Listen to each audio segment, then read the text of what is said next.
Ma'am. Good morning, everybody. Good morning, Good ma'am. morning, ma'am. Now Good morning. all of you mute yourself. Okay, now let us be ready for the webinar. Okay, upcoming webinar. Now today's program will be hosted and anchored by Miss Aparna TP of the second BCom. So over to you, Aparna. Okay. Good morning to all. I am Aparna TP from second year BCom. We Sri Krishna PU and Degree College, Mantapa, Bangalore, organized webinar on microbes and mankind. I am really happy to being a part of this webinar.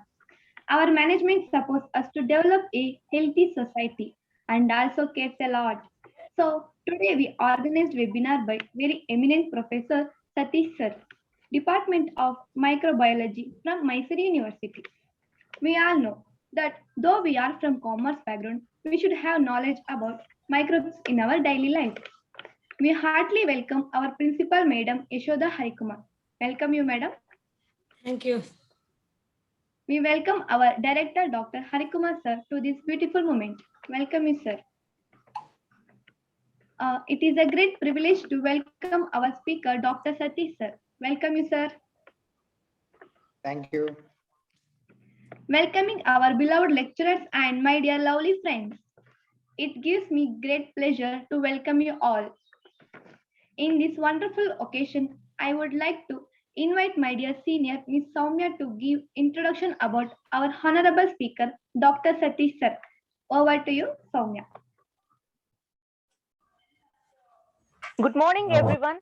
I am Soumya from final year BCom, Sri Krishna Degree College. Our honorable speaker, Dr. Satish, is a professor and a head of the Department of Microbiology, Manasa Gangotri, Mysore. Dr. Satish is currently serving as a professor in the Department of Microbiology, Manasa Gangotri, Mysore, and he is the currently head of the Department of Microbiology. He is well known for his research work, antimicrobial agent from a plant origin, characterization of antibacterial and antifungal active principles from the medicinal plant, and many more research work.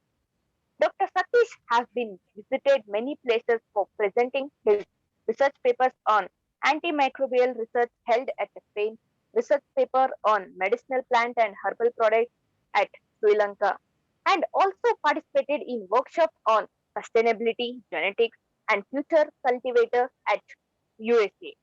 Dr. Satish have been received many awards like Young Scientist Award by the Department of Science and Technology in New Delhi. Third place has been awarded for the research paper presentation at National Conference. Scientist of the Year Award at 2010. First prize award for his research paper Biodiversity and his conversation at Pune. Dr. Satish has been written a book chapter on a plant diversity, nanoagromaterials influence on plant growth and crop protection, and more. Till date, more than 30 research papers have been published. Several postgraduate students have been completed their doctorate degree under his valuable guidance, and they all are well placed in the academic and other life science related industries. On a good note, he is a beloved friend of our chairman, Dr. Hari Kumar, since from 1990 when both were in Yuvarajas College, Mysore. On behalf of Sri Krishna PU and Degree College, I warmly welcome our speaker, Dr. Satish, for our today's webinar session, Mankind and Microbe. Thank you, sir. Thank you, Soumya, for your nice introduction. Thank you, Thank Soumya, you, sir. for providing this great information.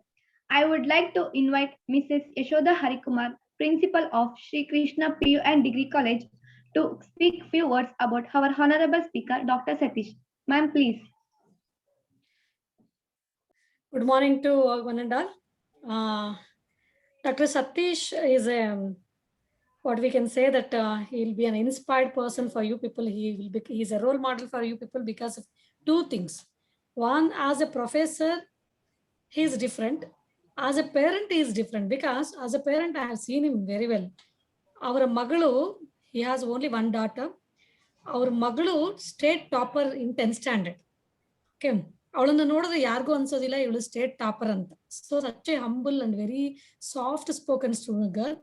She's a state topper, ತುಂಬಾ ಚೆನ್ನಾಗಿ ಓದ್ತಾಳೆ, ತುಂಬಾ ಬುದ್ಧಿವಂತೆ. So ಅಲ್ಲಿ as a parent is a role model for you people. So ಯಾಕಂದ್ರೆ ನೀವು ಕಷ್ಟಪಟ್ಟು ಓದ್ಬೇಕು ಅನ್ನೋದಕ್ಕೆ ಒಂದು role model. Another one is he has written lots of research paper. So as already Soumya has spoken to you people, so nimge it becomes a motivation whether you are a commerce student or a science students. So research ಮಾಡ್ಲಿಕ್ಕೆ there are number of options are there. Commerce ಆದ್ರೆ research ಮಾಡಬಾರ್ದು, science students ಆದ್ರೆ ಮಾತ್ರ research ಮಾಡಬೇಕು, ಆ ಥರ ಏನಿಲ್ಲ. So educationally is a role model for you people. So ಒಂದು ಮಿಡಲ್ ಕ್ಲಾಸ್ ಫ್ಯಾಮಿಲಿ ಪರ್ಸನ್ನು ಹೇಗೆ ಯೂನಿವರ್ಸಿಟಿನಲ್ಲಿ ಪ್ರೊಫೆಸರ್ ಆಗ್ಬೋದು, ಹೇಗೆ he can go to different nations and different countries, how you can address to the different people. So ಹೇಗೆ seminars ಕೊಡ್ಬೋದು, ಹೇಗೆ research ಪೇಪರ್ನ ಪಬ್ಲಿಷ್ ಮಾಡ್ಬೋದು, ಇದನ್ನೆಲ್ಲಾನು ನಿಮಗೆ he becomes a role model for you people. Follow him, okay, get a guidance from him. So ಅದಕ್ಕಿಂತ ಜಾಸ್ತಿ ನಾನು ಏನು ಹೇಳಲ್ಲ, because Soumya has already explained. ತುಂಬಾ ಹೇಳಿದ್ರೆ ಏನ್ ಅನ್ಸುತ್ತೆ ಅಂದ್ರೆ ನಾವು ನಮ್ಮ ಪರಿಚಯದವ್ರನ್ನ ತುಂಬಾ ಪ್ರೈಸ್ ಮಾಡ್ತಿದೀವಿ ಅನ್ಸುತ್ತೆ. ಹಾಗಲ್ಲ, ಏನಂದ್ರೆ ಅವ್ರ ಮಾಡಿರೋ ಕೆಲ್ಸಾನೇ ಅವ್ರನ್ನ ಪ್ರೈಸ್ ಮಾಡ್ತಾ ಇದೆ. ಓಕೆ, ಸೊ ಹಾಗಾಗಿ ನೀವು ಅವರಿಂದ ಕಲಿಬೇಕಾದ್ ಬಹಳ ಇದೆ. ಪ್ರೊಫೆಸರ್ಸ್ ಇಂದ ಕಲಿಬೇಕಾಗಿರೋದು ತುಂಬಾ ಇದೆ. ಗುರು ಇರ್ಬೇಕು, ಗುರಿ ಇರ್ಬೇಕು, ಎರಡೂ ಇರ್ಬೇಕು. ಸೊ ಗುರು ಇರ್ಬೇಕು, ಗುರಿನೂ ಇರ್ಬೇಕು ಅಂತ ನಾವ್ ಎಷ್ಟು ಹೇಳಿದ್ರು ಇವತ್ತಿನ ಜನರೇಷನ್ಗೆ ಗುರುನೂ ನೆಗ್ಲೆಕ್ಟ್ ಮಾಡ್ತೀರಾ, ಗುರಿನೂ ಸಹ ನೆಗ್ಲೆಕ್ಟ್ ಮಾಡ್ತೀರಾ. So that is why the guru is going to lead this webinar. So how to handle the situation, what is the importance of effects of a microorganisms. ನೀವು science to commerce background ಇರೋರಿಗೆ science ಅನ್ನ ಹೇಳ್ಕೊಡ್ತಾ ಇದ್ದಾರೆ ನಿಮಗೆ. So it's very privilege for me to introduce Dr. Satish. So when we requested him, though he is so busy person, so because university and namge gottu they will be always busy, but he accepted our invitation and he is ready to give a seminar. He is ready to educate you people regarding the microorganisms and the effects of microorganisms with respect to the humankind. Okay, over to Satish sir. Thank you. ಈಗ ಸೌಮ್ಯ ಅವರು ಆಮೇಲೆ ನಿಮ್ principal ನನ್ನ ಬಗ್ಗೆ ಹೇಳಿದ್ ನೋಡಿದ್ರೆ ಈಗ ನಾನು ಅದನ್ನ ಫುಲ್ಫಿಲ್ ಮಾಡ್ತೀನೋ ಇಲ್ವಾ ಅನ್ನೋ ಡೌಟ್ ನನಗೆ ಶುರು ಆಗ್ಬಿಟ್ಟಿದೆ. ಯಾಕೆಂದ್ರೆ ಅವ್ರಿಗೆ ಬಾರಿ ಚೆನ್ನಾಗಿ ಗೊತ್ತು. ನಾನು ಹರಿಕುಮಾರ್ ಅವರು ಮೈಕ್ರೋಬಯಾಲಜಿ ಡಿಗ್ರಿಲಿ ಶುರು ಮಾಡಿದಾಗ ನಾವು ಸೆಕೆಂಡ್ ಬ್ಯಾಚ್ ಸ್ಟೂಡೆಂಟ್, ಹರಿಕುಮಾರ್ ನಾವು. ಈ ಮೈಕ್ರೋಬ್ಸ್ ಅಂದ್ರೆ ಏನು, ಈ ಮೈಕ್ರೋಬಯಾಲಜಿ ಅಂದ್ರೆ ಏನು ಅಂತ ನಮ್ಗೆ ಒಂದು ಅವಾಗ ಆಗ್ತಾನೆ ಡಿಗ್ರಿ ಲೆವೆಲ್ ಅಲ್ಲಿ ಒಂದು ಮೈಕ್ರೋಬಯಾಲಜಿ ಸಬ್ಜೆಕ್ಟ್ ನ ತಂದಿದ್ರು. ಆಗ ನಾನು ಹರಿಕುಮಾರ್ ಅವರೆಲ್ಲ ಸೇರಿದಾಗ ಈ ಮೈಕ್ರೋಬ್ಸ್ ಅಂದ್ರೆ ಏನು, ಹೆಂಗಿರುತ್ತೆ, ಏನು ಅನ್ನೋ ಒಂದು ಕುತೂಹಲ ಇತ್ತು. ಆ ಕುತೂಹಲನ್ನೆಲ್ಲ ಭೇದಿಸ್ತಾ ಬಂದು ನಾನೇನಾದೆ ಪ್ರೊಫೆಸರ್ ಆದೆ. ಅದೇ ತರ ನಿಮ್ಮ ಚೇರ್ಮನ್ ಡೈರೆಕ್ಟರ್ ಏನಾಗಿದ್ದಾರೆ. ಇವತ್ತಿನ ದಿನ ನಾವು ಏನೇ ಒಂದು ಕೆಮಿಕಲ್ ಕಾಂಪೌಂಡ್ ಆಗ್ಬೋದು, ಏನೇ ಒಂದು ಹೊಸ ಡ್ರಗ್ ಬರ್ಬೋದು, ಆ ಡ್ರಗ್ ನ ಈ ಮನುಷ್ಯನ್ಗೆ ಯೂಸ್ ಮಾಡ್ಬೋದು ಇಲ್ವಾ ಅನ್ನೋದ್ರಲ್ಲಿ ಅವರು ತುಂಬಾ ಮುಂದಿದ್ದಾರೆ. ಅವರು ಕ್ಲಿನಿಕಲ್ ಟ್ರಯಲ್ ಅಲ್ಲಿ ನ್ಯಾಷನಲ್ ಇಂಟರ್ನ್ಯಾಷನಲ್ ಇದರಲ್ಲಿ ಅವರು ತುಂಬಾ ವರ್ಕ್ ಮಾಡ್ತಾ ಇದ್ದಾರೆ. ಈಗ phase 1, phase 2, phase 3 ಅಂತ ನೀವೆಲ್ಲ ನೋಡ್ತಾ ಇರ್ಬೋದು. ಈಗ ವ್ಯಾಕ್ಸಿನ್ ಬರ್ಲಿಕ್ಕಿಂತ ಮುಂಚೆ ಅದೆಲ್ಲ ಟೆಸ್ಟ್ ಆಗಿದ್ಯಾ, ಅದೇನಾಗಿದೆ ಅಂತ ನೋಡಿ ಆಮೇಲೆ ಅದನ್ನ ಮಾರ್ಕೆಟ್ ಬಿಡ್ತಾರೆ. ಅದನ್ನೆಲ್ಲ ಕೆಲಸ ಮಾಡಿ ಅದ್ ರಿಪೋರ್ಟ್ ಕೊಡೋ ಅಂತವ್ರು ನಿಮ್ಮ ಚೇರ್ಮನ್, ನನ್ನ ಸ್ನೇಹಿತ, ತುಂಬಾ ಒಳ್ಳೆ ಕೆಲಸ ಮಾಡಿದ್ದಾರೆ. ಅವ್ರ ಜೊತೆಯಾಗಿ ಅವರ ಶ್ರೀಮತಿ ಅವರು ಯಶೋಧ ಅವರು ಸಿರಿಕಲ್ಚರ್ಲಿ MSc ಮಾಡಿ ಅವರು ಸಾಧನೆ ಮಾಡೋದಿತ್ತು. ಆದ್ರೆ ಅವರು ನಾನು ಎಂಟರ್ಪ್ರೆನರ್ ಆಗ್ತೀನಿ ಅಂತ ಹೇಳಿ ಈಗ ನಿಮ್ಗೆಲ್ಲ ಶುರು ಮಾಡಿದ್ದಾರೆ. ನಾನು ಇವರೆಲ್ಲ ಹೇಳಿದಷ್ಟೇನು ದೊಡ್ಡ ವ್ಯಕ್ತಿ ಅಲ್ಲ. ನಾನು ನಿಮ್ಮಂಗೆ ಈ ಡಿಗ್ರಿ ಓದ್ಬೇಕಾದ್ರೆ ನಾನು ಹರಿಕುಮಾರ್ ಅವರೆಲ್ಲ ಸ್ನೇಹಿತರು. ಈ ನಮ್ಮಲ್ಲಿ ಏನಾಯ್ತು, ಹೊಸದಾಗಿ ಕೋರ್ಸ್ ಶುರು ಮಾಡಿದ್ರು, ಮೆಡಿಕಲ್ ಇಂಜಿನಿಯರ್ ಸಿಕ್ಲಿಲ್ಲ ಅಂದವರೆಲ್ಲ ಏನಾಗ್ತಾ ಇತ್ತು, ಇಲ್ಲಿಗೆ ಬರ್ತಾ ಇದ್ವಿ BSc ಬಂದ್ರೆ ಬಾಟ್ನಿ, ಬಯೋಕೆಮಿಸ್ಟ್ರಿ, ಮೈಕ್ರೋಬಯಾಲಜಿ ಅಂದ್ರೆ ಏನೋ ಓದ್ತಾ ಇದಾರೆ ಅಂತ ಸಬ್ಜೆಕ್ಟ್. ಅದರಲ್ಲಿ ಎಲ್ಲ ಆಗ ನಾವು ಓದೋ ಟೈಮಲ್ಲಿ ಗಂಡ್ಮಕ್ಳೆಲ್ಲ ಜಾಸ್ತಿ ಇದ್ವಿ. ಆದ್ರೂ ಈ ಮೈಕ್ರೋಬಯಾಲಜಿ ಕೋರ್ಸ್ ಮಾತ್ರ ಹೆಣ್ಮಕ್ಳು ಜಾಸ್ತಿ. ಈ ಹೆಣ್ಮಕ್ಳು ಬಂದ್ಬಿಟ್ಟು ಏನಾಗೋಯ್ತು, ಫಸ್ಟ್ ಬೆಂಚಲ್ಲೆಲ್ಲ ಹೆಣ್ಮಕ್ಳು, ಅವರೆಲ್ಲ ಮುಂದೆ ಕೂತು ಹಿಂದೆ ಬಿಟ್ಟ ಅಂತ ಜಾಗದಲ್ಲಿ ನಾವು ಇವರೆಲ್ಲ. ಬಟ್ ನಮ್ಮಲ್ಲಿ ಒಂದು ಆಸಕ್ತಿ ಇತ್ತು, ಕಲಿಬೇಕು ಅನ್ನೋ ಆಸಕ್ತಿ. ಈಗ ನನ್ಗೆ ಏನಾದ್ರು ಗೊತ್ತಾಗ್ಲಿಲ್ಲ ಅಂದ್ರೆ ಹರಿಕುಮಾರ್ ಅವ್ರು ಹೇಳ್ಕೊಡೋರು, ಅದೇನ್ ಹೇಳಿದ್ರು ಅಂತ ಅಂದ್ರೆ ನಾವು ಡಿಸ್ಕಸ್ ಮಾಡ್ತಾ ಇದ್ವಿ. ಹಿಂಗಾಗಿ ಈ ತರ ನಮ್ಮನ್ನ ಈ ಮಟ್ಟಕ್ಕೆ ತಂದಿದೆ. ಹಂಗಾಗಿ ನಾವು ಏನು ಬಾರಿ ಬುದ್ಧಿವಂತರು, ನಮ್ಗೆಲ್ಲಾ ತಿಳಿದಿತ್ತು ಅಂತೆಲ್ಲ ತಿಳಿಬೇಕು ಅನ್ನೋ ಕುತೂಹಲದಿಂದ ಈ ಮಟ್ಟಕ್ಕೆ ಬೆಳೆದ್ ಬಂದಿದೀವಿ. ಅದನ್ನ ನಿಮ್ಗೆ ಹೇಳ್ತಾ, ನೀವು ಇದೇನು ಮೈಕ್ರೋ ಆರ್ಗಾನಿಸಮ್ಸ್, ಮೈಕ್ರೋಬಯಾಲಜಿ ದಿನ ಟಿವಿ ನೋಡಿದ್ರೆ ಅದೇ ವೈರಸ್ ಬರುತ್ತೆ, ಅದ್ರ ಬಗ್ಗೆನೇ ಮಾತಾಡ್ತಾರೆ, ಅದು ಏನಿದು ಅಂತ ನಿಮ್ಗೆ ತುಂಬಾ ಬೇಜಾರಾಗ್ಬೋದು. ಅದಕ್ಕೆ ನಾನು ಅದ್ರ ಬಗ್ಗೆ ಕಮ್ಮಿ ಮಾತಾಡ್ತೀನಿ. ಈಗ ನನ್ನ ಸ್ನೇಹಿತ ಇನ್ನೊಬ್ಬ ಇರ್ಫಾನ್ ಅಂತ, ಅವನು ಆಸ್ಟ್ರೇಲಿಯಾದಲ್ಲಿ ಇದ್ದಾನೆ, ಅವನು ಮಾತಾಡಿದ್ದಾನೆ ಅನ್ಸುತ್ತೆ. ನನಗಿಂತ ಹೆಚ್ಚು ಬಗ್ಗೆ ಇನ್ಫಾರ್ಮೇಶನ್ ಕೊಡಕ್ಕೆ ನಿಮ್ಮ ಚೇರ್ಮನ್ ಡೈರೆಕ್ಟರ್ ಆದಂತ ಡಾಕ್ಟರ್ ಹರಿಕುಮಾರ್ ಅವರು ಇದ್ದಾರೆ. ಅದರಿಂದ ನಾನು ಸ್ವಲ್ಪ ಅದನ್ನ ಟಚ್ ಮಾಡ್ತೀನಿ. ಅದಕ್ಕಿಂತ ಮುಂಚೆ ನಾನು ಈ ಮೈಕ್ರೋ ಮೈಕ್ರೋಬ್ಸ್ ನ ಯಾವಾಗ ನೋಡಿದೀವಿ? ಮೈಕ್ರೋಬ್ಸ್ ಎಲ್ಲಿಂದ ಶುರು ಆಯ್ತು? ನಾವು ಮೊದ್ಲಿದ್ವಾ ಮೈಕ್ರೋಬ್ಸ್ ಮೊದ್ಲಿತ್ತ ಅನ್ನೋ ಪ್ರಶ್ನೆ ನಿಮ್ಮೆಲ್ಲರನ್ನು ಕಾಣುತ್ತೆ. ಅದಕ್ಕೆ ನಾನು ಒಂದು ಸ್ಕ್ರೀನ್ ಶೇರ್ ಮಾಡ್ತಾ, ನೀವು 8ನೇ ಕ್ಲಾಸ್ ಅಲ್ಲಿ ನಿಮ್ಮಲ್ಲಿ ಒಂದು ಸೂಕ್ಷ್ಮ ಜೀವಾಣು ಮೈಕ್ರೋ ಆರ್ಗ್ಯಾನಿಸಮ್ಸ್ ಅಂತ ಒಂದು ಚಾಪ್ಟರ್ ಇತ್ತು ಅನ್ಸುತ್ತೆ. 8ನೇ ಕ್ಲಾಸ್ ಅಲ್ಲಿ ನೀವೆಲ್ಲ ಓದಿದಿರಿ. ಆ ಓದಿರೋದನ್ನ ಸ್ವಲ್ಪ ಬ್ರಷ್ ಅಪ್ ಮಾಡ್ತೀನಿ ಅಷ್ಟೇ. ಅದ್ರದ್ದು ಅಂದ್ರೆ ಈಗ ಕೆಲವು ಆರ್ನಮೆಂಟ್ಸ್ ಇರ್ಬೋದು, ಕೆಲವು ಡ್ರೆಸ್ ಡಿಸೈನ್ಸ್ ಇರ್ಬೋದು, ಇದೆಲ್ಲ ಪಿಕ್ಚರ್ಸ್ ಎಲ್ಲಿ ಸಿಗುತ್ತೆ ನಿಮ್ಗೆ ಅಂತ ಒಂದು ಆಶ್ಚರ್ಯ ಇರ್ಬೋದು. ಈಗ ಮೈಕ್ರೋಬ್ಸ್ ಅಂದ್ರೆ ಏನು, ಆ ಮೈಕ್ರೋಬ್ಸ್ ನ ಹೆಂಗ್ ನೋಡ್ಬೋದು, ಅದ್ರದ್ದು ಸೈಜ್ ಏನಿದೆ, ಅದನ್ನ ಸ್ವಲ್ಪ ಹೇಳ್ಕೊಂಡು ಅದ್ರಲ್ಲಿ ಯಾವ್ಯಾವಾಗ ಯಾರ್ಯಾರು ಏನ್ ಮಾಡ್ತಾ ಹೋದ್ರು, ಅದರಿಂದ ನಾವೀಗ ಎಲ್ಲಿಗೆ ಬಂದು ನಿಂತಿದೀವಿ ಅನ್ನೋದನ್ನ ನಾನು ನಿಮ್ಗೆ ತಿಳಿಸಕ್ ಬಯಸ್ತೀನಿ. ಅದರಿಂದ ನಾನು ಹೆಚ್ಚು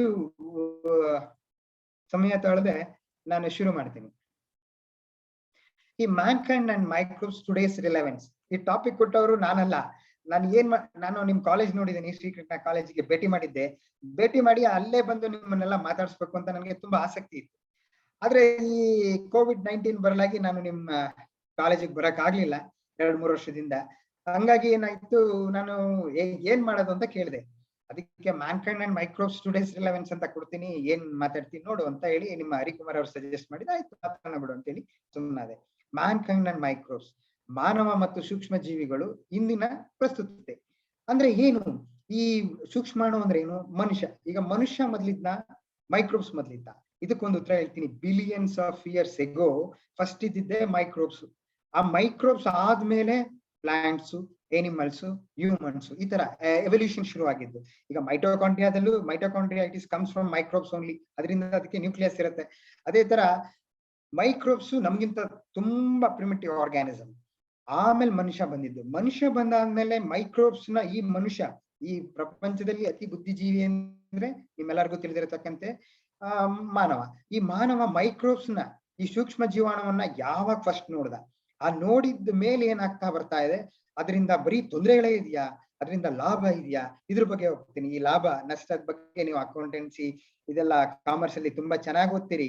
ಈ ಮೈಕ್ರೋಬ್ಸ್ ಇಂದ ಎಷ್ಟೊಂದು ಇಂಡಸ್ಟ್ರಿ ಇವತ್ತು ನೀವು ನೋಡ್ಬೋದು. ಇಂಡಸ್ಟ್ರಿ ಇದೆಲ್ಲ ನಿಮ್ಗೆ ಅನ್ಸುತ್ತೆ ಇದೆಲ್ಲ ಇಂಡಸ್ಟ್ರಿ ಅಂದ್ರೆ ಬರೀ ದೊಡ್ಡ ದೊಡ್ಡದು, ಇದು ಎಲ್ಲೋ ಬಂದಿದೆ ಅಂತ.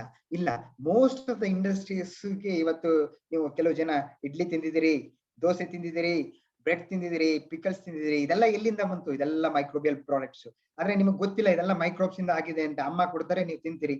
ಇಡ್ಲಿ ಹೆಂಗಾಗ್ತು, ಇಡ್ಲಿ ಹೆಂಗಾಗಿದೆ, ದೋಸೆ ಹೆಂಗಾಗಿದೆ, ಬ್ರೆಡ್ ಹೆಂಗಾಗಿದೆ, ಇದೆಲ್ಲ ಎಲ್ಲಿಂದ ಬಂತು? ಇದೆಲ್ಲ ಮೈಕ್ರೋಬ್ಸ್ ಫರ್ಮೆಂಟ್ ಮಾಡಿದ್ಮೇಲೆ ಈ ಪ್ರಾಡಕ್ಟ್ ಗಳನ್ನ ನಾವು ತಿಂತೀವಿ. ಪಿಕಲ್ಸ್ ಇರ್ಬೋದು, ಫುಡ್ ಕಮಾಡಿಟಿ, ಅದಿಲ್ಲ ಅಂದ್ರೆ ಚೀಸು, ಯೋಗರ್ಟ್, ಅದು ಮುಂದೆ ಹೇಳ್ತಾ ಹೋಗ್ತೀನಿ. ಅದು ಉಪಯೋಗ ಒಂದ್ ಕಡೆ ಆದ್ರೆ, ಇನ್ನೊಂದು ನಾವು ಬರೀ ಅದರಿಂದ ಅನಾನುಕೂಲ ಅಂದ್ರೆ ಡಿಸ್ಅಡ್ವಾಂಟೇಜಸ್ ನೋಡ್ತಾ ಹೋದ್ರೆ, ಈ ಡಿಸೀಸ್ ಬರೀ ಡಿಸೀಸ್ ಕಾಸ್ ಮಾಡತ್ತಾ? ಇದರಿಂದ ಏನು ಉಪಯೋಗ ಇಲ್ವಾ? ಡಿಸೀಸ್ ಕಾಸ್ ಮಾಡಿದ ತಕ್ಷಣ ಅದನ್ನ ಹೆಂಗ್ ಕಂಟ್ರೋಲ್ ಮಾಡೋದು? ಆ ಕಂಟ್ರೋಲ್ ಮಾಡ್ಲಿಕ್ಕೂ ನಾವು ಅನೇಕ ಮೈಕ್ರೋಬ್ಸ್ ಗಳನ್ನ ಯೂಸ್ ಮಾಡ್ತೀವಿ. ಅದ್ ಹೆಂಗೆ ಅಂತ ಹೇಳ್ತೀನಿ. ಫಸ್ಟ್ ನಿಮ್ಮೆಲ್ಲರಿಗೂ ನಾನು ಮೈಕ್ರೋಬಯಾಲಜಿ ಮಾತಾಡ್ತಿರೋದ್ರಿಂದ ಈಗ ಎಲ್ಲಾ ಸಬ್ಜೆಕ್ಟ್ಗೂ ನೀವ್ ಹೇಳ್ದಂಗೆ ಈಗ ಜೆನೆಟಿಕ್ಸ್ ಇರ್ಬೋದು. ಜೆನೆಟಿಕ್ಸ್ಗೆ who is the father of genetics ಅಂದ್ರೆ ಮೆಂಟಲ್ ಅಂತ ಹೇಳ್ತೀವಿ. ಅದೇ ತರ ನಿಮ್ಗೆಲ್ಲ ಈಗ ನೀವು ಡಿಗ್ರಿ ಓದ್ತಾ ಇದ್ರಿ, PUC ಓದ್ತಾ ಇದ್ರಿ, ನಿಮ್ಗೆ ಇವತ್ತು ನಾನು ಮಾಡಿದಾಗ ನಿಮ್ ಒಬ್ಬನ ವ್ಯಕ್ತಿ ಹೆಸರು ಗೊತ್ತಿದ್ರೆ ನಿಮ್ಗೆ ಸಾಕು. ಹೂ is the father of microbiology? ಯಾವಾಗ ಶುರು ಆಯ್ತು? 17th century. ಈಗ ಎಲ್ಲಿದೀವಿ ನಾವು? 21st ಸೆಂಚುರಿ ಇದೀವಿ. ಅಂದ್ರೆ ಬರೀ 400 ವರ್ಷದ ಹಿಂದೆ ಮಾತ್ರ ನಮ್ಗೆ ಈ ಮೈಕ್ರೋಬ್ಸ್ ಇದೆ. ಆಗ ಅವನು ಫಸ್ಟ್ ಕಂಡಿಡಿದವನು ಒಂದನ್ನ ಮೈಕ್ರೋ ಆರ್ಗ್ಯಾನಿಸಮ್ ಅಂತಾನು ಹೇಳೋದಿಲ್ಲ.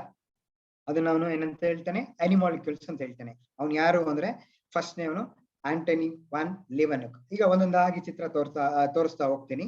ಈಗ ಮೊದಲನೇದಾಗಿ, ಈಗ ನೀವು ಈ ಚಿತ್ರದಲ್ಲಿ ನೋಡ್ತಿದ್ದೀರಿ. ಈ ಚಿತ್ರದಲ್ಲಿ ಏನೆಲ್ಲಾ ನೋಡ್ತಾ ಇದೀರಿ, ಇದೆಲ್ಲ ಮೈಕ್ರೋಬ್ಸ್.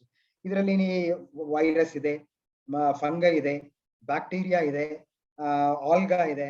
ಇದೆಲ್ಲ ಏನಾಗ್ತದೆ, ಇದನ್ನ ನಾವು ಮೈಕ್ರೋಬ್ಸ್ ಅಂತೀವಿ. ನೋಡಿ ಈ ಚಿತ್ರದಲ್ಲಿ ಏನೆಲ್ಲಾ ಕಾಣ್ತಿದೆ, ಇದೆಲ್ಲ ಮೈಕ್ರೋಬ್ಸ್. ಇದರಲ್ಲಿ TME ವೈರಸ್ ಇದೆ. ಇದೆಲ್ಲ welcome to the microbial world, invisible wonder of life. ಇದನ್ನ ನೋಡ್ಬೇಕು ಅಂದ್ರೆ ನಾವ್ ಏನ್ ಮಾಡ್ಬೇಕು?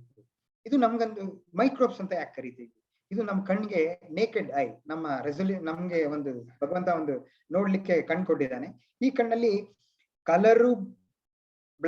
ಕಲರ್ ಆಗಿ ಚಿತ್ರಗಳು ಕಾಣುತ್ತೆ ಅಂದ್ರೆ ಅದು ಮನುಷ್ಯನಿಗೆ ಮಾತ್ರ. ಯಾವುದೇ ಒಂದು ಪ್ರಾಣಿಗೆ ಈ ಕಲರ್ ಅನ್ನ ನೋಡೋಂತ ಶಕ್ತಿ ಇಲ್ಲ.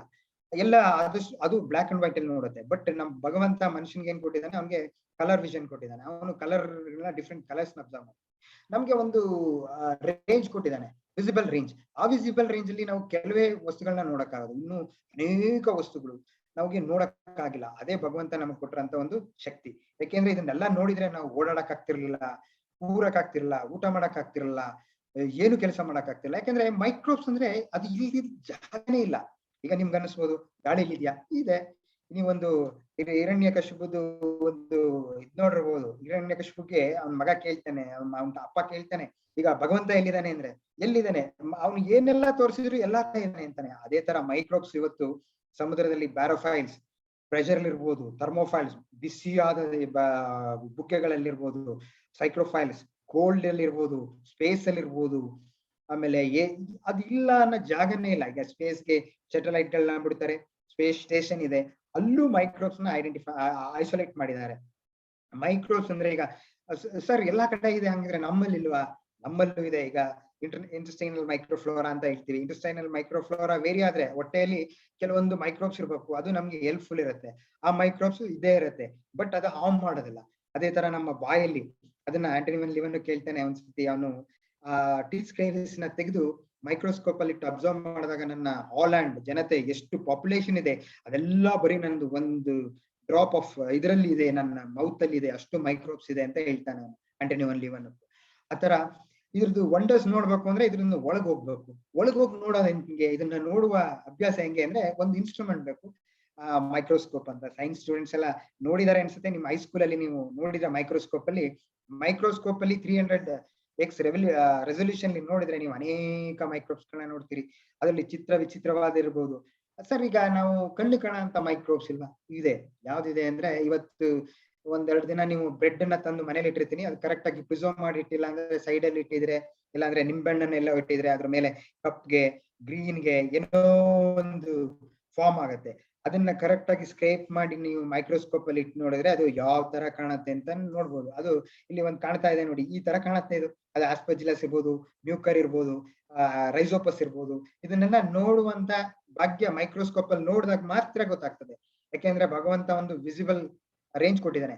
ಆ ವಿಸಿಬಲ್ ರೇಂಜ್ ಗಿಂತ ಇದೆಲ್ಲ ನೋಡಕ್ ಆಗ್ಬಿಟ್ಟಿದ್ರೆ ಏನಾಗ್ತಿತ್ತು ಅಂದ್ರೆ, ನಾವು ಎಲ್ಲಾ ಕಡೆನೂ ಮೈಕ್ರೋಬ್ಸ್ ಇದೆ, ನಮ್ಗೆ ತುಂಬಾ ಇದಾಗ್ತಾ ಇತ್ತು. ಅದೇ ರೀತಿ ನಿದ್ದೆ ಅಂತ ಹೆಂಗ್ ಕೊಟ್ಟಿದ್ದಾನೆ ಭಗವಂತ, ಅದೇ ತರ ನಮ್ಗೆ ವಿಸಿಬಲ್ ರೇಂಜ್ ಅಂತ ಕೊಟ್ಟಿದ್ದಾನೆ. ವಿಸಿಬಲ್ ರೇಂಜ್ ಅಲ್ಲಿ ಕೆಲವೇ ಮ್ಯಾಕ್ರೋ ಆರ್ಗಾನಿಸಮ್ ಕಾಣುತ್ತೆ, ಮೈಕ್ರೋ ಆರ್ಗಾನಿಸಮ್ ಆಗಲ್ಲ. ಯಾಕೆಂದ್ರೆ ಮೈಕ್ರೋ ಆರ್ಗಾನಿಸಮ್ಸ್ ಆರ್ ಮೋರ್.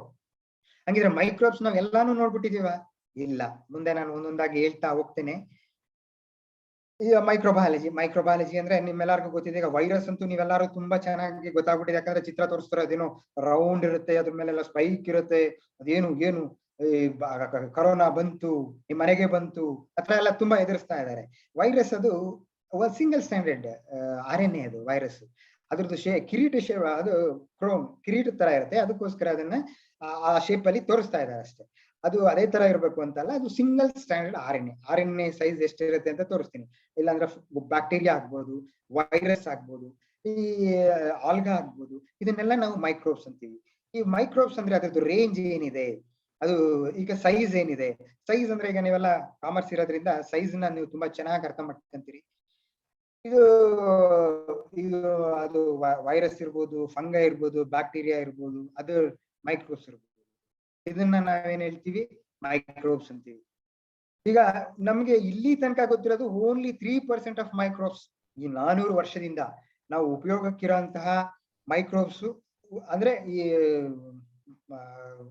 ತೊಂದರೆ ಕೊಡುವಂತ ಡಿಸೀಸ್ ಕಾಸಿಂಗ್ ಮೈಕ್ರೋಬ್ಸ್ ಅದು ಇರ್ಬೋದು, ಎಲ್ಲಾ ಸೇರಿ ನಮ್ಗೆ ಬರೀ 3% ಮೈಕ್ರೋಬ್ಸ್ ಗೊತ್ತಿದೆ. ಬಟ್ ಉಳಿದಿದ್ ಯಾವ್ದು? ಅದೆಲ್ಲ ನಿಮ್ಮನ್ನ ಕಾಯ್ತಾ ಇದೆ. ನಿಮ್ಮಂತ ಸೈನ್ಸ್ ಸ್ಟೂಡೆಂಟ್ಸ್ ಇರ್ಬೋದು, ಅಥವಾ ಕಾಮರ್ಸ್ ಅವರೇ ಇರ್ಬೋದು. ಕಾಮರ್ಸ್ ಹೋದ ತಕ್ಷಣ ಅವ್ರು ಕಾಮರ್ಸ್ ಅಲ್ಲೇ ಆಗ್ಬೇಕು ಅಂತಿಲ್ಲ. ಯಾಕೆ ಹೇಳ್ತೀನಿ ಅಂದ್ರೆ ಮುಂದೆ ಹೇಳ್ತಾ ಹೋಗ್ತೀನಿ. ಯಾರು ಫಾದರ್ ಅಂತೆ ಅವ್ರದ್ದು ಬೇಸಿಕ್ ಏನು ಅಂತ ಮುಂದೆ ಹೇಳ್ತೀನಿ. ಅದೇ ತರ ಇನ್ನು 97% ಆಫ್ ಮೈಕ್ರೋಬ್ಸ್ ಕಾಯ್ತಾ ಇದೆ, ನನ್ನನ್ನು ಐಡೆಂಟಿಫೈ ಮಾಡ್ತಾರೆ, ನನ್ನ ಉಪಯೋಗ ಏನು ಅಂತ ಗೊತ್ತಾಗ್ತದೆ ಅಂತ.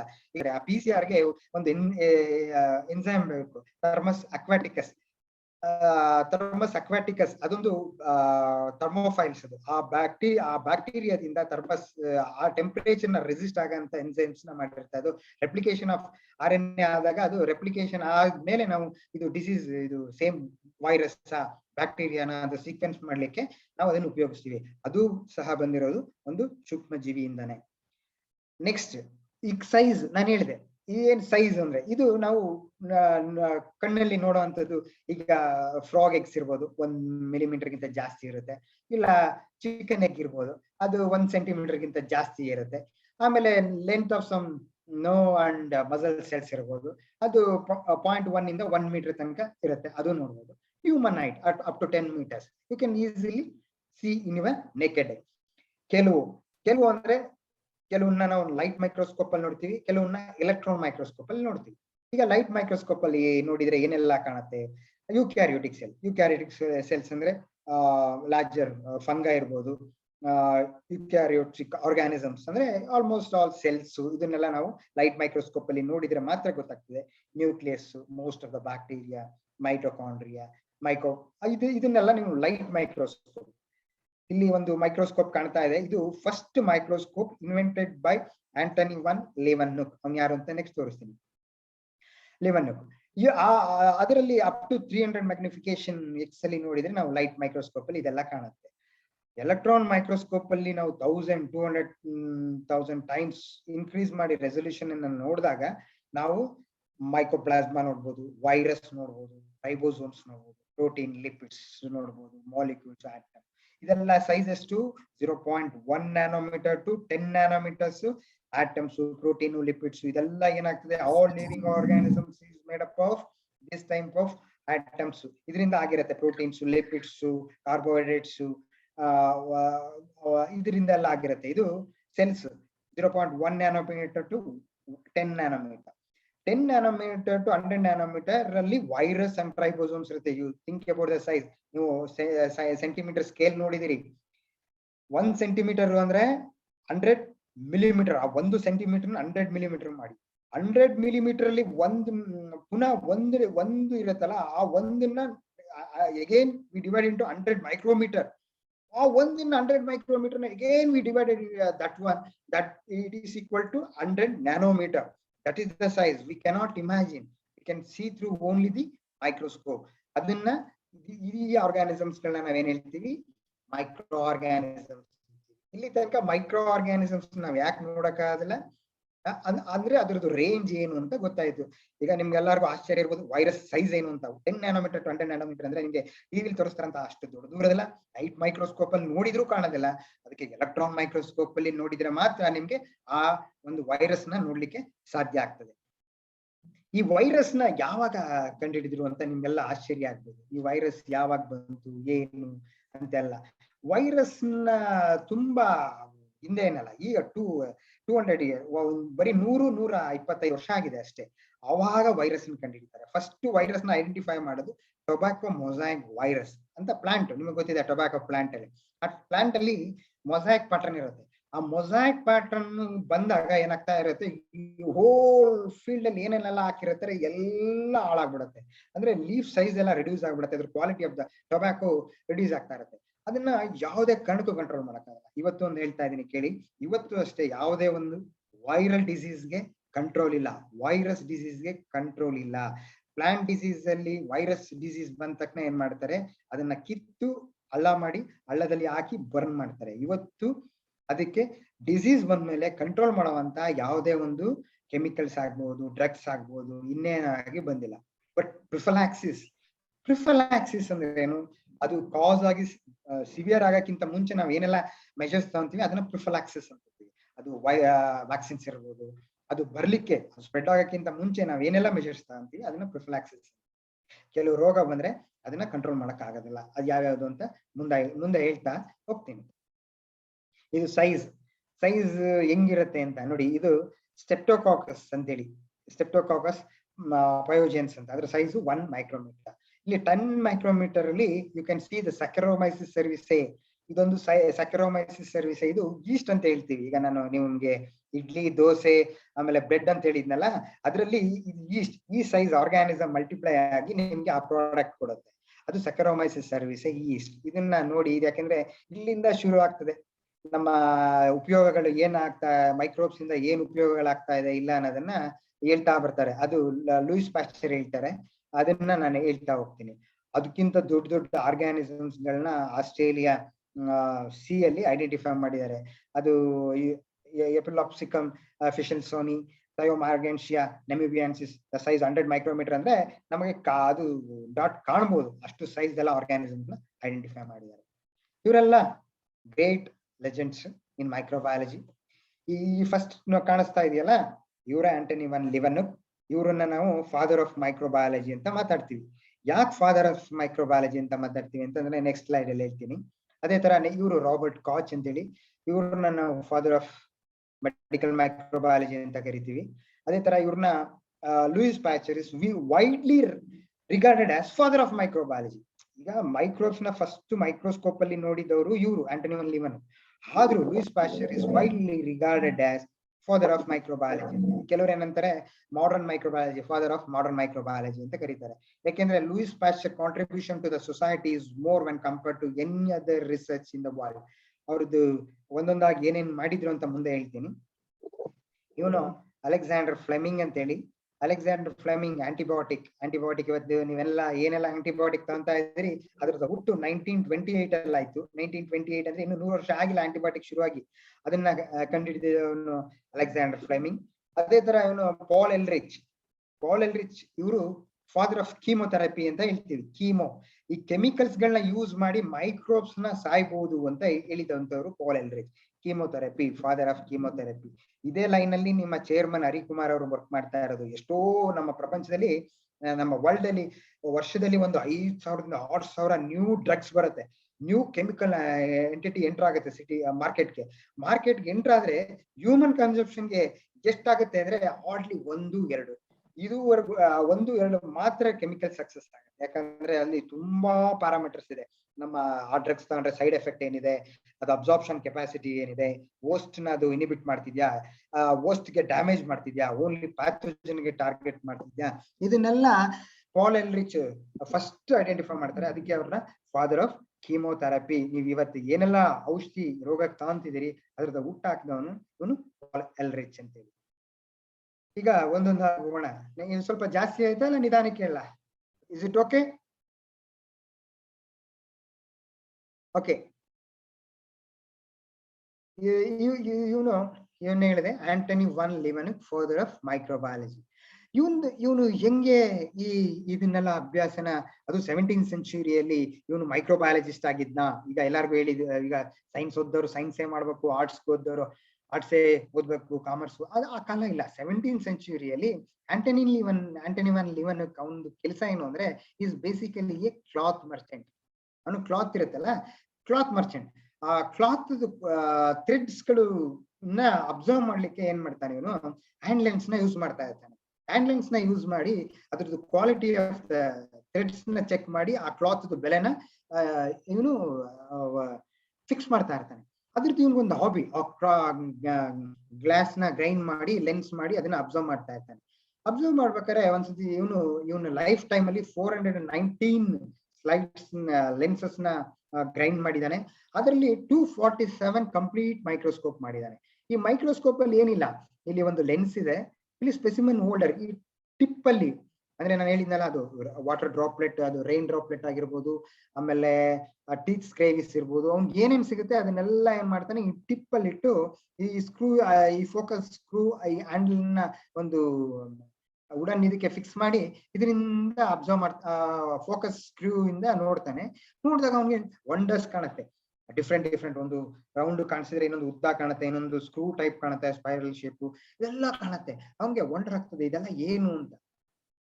ಬಟ್ ಅವನು 270 ಟೈಮ್ಸ್ ಮ್ಯಾಗ್ನಿಫೈ ಮಾಡಿ, ಇದೇ ಮೈಕ್ರೋಸ್ಕೋಪ್ ಅಲ್ಲಿ 270 ಟೈಮ್ ಮ್ಯಾಗ್ನಿಫೈ ಮಾಡಿ ಅದನ್ನೆಲ್ಲ ಏನ್ ಮಾಡ್ತಾನೆ, ರೆಕಾರ್ಡ್ ಮಾಡ್ತಾನೆ. ಇದು ರೌಂಡ್ ಕಾಣ್ತಾ ಇದೆ, ರಾಡ್ ಶಾಪ್ ಕಾಣ್ತಾ ಇದೆ, ಇದನ್ನೆಲ್ಲ ಮಾಡಿ ಅವನು ರಾಯಲ್ ಸೊಸೈಟಿ ಆಫ್ ಲಂಡನ್ ಗೆ ಸಬ್ಮಿಟ್ ಮಾಡ್ತಾನೆ. ಆ ಪಿಕ್ಚರ್ಗಳು ನಾವು ಇವತ್ತು ಏನ್ ನೋಡ್ತೀವಿ, ಆ ಪಿಕ್ಚರ್ಗಳೆಲ್ಲ ಇವತ್ತು ನಾವು ಬ್ಯಾಕ್ಟೀರಿಯಾದಲ್ಲಿ ಕಾಕೈ, ಬಾಸಿಲೈ, ಸ್ಟೆಪ್ಟೋಕಾಕೈ, ಸ್ಟೆಫಲೋಕಾಕೈ ಅಂತ ಡಿಫ್ರೆಂಟ್ ಹೇಳ್ತೀವಿ. ಅದೇ ಸೇಮ್ ಪಿಕ್ಚರ್ಸ್ ಗಳನ್ನ ನಾವು ಅಲ್ಲಿ ನೋಡ್ಬೋದು. ಆದ್ರೆ ಅವ್ನಿಗೆ ಅದು ಮೈಕ್ರೋ ಆರ್ಗಾನಿಸಮ್ ಅಂತ ಅದು ಗೊತ್ತಿರೋದಿಲ್ಲ. ಅವನೇನ್ ಮಾಡಿರ್ತಾನೆ, ಅವತ್ತಿನ ದಿನ ಅನಿಮಾಲಿಕ್ಯೂಲ್ಸ್ ಅಂತ ಕರೆದಿರ್ತಾನೆ.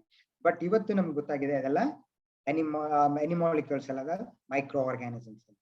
ಇವನು ಮೊದ್ಲು ಕ್ಲಾತ್ ಮರ್ಚೆಂಟ್ ಅವನ ಹಾಬಿಯಿಂದ ಏನ್ ಮಾಡ್ತಾನೆ, ಅದನ್ನ ರಾಯಲ್ ಸೊಸೈಟಿ ಆಫ್ ಲಂಡನ್ ಗೆ ಸಬ್ಮಿಟ್ ಮಾಡಿದಂತ ಪೇಪರ್ ಅಲ್ಲಿ ಅವನು ಇವತ್ತು ಫಾದರ್ ಆಫ್ ಮೈಕ್ರೋಬಯಾಲಜಿ. ಅವ್ನು ಯಾವಾಗ ಬದುಕಿರ್ತಾನೆ, ಅವನ ಲೈಫ್ ಟೈಮ್ 1632 to 1723, 17th ಸೆಂಚುರಿಯಲ್ಲಿ ಫಸ್ಟ್ ಮೈಕ್ರೋಸ್ಕೋಪ್ ಅಲ್ಲಿ ಬ್ಯಾಕ್ಟೀರಿಯಾ ನೋಡ್ತಾನೆ. ಹಂಗಾರೆ ಫಸ್ಟ್ ಮೈಕ್ರೋಸ್ಕೋಪ್ ಇವನೇ ಕಂಡಿಡಿದ್ನಾ? ಇಲ್ಲ, ಇದಕ್ಕಿಂತ ಮುಂಚೆ ರಾಬರ್ಟ್ ಹುಕ್ ಅಂತೇಳಿ ಸೆಲ್ಗಳನ್ನ ನೋಡ್ಲಿಕ್ಕೆ ಮೈಕ್ರೋಸ್ಕೋಪ್ ಯೂಸ್ ಮಾಡಿರ್ತಾರೆ.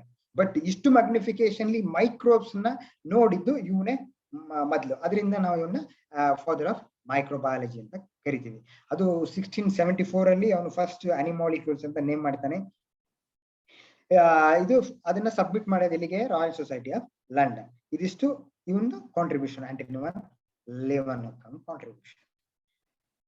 ಇವ್ರನ್ನೇ Louis Pasteur is the father of microbiology, modern microbiology, father of modern microbiology ಅಂತೆಲ್ಲ ಕರಿತೀವಿ. ಇವನ್ ಮುಟ್ಟಿದ್ದೆಲ್ಲ ಚಿನ್ನ ಆಗತ್ತೆ. ಚಿನ್ನ ಅಂದ್ರೆ ಅವನು ಏನೆಲ್ಲಾ ಮಾಡ್ತಾ ಹೋಗ್ತಾನೆ ಅದಕ್ಕೆಲ್ಲ ರಿಸಲ್ಟ್ ಸಿಗ್ತಾ ಬರುತ್ತೆ, ಅದರಿಂದ ಮನುಷ್ಯನ್ಗೆ ಉಪಯೋಗ ಆಗ್ತಾ ಬರುತ್ತೆ. ಅದ್ ಹೆಂಗೆ ಅಂತ ಒಂದೊಂದಾಗಿ ಹೇಳ್ತಾ ಬರ್ತೀನಿ. ಅಂಡ್ ಇದು ಲೂಯಿಸ್ ಪಾಶ್ಚರ್ ಅವ್ನು ಹುಟ್ಟಿದ್ದು 1822 ಫ್ರಾನ್ಸ್ ಅಲ್ಲಿ ಹುಡ್ತಾನೆ ಅವನು. 1822 to 1895 ಇಷ್ಟರಲ್ಲಿ ಅವನು ಎಷ್ಟೆಲ್ಲ ಕಾಂಟ್ರಿಬ್ಯೂಷನ್ ಮಾಡ್ತಾನೆ. ಇವನು ಹಂಗಿದ್ರೆ ಇವನ್ ಮೈಕ್ರೋಬಯಾಲಜಿಸ್ಟಾ? ಇಲ್ಲ. ಲೂಯಿಸ್ ಪಾಶ್ಚರ್ ಬೇಸಿಕಲಿ ಕೆಮಿಸ್ಟ್ರಿ ಅವನು. ಕೆಮಿಸ್ಟ್ರಿ ಓದಿರ್ತಾನೆ, ಡಿಗ್ರಿ ಮಾಡ್ತಾನೆ, ಮಾಸ್ಟರ್ ಡಿಗ್ರಿ ಮಾಡಿ PhD ಮಾಡಿ ಅದೇ ಯೂನಿವರ್ಸಿಟಿ ಆಫ್ ಲಿಲ್ಲಿ ಫ್ರಾನ್ಸ್ ಅಲ್ಲಿ ಅಲ್ಲಿ ಪ್ರೊಫೆಸರ್ ಆಗಿರ್ತಾರೆ ಕೆಮಿಸ್ಟ್ರಿಯಲ್ಲಿ. ಅವರು ಕೆಮಿಸ್ಟ್ರಿಯಲ್ಲಿ ಪ್ರೊಫೆಸರ್ ಆಗಿರ್ಬೇಕಾದ್ರೆ ಅನೇಕ ಜನ ಇಂಪ್ರೆಸ್ ಆಗ್ತಾರೆ ಅವ್ರದ್ದು ರಿಸರ್ಚ್ ಆಕ್ಟಿವಿಟಿ ಬಗ್ಗೆ, ಅವರು ಹೇಳ್ತಿದ್ದಂಥದ್ದು. ಇದರಿಂದೆಲ್ಲ ಎಲ್ಲರೂ ತುಂಬಾ ಮೋಟಿವೇಟ್ ಆಗ್ತಾ ಇರ್ತಾರೆ. ಅಲ್ಲಿ ತುಂಬಾ ಆ ಟೈಮಲ್ಲಿ France, Germany, wine industry pathetic situation ಅಂದ್ರೆ ಏನು ಅಂದ್ರೆ ವೈನ್ ಅನ್ನ ಪ್ರಿಪೇರ್ ಮಾಡ್ತಾರೆ, ಅದನ್ನ ಲಾಂಗ್ ಟೈಮ್ ಸ್ಟೋರ್ ಮಾಡ್ಲಿಕ್ಕೆ ಆಗಲ್ಲ. ಇವತ್ತು ಅಷ್ಟೇ ವೈನ್ ಅನ್ನ ನೀವು ಲಾಂಗ್ ಡ್ಯೂರೇಷನ್ ಸ್ಟೋರ್ ಮಾಡಿದ್ರೆ ಅದ್ರದ್ದು ಕಾಸ್ಟ್ ಜಾಸ್ತಿ ಆಗುತ್ತೆ. ಅದು ವುಡನ್ ಬ್ಯಾರಲ್ ಅಲ್ಲಿ ಪ್ರಿಸರ್ವ್ ಮಾಡಿ ಲಾಂಗ್ ಡ್ಯೂರೇಷನ್ ಇಡ್ತಾರೆ. ಹಂಗೆ ಏನಾಗ್ತದೆ, ಇದು 1 ತಿಂಗಳಾದ ತಕ್ಷಣ ಏನಾಗ್ತದೆ, ಒಳ್ಳೆ ವೈನ್ ಇದ್ದಿದ್ದು ಅದು ಹಾಳಾಗ್ಬಿಡ್ತಿರುತ್ತೆ. ಹಾಳಾದಾಗ ಏನಾಗ್ತದೆ, ಆ ಇಂಡಸ್ಟ್ರಿ ಲಾಸ್ ಆಗ್ತಾ ಇರುತ್ತೆ. ಅದ್ರದ್ದು ಒಬ್ಬ ವೈನ್ ಇಂಡಸ್ಟ್ರಿ ಓನರ್ ಮಗ ಇವರು ಸ್ಟೂಡೆಂಟ್ ಆಗಿರ್ತಾರೆ. ಈ ಒಂದಿನ ಏನ್ ಮಾಡ್ತಾನೆ, ಲೂಯಿಸ್ ಪಾಶ್ಚರ್ ಅವ್ರನ್ನ, ಸರ್ ಈ ತರ ನೀವು ನಮ್ದು ಒಂದು ತೊಂದರೆ ಇದೆ, ನಮ್ಮ ವೈನ್ ಇಂಡಸ್ಟ್ರಿ ತುಂಬಾ ಲಾಸ್ ಅಲ್ಲಿ ಹೋಗ್ತಾ ಇದೆ, ಅದರಿಂದ ನೀವು ಯಾಕೆ ಬಂದು ನಮ್ಮ ವೈನ್ ಇಂಡಸ್ಟ್ರಿ ನೋಡ್ಬಾರ್ದು ಅಂತ ಕೇಳ್ತಾರೆ. ಯಾಕೆ ಈ ಲೂಯಿಸ್ ಪಾಶ್ಚರ್ ಒಪ್ಪಂತಾನೆ? ಆ ಟೈಮಲ್ಲಿ ಲೂಯಿಸ್ ಪಾಶ್ಚರ್ PhD ಯಾವ್ದ್ರಲ್ಲಿ ಮಾಡಿರ್ತಾನೆ ಅಂದ್ರೆ, ಈ ವೈನ್ ಬ್ಯಾರಲ್ಸ್ ಇರುತ್ತೆ, ಆಗ ಬ್ಯಾರಲ್ಸ್ ಎಲ್ಲ ಖಾಲಿ ಆದ್ಮೇಲೆ ಕೊನೆಯಲ್ಲಿ ಕ್ರಿಸ್ಟಲ್ ಫಾರ್ಮೇಶನ್ಸ್ ಇರುತ್ತೆ. ಆ ಕ್ರಿಸ್ಟಲ್ ನ ಟಾಟಾರಿಕ್ ಆಸಿಡ್ ಅಂತ ಹೇಳ್ತೀವಿ. ಆ ಟಾಟಾರಿಕ್ ಆಸಿಡ್ ಸ್ಟ್ರಕ್ಚರಲ್ ಸ್ಟಡಿ ಮಾಡಕ್ಕೆ ಏನ್ ಮಾಡಿರ್ತಾನೆ ಇವನು, ಆ ಮೈಕ್ರೋಸ್ಕೋಪ್ ಗಳಲ್ಲಿ ಆ ಸ್ಟೀರಿಯೋ ಕೆಮಿಸ್ಟ್ರಿ ಸ್ಟಡಿ ಮಾಡ್ಲಿಕ್ಕೆ ಅವ್ನು PhD ವರ್ಕ್ ಮಾಡಿರ್ತಾನೆ. ಆಯ್ತು ಬರೋಣ, ಆ ಲಿಂಕ್ ಇರುತ್ತಲ್ಲ ಇವನ್ಗೆ ವೈನ್ ಇದರಿಂದ ಟಾಟಾರಿಕ್ ಆಸಿಡ್ ಅದ್ರ ಬಗ್ಗೆ ವರ್ಕ್ ಮಾಡಿರ್ತಾನಲ್ಲ, ಆಯ್ತು ಬಂದ್ ನೋಡೋಣ ಅಂತ ಹೇಳ್ತಾನೆ. ಅವ್ರ ಇಂಡಸ್ಟ್ರಿಗೆ ವಿಸಿಟ್ ಮಾಡ್ತಾನೆ ಲೂಯಿಸ್ ಪಾಶ್ಚರ್. ಇಂಡಸ್ಟ್ರಿಗೆ ವಿಸಿಟ್ ಮಾಡಿದಾಗ ಗುಡ್ ವೈನ್, ಒಳ್ಳೆ ವೈನ್ ಅನ್ನ ಒಂದು ಸ್ಯಾಂಪಲ್ ಕಲೆಕ್ಟ್ ಮಾಡ್ತಾನೆ. ಇನ್ನೊಂದು, ಸರ್ ಇದು ಹಾಳಾಗಿದೆ, ಇದು ಕೆಟ್ಟ ವೈನ್ ಸರ್, ಇದು ಎಲ್ಲ ವೇಸ್ಟ್ ಆಗ್ತಾ ಇದೆ ನೋಡಿ ಸರ್, ಇಷ್ಟೊಂದೆಲ್ಲ ಲಾಸ್ ಆಗಿದೆ ಅಂತ ತೋರಿಸ್ತಾನೆ. ಅದೊಂದು ಸ್ಯಾಂಪಲ್ ಕಲೆಕ್ಟ್ ಮಾಡ್ತಾನೆ. ಲೂಯಿಸ್ ಪಾಶ್ಚರ್ ಕಲೆಕ್ಟ್ ಮಾಡಿ ಬಂದು ಲ್ಯಾಬ್ ಅಲ್ಲಿ ನೋಡ್ತಾನೆ. ಲ್ಯಾಬ್ ಅಲ್ಲಿ ನೋಡಿದಾಗ ಏನಾಗ್ತದೆ, ಈ ಒಳ್ಳೆ ವೈನ್ ಅಂತ ಏನಿರುತ್ತೆ ಆ ವೈನ್ ಅನ್ನ ಅಬ್ಸರ್ವ್ ಮಾಡ್ತಾ ಇರ್ತಾನೆ. ಅಬ್ಸರ್ವ್ ಮಾಡ್ಬೇಕಾದ್ರೆ ಅಲ್ಲಿ ಅದೇ ನಾನು ತೋರಿಸಿದ್ನಲ್ಲ ಸೆಕ್ರೋಮೈಸಿಸ್ ಸರ್ವಿಸೆ ಇಂದ ಈಸ್ಟ್, ಆ ಸೆಲ್ಸ್ ಗಳು round round round round round round round ಎಲ್ಲ ಕಾಣುತ್ತೆ. ಏನು ಕಾಣ್ತಾ ಇದೆಯಲ್ಲ, ಇದು ಏನು, ಇದು ಏನೋ ಇರ್ಬೇಕು, ಇದು ಇದರಿಂದಾನೇ ಏನೋ ಆಗ್ತಾ ಇರ್ಬೇಕು, ಇದು ಇಲ್ಲ ಅಂದ್ರೆ ಇದು ಯಾಕೆ ಇಷ್ಟೊಂದು ಇರುತ್ತೆ ಅಂತೇಳಿ ಯೋಚನೆ ಮಾಡ್ತಾನೆ. ಅದೇ ತರ ಸ್ಪಾಯ್ಲ್ಡ್ ವೈನ್ ಇರುತ್ತಲ್ಲ ಅದನ್ನ ನೋಡ್ತಾನೆ. ಅದನ್ನ ನೋಡಿದಾಗ ಈ round round round shape East ಜೊತೆಗೆ ರಾಡ್ ಶೇಪ್ದು ಕಾಣುತ್ತೆ. ಈ ರಾಡ್ ಶೇಪ್ ಕಾಣ್ತಿದೆಯಲ್ಲ, ಏನೋ ಇದರಿಂದ ಏನೋ ತೊಂದರೆ ಇರಬೇಕು, ನೋಡೋಣ ಅಂತ ಯೋಚನೆ ಮಾಡಿ ಅವನು ಈ ಗುಡ್ ವೈನ್ ಬ್ಯಾಡ್ ವೈನ್ ಅನ್ನ ಅಬ್ಸರ್ವ್ ಮಾಡ್ತಾನೆ. ಅಬ್ಸರ್ವ್ ಮಾಡ್ಬಿಟ್ಟು ಈ ಬ್ಯಾಡ್ ವೈನ್ ಕಾರಣ ಈ ರಾಡ್ ಶೇಪ್ ಇದೆಯಲ್ಲ, ಇದು ಏನೋ ಇರ್ಬೇಕು, ಇದು ಹೋದ್ರೆ ಇದು ಸರಿಯಾಗಬಹುದು ಅಂತ ಅವನಿಗನ್ಸುತ್ತೆ. ಹಾಗೇನ್ ಮಾಡ್ತಾನೆ ಇವನು, ಆ ಟೈಮಲ್ಲೆಲ್ಲ chemistry is A mother science. ಇವತ್ತು ಅಷ್ಟೇ ಕೆಮಿಸ್ಟ್ರಿ ಅಂದ್ರೆ ನಾವು ಸೈನ್ಸ್ಗೆ ತಾಯಿ ಅಂತ ಕರಿತೀವಿ. ಅದೇ ತರ ಫರ್ಮೆಂಟೇಶನ್ ಅಂದ್ರೆ ಜನ ಏನ್ ಅನ್ಕೊಂಡಿರ್ತಾರೆ ಅಂದ್ರೆ, ಶುಗರ್ ಹಾಕಿದ ಮೇಲೆ ಆ ಶುಗರ್ ಆಲ್ಕೋಹಾಲ್ ಕಾರ್ಬನ್ ಡೈಆಕ್ಸೈಡ್ ಆಗಿ ಕನ್ವರ್ಟ್ ಆಗ್ಬೇಕಂದ್ರೆ ಇದು ಕೆಮಿಕಲ್ ಪ್ರೋಸೆಸ್ ಅಂತ ಜನಕ್ಕೆ ಬಿಲೀವ್ ಇರುತ್ತೆ. ದೊಡ್ಡ ದೊಡ್ಡ ಸೈಂಟಿಸ್ಟ್ ಅವತ್ತಿನ ದಿನ ನೀವೆಲ್ಲ ನೋಡಿದಿರಿ, ಭೂಮಿ ಗುಂಡಾಗಿದೆ ಅಂದ ತಕ್ಷಣ ಏನ್ ಮಾಡ್ತಾರೆ, ಅವನನ್ನ ಕಲ್ಲಲ್ಲಿ ಹೊಡೆದು ಸಾಯಿಸ್ತಾರೆ ಅಂತ ಜನ ಇದ್ದ ಸಮಯ. ಕೆಮಿಸ್ಟ್ರಿ ತುಂಬಾ ಡಾಮಿನೆಂಟ್. ಆ ಕೆಮಿಸ್ಟ್ರಿಗೆ ಇದು ಕೆಮಿಕಲ್ ಪ್ರೋಸೆಸ್ ಅಲ್ಲ, ಇಲ್ಲಿ ಏನೋ ಒಂದು ರೌಂಡ್ ರೌಂಡ್ ಕಾಣ್ತಿದ್ಯಲ್ಲ, ಇದು ಇನ್ವಾಲ್ವ್ ಆಗಿದೆ, ಈ ಮೈಕ್ರೋಬ್ಸ್ ಇನ್ವಾಲ್ವ್ ಆಗಿರೋದ್ರಿಂದನೇ ಈ ಕನ್ವರ್ಷನ್ ಆಗ್ತಾ ಇರೋದು ಅಂತ ಹೇಳ್ಬೇಕು ಅಂತ ಲೂಯಿಸ್ ಪ್ಯಾಶ್ಚರ್ ಪ್ರಯತ್ನ ಪಡ್ತಾರೆ. ಅದನ್ನ ಪ್ರೂವ್ ಮಾಡ್ಲಿಕ್ಕೆ ತುಂಬಾ ಕಷ್ಟ ಆಗೋ ಕಾಲದಲ್ಲಿ. ಇವತ್ತು ಅಷ್ಟೇ ನೀವು ಯಾವ್ದೇ ಒಂದು ಹೈಪಾಥಿಸಿಸ್ ಪ್ರೂವ್ ಮಾಡ್ಬೇಕು ಅಂದ್ರೆ ಎಷ್ಟು ಕಷ್ಟ ಅಂತ ನಿಮ್ಗೆಲ್ಲ ಗೊತ್ತಿದೆ. ಅಂತದ್ರಲ್ಲಿ ಆ ಕಾಲದಲ್ಲಿ ಅವ್ನು ಪ್ರೂವ್ ಮಾಡಿದ ಅಂದ್ರೆ ಎಷ್ಟು ಗ್ರೇಟ್. ಅವನು ಏನೆಲ್ಲ ಮಾಡ್ತಾನೆ, ಓಪನ್ ಆಗಿ ಮಾಡ್ತಾನೆ, ಸೊಸೈಟಿಯಲ್ಲಿ ಎಲ್ಲಾ ಜನಗಳ ಮುಂದೆ ಮಾಡಿ ಪ್ರೂವ್ ಮಾಡ್ತಾನೆ ಅವನು. ಇದರಲ್ಲಿ ಏನಾಗ್ತದೆ, ಈ ಕೆಮಿಕಲ್ ಪ್ರೋಸೆಸ್, ಈ ಶುಗರ್, ಈ ಗ್ರೇಪ್ಸ್ ಇರುತ್ತಲ್ಲ, ಗ್ರೇಪ್ಸ್ ಅಲ್ಲಿ ಶುಗರ್ ಕಂಟೆಂಟ್ ಕನ್ವರ್ಟ್ ಆಗಿ ಆಲ್ಕೋಹಾಲ್, ಕಾರ್ಬನ್ ಡೈಆಕ್ಸೈಡ್ ಆಗ್ಲಿಕ್ಕೆ ಈ ಸೆಕರೋಮೈಸಿಸ್ ಸರ್ವಿಸ್ ಕಾರಣ.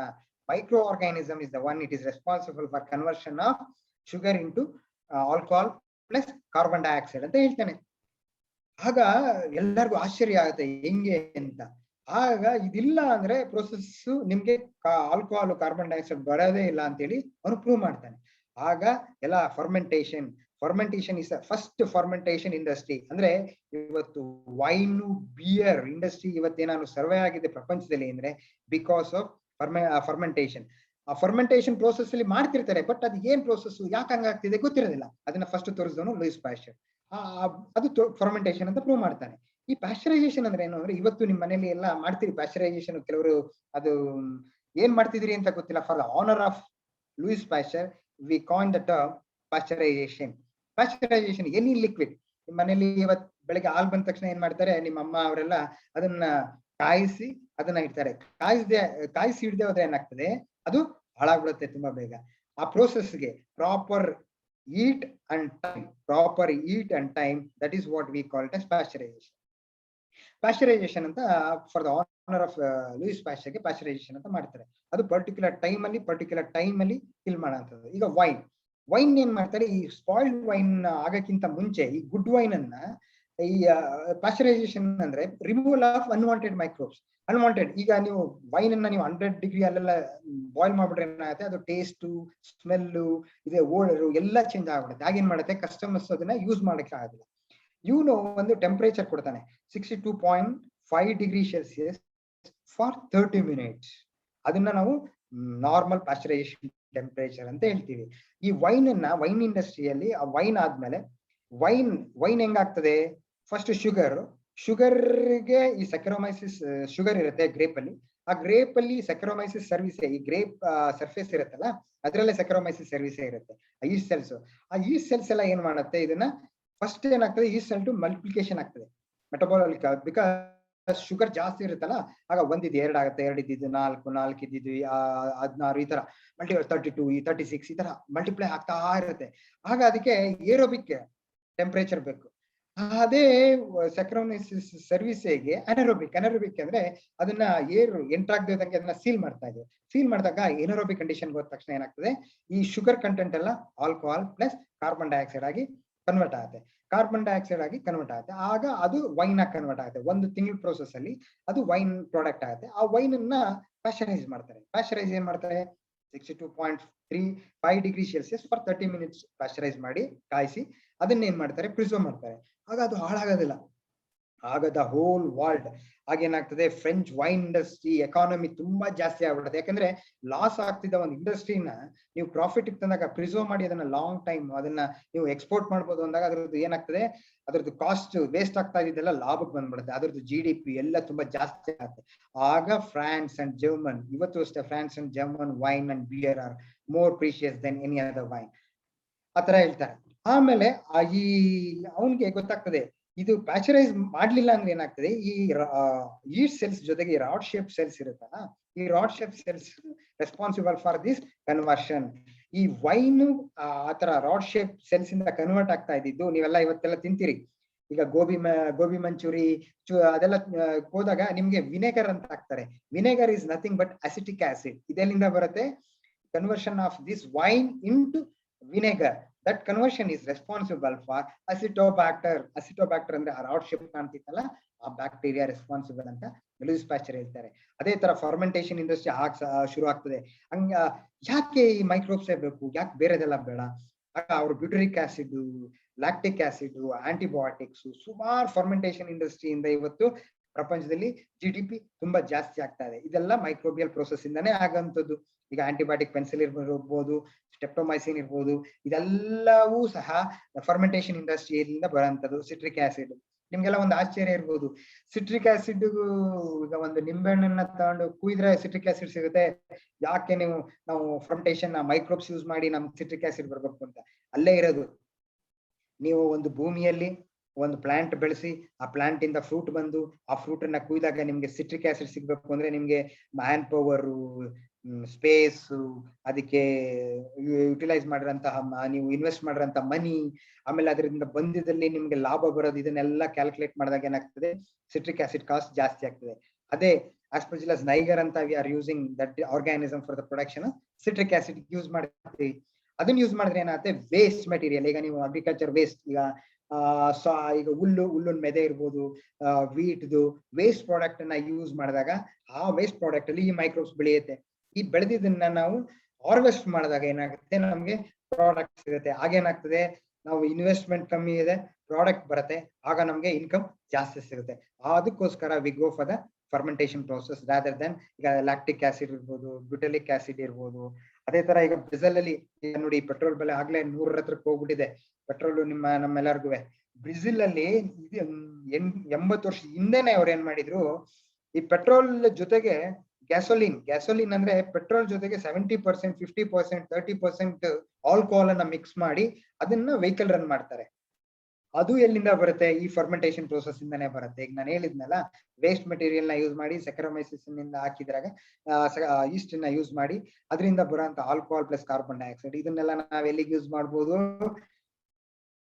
ಇನ್ಸ್ಟೆಡ್ ಆಫ್ ಪೆಟ್ರೋಲ್ ಕಾಸ್ಟ್ ಗೆ, ಅಂದ್ರೆ ಫುಲ್ ಪೆಟ್ರೋಲ್ ತೆಗೆದ್ಬಿಟ್ಟು ಆಲ್ಕೋಹಾಲ್ ಹಾಕಿ ಓಡಿಸ್ಲಿಕ್ಕೆ ಆಗೋದಿಲ್ಲ.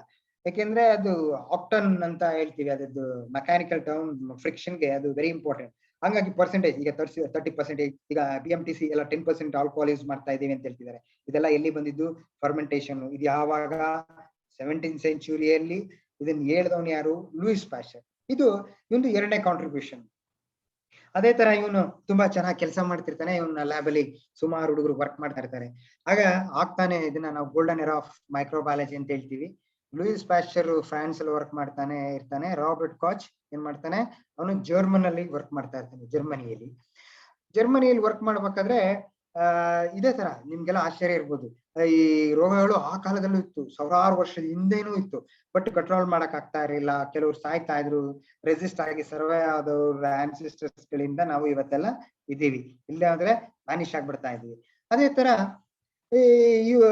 ಆ ಟೈಮಲ್ಲಿ ಇದಕ್ಕಿಂತ ಫಸ್ಟ್ ಒಂದು ಸ್ಟೋರಿ ಹೇಳ್ಬಿಡ್ತೇನೆ. ಇಲ್ಲಿ ಒಂದು ವ್ಯಾಕ್ಸಿನ್ ಅಂತ ಕಾಯಿನ್ ಮಾಡಿದವನು, ವ್ಯಾಕ್ಸಿನೇಷನ್ ಅಂತ ಕಾಯಿನ್ ಮಾಡಿದವನು Louis Pasteur, for the honour of Edward Jenner ನ ನಾವು 17th ಸೆಂಚುರಿಯಲ್ಲಿ ನಾವು ಅವನ ಫಾದರ್ ಆಫ್ ವ್ಯಾಕ್ಸಿನೇಷನ್ ಅಂತ ಕರಿತೀವಿ. ಎಡ್ವರ್ಡ್ ಜೆನ್ನರ್ನ ಯಾಕೆ ಎಡ್ವರ್ಡ್ ಜೆನ್ನರ್ನ ಫಾದರ್ ಆಫ್ ವ್ಯಾಕ್ಸಿನೇಷನ್ ಅಂತ ಕರಿತೀವಿ ಅಂದ್ರೆ, Edward Jenner is basically A doctor, physician. ಈ ಲೂಯಿಸ್ ಪ್ಯಾಶ್ಚರ್ ಡಾಕ್ಟರ್ ಅಲ್ಲ, ಅವನು scientist, researcher, basically A chemist. ಅವನು ಮೂಟ್ವೆ ಮೈಕ್ರೋಬಯಾಲಜಿಸ್ಟ್ ಆಗ್ತಾನೆ. ಈ ವ್ಯಾಕ್ಸಿನ್ ಅನ್ನ ಹೆಂಗ್ ಕಂಡುಹಿಡಿತಾನೆ, ಅವನಿಗೆ ಆ ಟೈಮಲ್ಲಿ ಅದು ವ್ಯಾಕ್ಸಿನ್ ಅಂತ ಗೊತ್ತಿರೋದಿಲ್ಲ. For the honour of Edward Jenner he coined the term, Louis Pasteur coined the term, vac means cow, vac ಅಂದ್ರೆ vaccination, vac means cow, vaccination ಅಂತ ಕಾಯಿನ್ ಮಾಡ್ತಾನೆ. ಯಾಕೆ ಮಾಡ್ತಾನೆ, ಅದು ಏನಾಯ್ತು, ಯಾಕೆ ಅಂತ. 10,000 years ago, ಇವತ್ತೆಷ್ಟು 10,000 years ago ಅಂದ್ರೆ ನಾವು ಈಗ ಏಡಿಲಿದ್ದೀವಿ, BC ತಾಳಿ 10,000 years ago ನಾರ್ತ್ ಈಸ್ಟರ್ನ್ ಆಫ್ರಿಕಾದಲ್ಲಿ skin cells, spleen, bone marrow, lymph nodes, ಇದೆಲ್ಲ ಏನಾಗ್ತದೆ, ಮೈಯಲ್ಲೆಲ್ಲ dot dot dot dot dot dot ತರ ಬರುತ್ತೆ. ಡಾಟ್ ಬಂದಾಗ ಏನಾಗ್ತಾ ಇತ್ತು, ಮೈ ಕೈ ಎಲ್ಲ ಡಾಟ್ ಬರ್ತಾ ಇತ್ತು. ಡಾಟ್ ಬಂದಾಗ ಫೀವರ್ ಏನು ಬರ್ತಾ ಇರಲಿಲ್ಲ, ಮೈ ಬಿಸಿ ಆಗ್ತಾ ಇರಲಿಲ್ಲ. ಬಂದ 2 ವಾರದಲ್ಲಿ ಸತ್ತೋಗ್ತಾ ಇದ್ರು ಜನ. ಹಾಗೇನ್ ಮಾಡ್ತಾ ಇದ್ರು ಜನ, ಬಂದವ್ರನ್ನ ಊರಿಂದ ಹೊರಗಡೆ ಅವ್ರನ್ನ ಇರಿಸ್ತಾ ಇದ್ರು.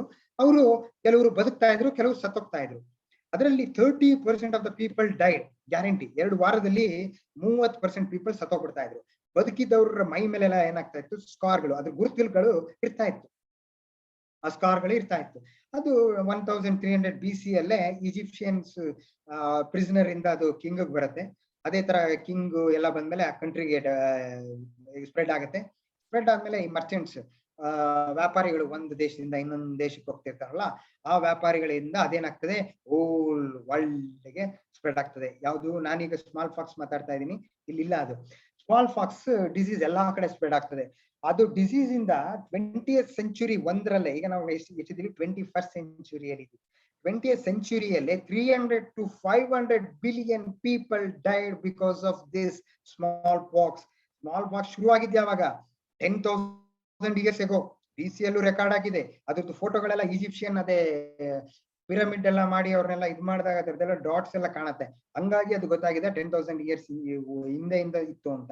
ಅದು ಆದ್ರೂ 20th ಸೆಂಚುರಿಯಲ್ಲಿ ಅದು ಸಾಯಿಸಿದ ಎಷ್ಟು ಜನನ 300 to 500 million ಪೀಪಲ್ ಅನ್ನ ಸಾಯ್ತಾರ. ಅದ್ರದ್ದು ಸಿವಿಯಾರಿಟಿ ಹಂಗಿರುತ್ತೆ. ಇವನು ನಮ್ಮ 17th ಸೆಂಚುರಿಯಲ್ಲಿ ಎಡ್ವರ್ಡ್ ಜೆನ್ನರ್ ಏನ್ ಮಾಡ್ತಾರೆ, ಇಂಗ್ಲೆಂಡ್ ಒಂದು ಹೆಲ್ತ್ ಸೆಂಟರ್ಗೆ ಡಾಕ್ಟರ್ ಆಗಿ ಅಪಾಯಿಂಟ್ ಆಗ್ತಾರೆ. ಡಾಕ್ಟರ್ ಆಗಿ ಹೋದಾಗ ಅಲ್ಲಿ ಊರಲ್ಲಿ ಅನೇಕ ಜನರು ಇದು ಬಂದು ಸಾಯ್ತಾ ಇರ್ತಾರೆ. ಆದ್ರೆ ಈ ಯಾರ್ಯಾರು ಮಿಲ್ಕ್ ಮೇಡ್ ಇದ್ರು, ಮಿಲ್ಕ್ ಮೇಡ್ ಅಂದ್ರೆ ಹಸುಗಳನ್ನ ಸಾಕಿ ಹಸುಗಳಿಂದ ಹಾಲು ಕರೆದು ಮಾರಾಟ ಮಾಡ್ತಿದ್ರು, ಅವ್ರಿಗೆ ಇದ್ರದ್ದು ಸಿವಿಯಾರಿಟಿ ಇನ್ಫೆಕ್ಷನ್ ಇರೋದಿಲ್ಲ, ಆಮೇಲೆ ಅವರು ಸಾಯ್ತಾನೂ ಇರೋದಿಲ್ಲ. ಇವ್ಗೊಂದು ಆಶ್ಚರ್ಯ ಆಗ್ತದೆ, ಇಲ್ಲಿ ಇಡೀ ಊರಲ್ಲಿ ಎಲ್ಲಾರು ಸಾಯ್ತಾ ಇದ್ದಾರೆ, ಬಟ್ ಇಲ್ಲಿ ಏನೋ ಆಶ್ಚರ್ಯ ಇದೆಯಲ್ಲ, ಈ ಹಸುಗಳನ್ನ ಸಾಕಂತ ಜನಗಳಲ್ಲಿ ಇದು ಅಷ್ಟು ಕಾಣಿಸ್ತಾ ಇಲ್ವಲ್ಲ, ಏನ್ ಕಾರಣ ಇರ್ಬೋದು ಅಂತ ನೋಡ್ತಾನೆ. ಬಟ್ ಅವ್ರಗಳಲ್ಲೂ ಸ್ಕಾರ್ ಬರ್ತಿರುತ್ತೆ, ಬಟ್ ಅವ್ರು ಸಾಯ್ತಾ ಇರೋದಿಲ್ಲ. ಈ ಎಡ್ವರ್ಡ್ ಜೆನ್ನರ್ ಅಬ್ಸರ್ವೇಷನ್, ಅವ್ನು ಬೇಸಿಕಲಿ ಡಾಕ್ಟರ್ ಸರ್ಜನ್, ಅವನೇನ್ ಮಾಡ್ತಾನೆ, ಒಂದು ದಿನ ಮಿಲ್ಕ್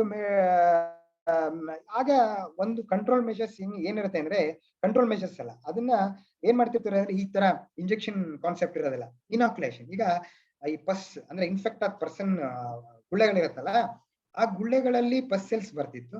ಆ ಪಸ್ ಸೆಲ್ಸ್ಗೆ ಈ ಚಾಕುವಲ್ಲಿ ಡ್ಯಾಮೇಜ್ ಮಾಡ್ತಿದ್ರು. ಆಗೇನಾಗ್ತಿತ್ತು, ಪಸ್ ಸೆಲ್ಸ್ ಚಾಕು ಬರ್ತಾ ಇತ್ತು, ಅದನ್ನ ತೆಗೆದು ಹೆಲ್ದಿ ಇಂಡಿವಿಜುವಲ್ ತೋಳಿಗೆ ಏನ್ ಮಾಡ್ತಾ ಇದ್ರು, 3-4 ಸತಿ ಕುಯ್ತಾ ಇದ್ರು. ಕುಯ್ದಾಗ ಏನಾಗ್ತಿತ್ತು, ಆ ಪ್ಯಾಥೋಜನ್ ಹ್ಯೂಮನ್ಗೆ ಎಂಟರ್ ಆಗ್ತಾ ಇತ್ತು.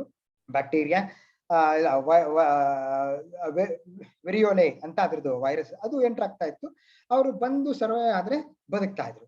ಅದೇ ತರ ಇವನ್ಗೆ ಒಂದು ಆಶ್ಚರ್ಯ ಆಗ್ತದೆ. ಎಡ್ವರ್ಡ್ ಜೆನ್ನರ್ ಏನ್ ಮಾಡ್ತಾನೆ, ಮಿಲ್ಕ್ ಮೇಡ್ ಅನ್ನ ಕರಿತಾನೆ.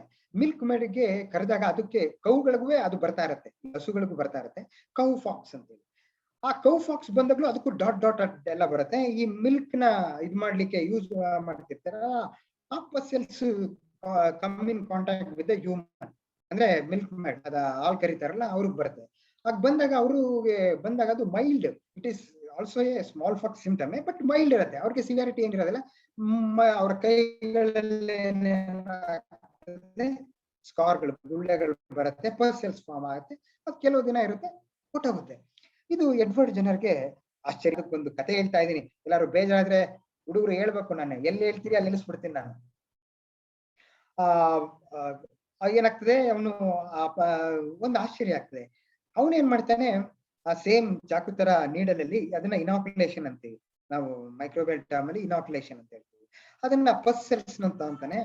ಪಸ್ ಸೆಲ್ಸ್ ನ ತಗೊಂಡ್ ಏನ್ ಮಾಡ್ತಾನೆ, ಯಾವ ಪಸ್ ಸೆಲ್ಸ್, ಈ ಮಿಲ್ಕ್ ಮೇಡು ಕೌ ಫಾಕ್ಸ್ ಬಂದಿರತ್ತಲ್ಲ, ಕೌ ಫಾಕ್ಸ್ ಬಂದಿರತ್ತೆ ಅಂದ್ರೆ ಕೌಗೆಲ್ಲ ಕೌ ಫಾಕ್ಸ್ ಆಗಿರುತ್ತೆ, ಅದರಿಂದ ಹಾಲ್ನ ಕರಿಬೇಕಾದ್ರೆ ಇವು ಕೈಗೆಲ್ಲ ಇನ್ಫೆಕ್ಷನ್ ಆಗಿರುತ್ತೆ ಆ ಪಸ್ ಸೆಲ್ಸ್.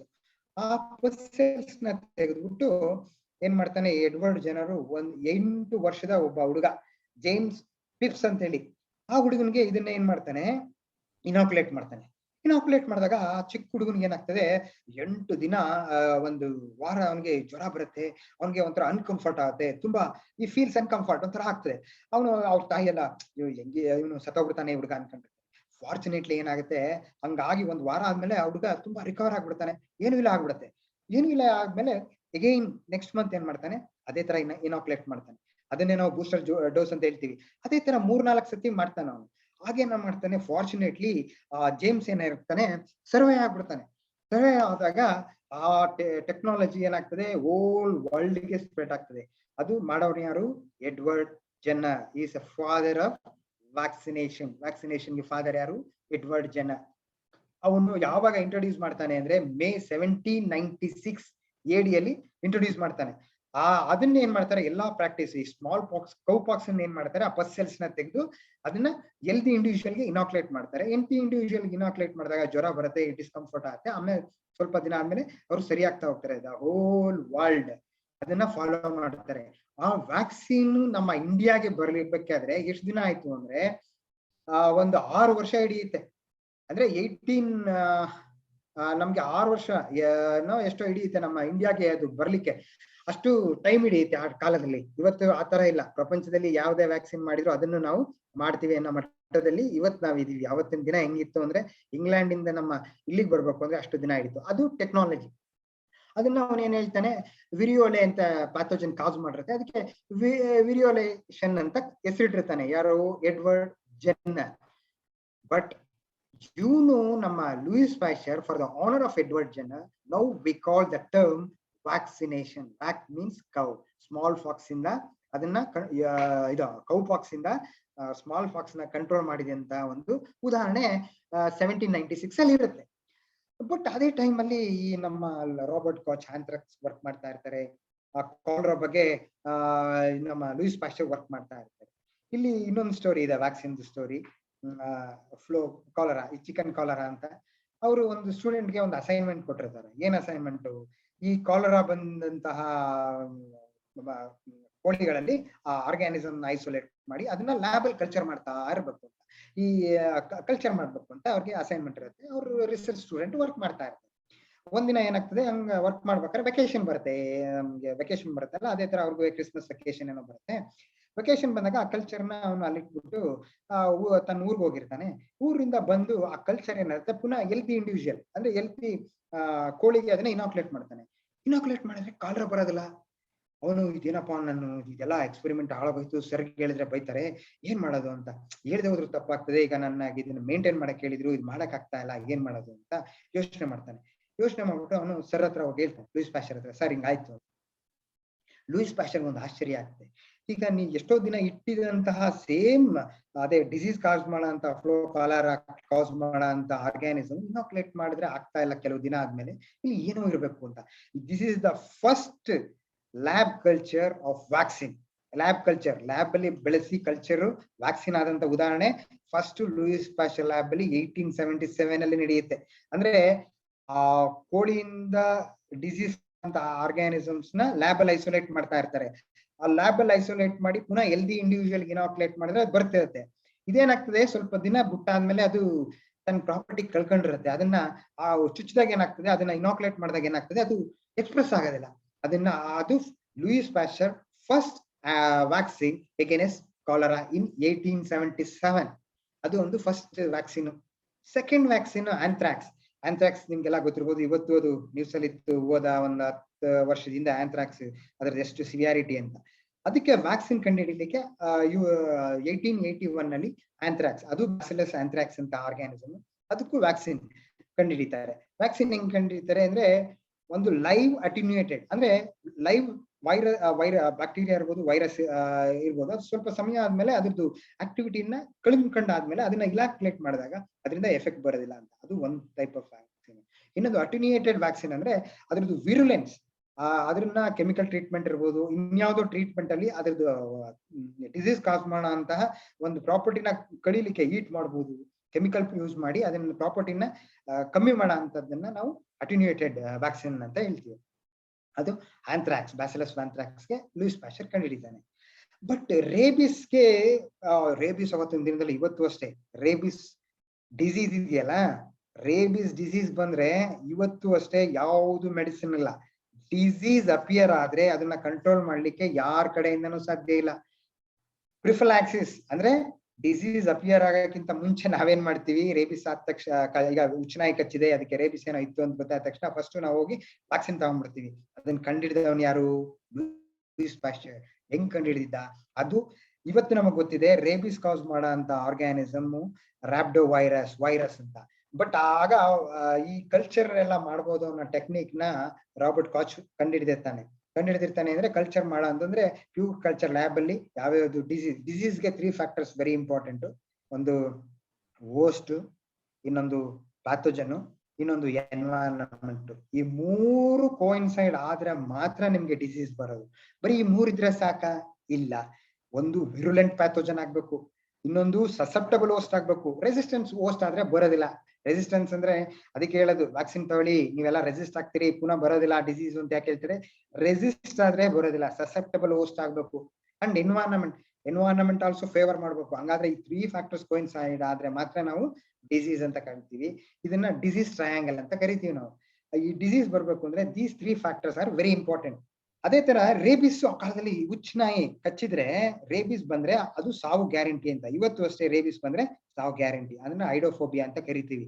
ಅದು ನೋವು ಡಿಸಾರ್ಡರ್. ಹೆಂಗೆ ಅಂದ್ರೆ ಅವ್ರಿಗೆ ವಾಟರ್ ಶಬ್ದ ಕೇಳಿದ್ರೆ ಹೆಂಗ್ ಕೂಗ್ತಾರೆ ಅಂದ್ರೆ ಇಟ್ ಇಸ್ ಡಿಫಿಕಲ್ಟ್. ಆಗ್ಲೂ ಅಷ್ಟೇ ಆ ರೇಬಿಸ್ ಯಾಕಾದ್ರು ನಾಯಿ ಕಚ್ಚಿದೆ ಅವ್ರಿಗೆ ರೋಗ ಬಂದಿದೆ ಅಂದ್ರೆ ಊರ್ವರೆಗೆ ಒಂದು ಶೆಡ್ ಅಲ್ಲಿ ಅವ್ರನ್ನ ದಾರದಲ್ಲಿ ಕಟ್ಟಾಕ್ಬಿಡ್ತಿದ್ರು. ಅವ್ನಿಗೆ ಸಾವು ಗ್ಯಾರಂಟಿ ಅವನ ಹತ್ರ ಅಂತ. ಅವನ ಹತ್ರ ಯಾರು ಹೋಗ್ತಿರ್ಲಿಲ್ಲ. ಯಾಕೆಂದ್ರೆ ಅವ್ರನ್ನ ಬಿಟ್ರೆ ಅವ್ರು ಬೇರೆಯವ್ರ ಜೊತೆಗೆ ಸಂಪರ್ಕ ಬೆಳೆಸಿದ್ರೆ ಅವ್ರು ಬೇರೆಯವ್ರ ಜೊತೆಗೆ ಇದು ಮಾಡಿದ್ರೆ ಅವ್ರಿಗೂ ರೇಬಿಸ್ ಬಂದ್ಬಿಟ್ಟು ಅವ್ರಿಗೂ ಸಾವು ಗ್ಯಾರಂಟಿ ಆಗ್ತಿತ್ತು. ಆ ಟೈಮ್ ಅದು ಯಾವುದು 18th ಸೆಂಚುರಿ. ಆಗ ಒಂದು ದಿನ ಇದನ್ನ ಇವನ್ಗೆ ಕಲ್ಚರ್ ಮಾಡ್ಲಿಕ್ಕೆ ಬರೋದಿಲ್ಲ. ಇದು ಒಂದಷ್ಟು ರಿಸರ್ಚ್ ಸ್ಟೂಡೆಂಟ್ಸ್ಗೆ ಅಸೈನ್ ಮಾಡಿರ್ತಾನೆ ಲೂಯಿಸ್ ಪ್ಯಾಶ್ಚರ್ ಅಸೈನ್ ಮಾಡಿದಾಗ ಈ ಸ್ಟೂಡೆಂಟ್ಸ್ ಗಳು ಏನ್ ಮಾಡ್ತಾರೆ, ಹುಚ್ಚುನಾಯಿನ ಹಿಡಿಬೇಕು. ಹಿಡಿದ್ರೆ ತಾನೇ ನಿಮ್ಗೆ ಅದ್ರದ್ದು ಸಲೈವ ಅಂದ್ರೆ ಹುಚ್ಚುನಾಯಿದು ಸಲೈವನ ಕಲೆಕ್ಟ್ ಮಾಡ್ತಾರೆ. ಅದನ್ನ ಅದೇ ಹುಡುಗರಿಗೆ ಏನಾರು ಆ ನಾಯಿ ಕಚ್ಚಿತು ಅಂದ್ರೆ ಆ ಹುಡುಗನ್ಗೆ ಸಾವು ಗ್ಯಾರಂಟಿ. ಅಷ್ಟು ಕಷ್ಟದಲ್ಲಿ ಈ ರೇಬಿಸ್ ಡಾಗ್ ನ ಓಡಿಸಿ ಅದನ್ನ ಹಿಡಿದು ಅದನ್ನ ಏನ್ ಮಾಡ್ತಾರೆ, ಹ್ಯಾಂಗ್ ಮಾಡಿ ಅದರಿಂದ ಸಲೈವ ಬರುತ್ತಲ್ಲ ಆ ಸಲೈವನೆಲ್ಲ ಕಲೆಕ್ಟ್ ಮಾಡ್ತಾರೆ. ಆ ಸಲೈವನ ಇವರು ಕಲ್ಚರ್ ಮಾಡ್ಬೇಕು ಅಂತ ಮೀಡಿಯಾ ಮೇಲೆ ಹಾಕ್ತಾರೆ. ಮೇಲೆ ಹಾಕ್ತಾರೆ. ಯಾವುದೇ ಕಾರಣಕ್ಕೂ ಅದು ಬೆಳೀತಾ ಇರೋದಿಲ್ಲ, ಅಂದ್ರೆ ಗ್ರೋತ್ ಆಗೋದಿಲ್ಲ. ಅದು ಇವ್ಗೆ ಆಶ್ಚರ್ಯ ಆಗ್ತದೆ, ಏನೂ ಆಗೋದಿಲ್ಲ. ಇವನ್ ಏನ್ ಮಾಡ್ತಾನೆ, ಅದನ್ನ ರ್ಯಾಬಿಟ್ ಆಮೇಲೆ ಮಂಕಿಗೆ ಇನಾಕ್ಯುಲೇಟ್ ಮಾಡಿ ಅದನ್ನ ಮೇಂಟೈನ್ ಮಾಡ್ತಾ ಇರ್ತಾರೆ. ಬಟ್ ಆ ಟೈಮ್ ಅಲ್ಲಿ ಗೊತ್ತಿರೋದಿಲ್ಲ ಇದು ವೈರಸ್ ಅಂತ. ಯಾಕಂದ್ರೆ 18th ಸೆಂಚುರಿ, ನಾನು ಹೇಳಿದ್ದು 1897-99 ಅಲ್ಲಿ ಫಸ್ಟ್ ಟೊಬ್ಯಾಕೊ ಮೊಸಾಯಿಕ್ ವೈರಸ್ ಕಂಡುಹಿಡಿಯೋದು, ಅದು ವೈರಸ್ ಇಂದ ಅಂತ. ಬಿಫೋರ್ ದಟ್ ಗೊತ್ತಿರೋದಿಲ್ಲ ಇದು ವೈರಸ್ ಅಂತ. ಬಟ್ ಅದು ಕಲ್ಚರ್ ಮಾಡ್ಲಿಕ್ಕೆ ಆಗದೇ ಇಲ್ಲ. ಇವತ್ತು ಅಷ್ಟೇ ಯಾವುದೇ ವೈರಸ್ ಆದ್ರೆ ನಾವು ಕಲ್ಚರ್ ಮಾಡಕ್ಕಾಗಲ್ಲ.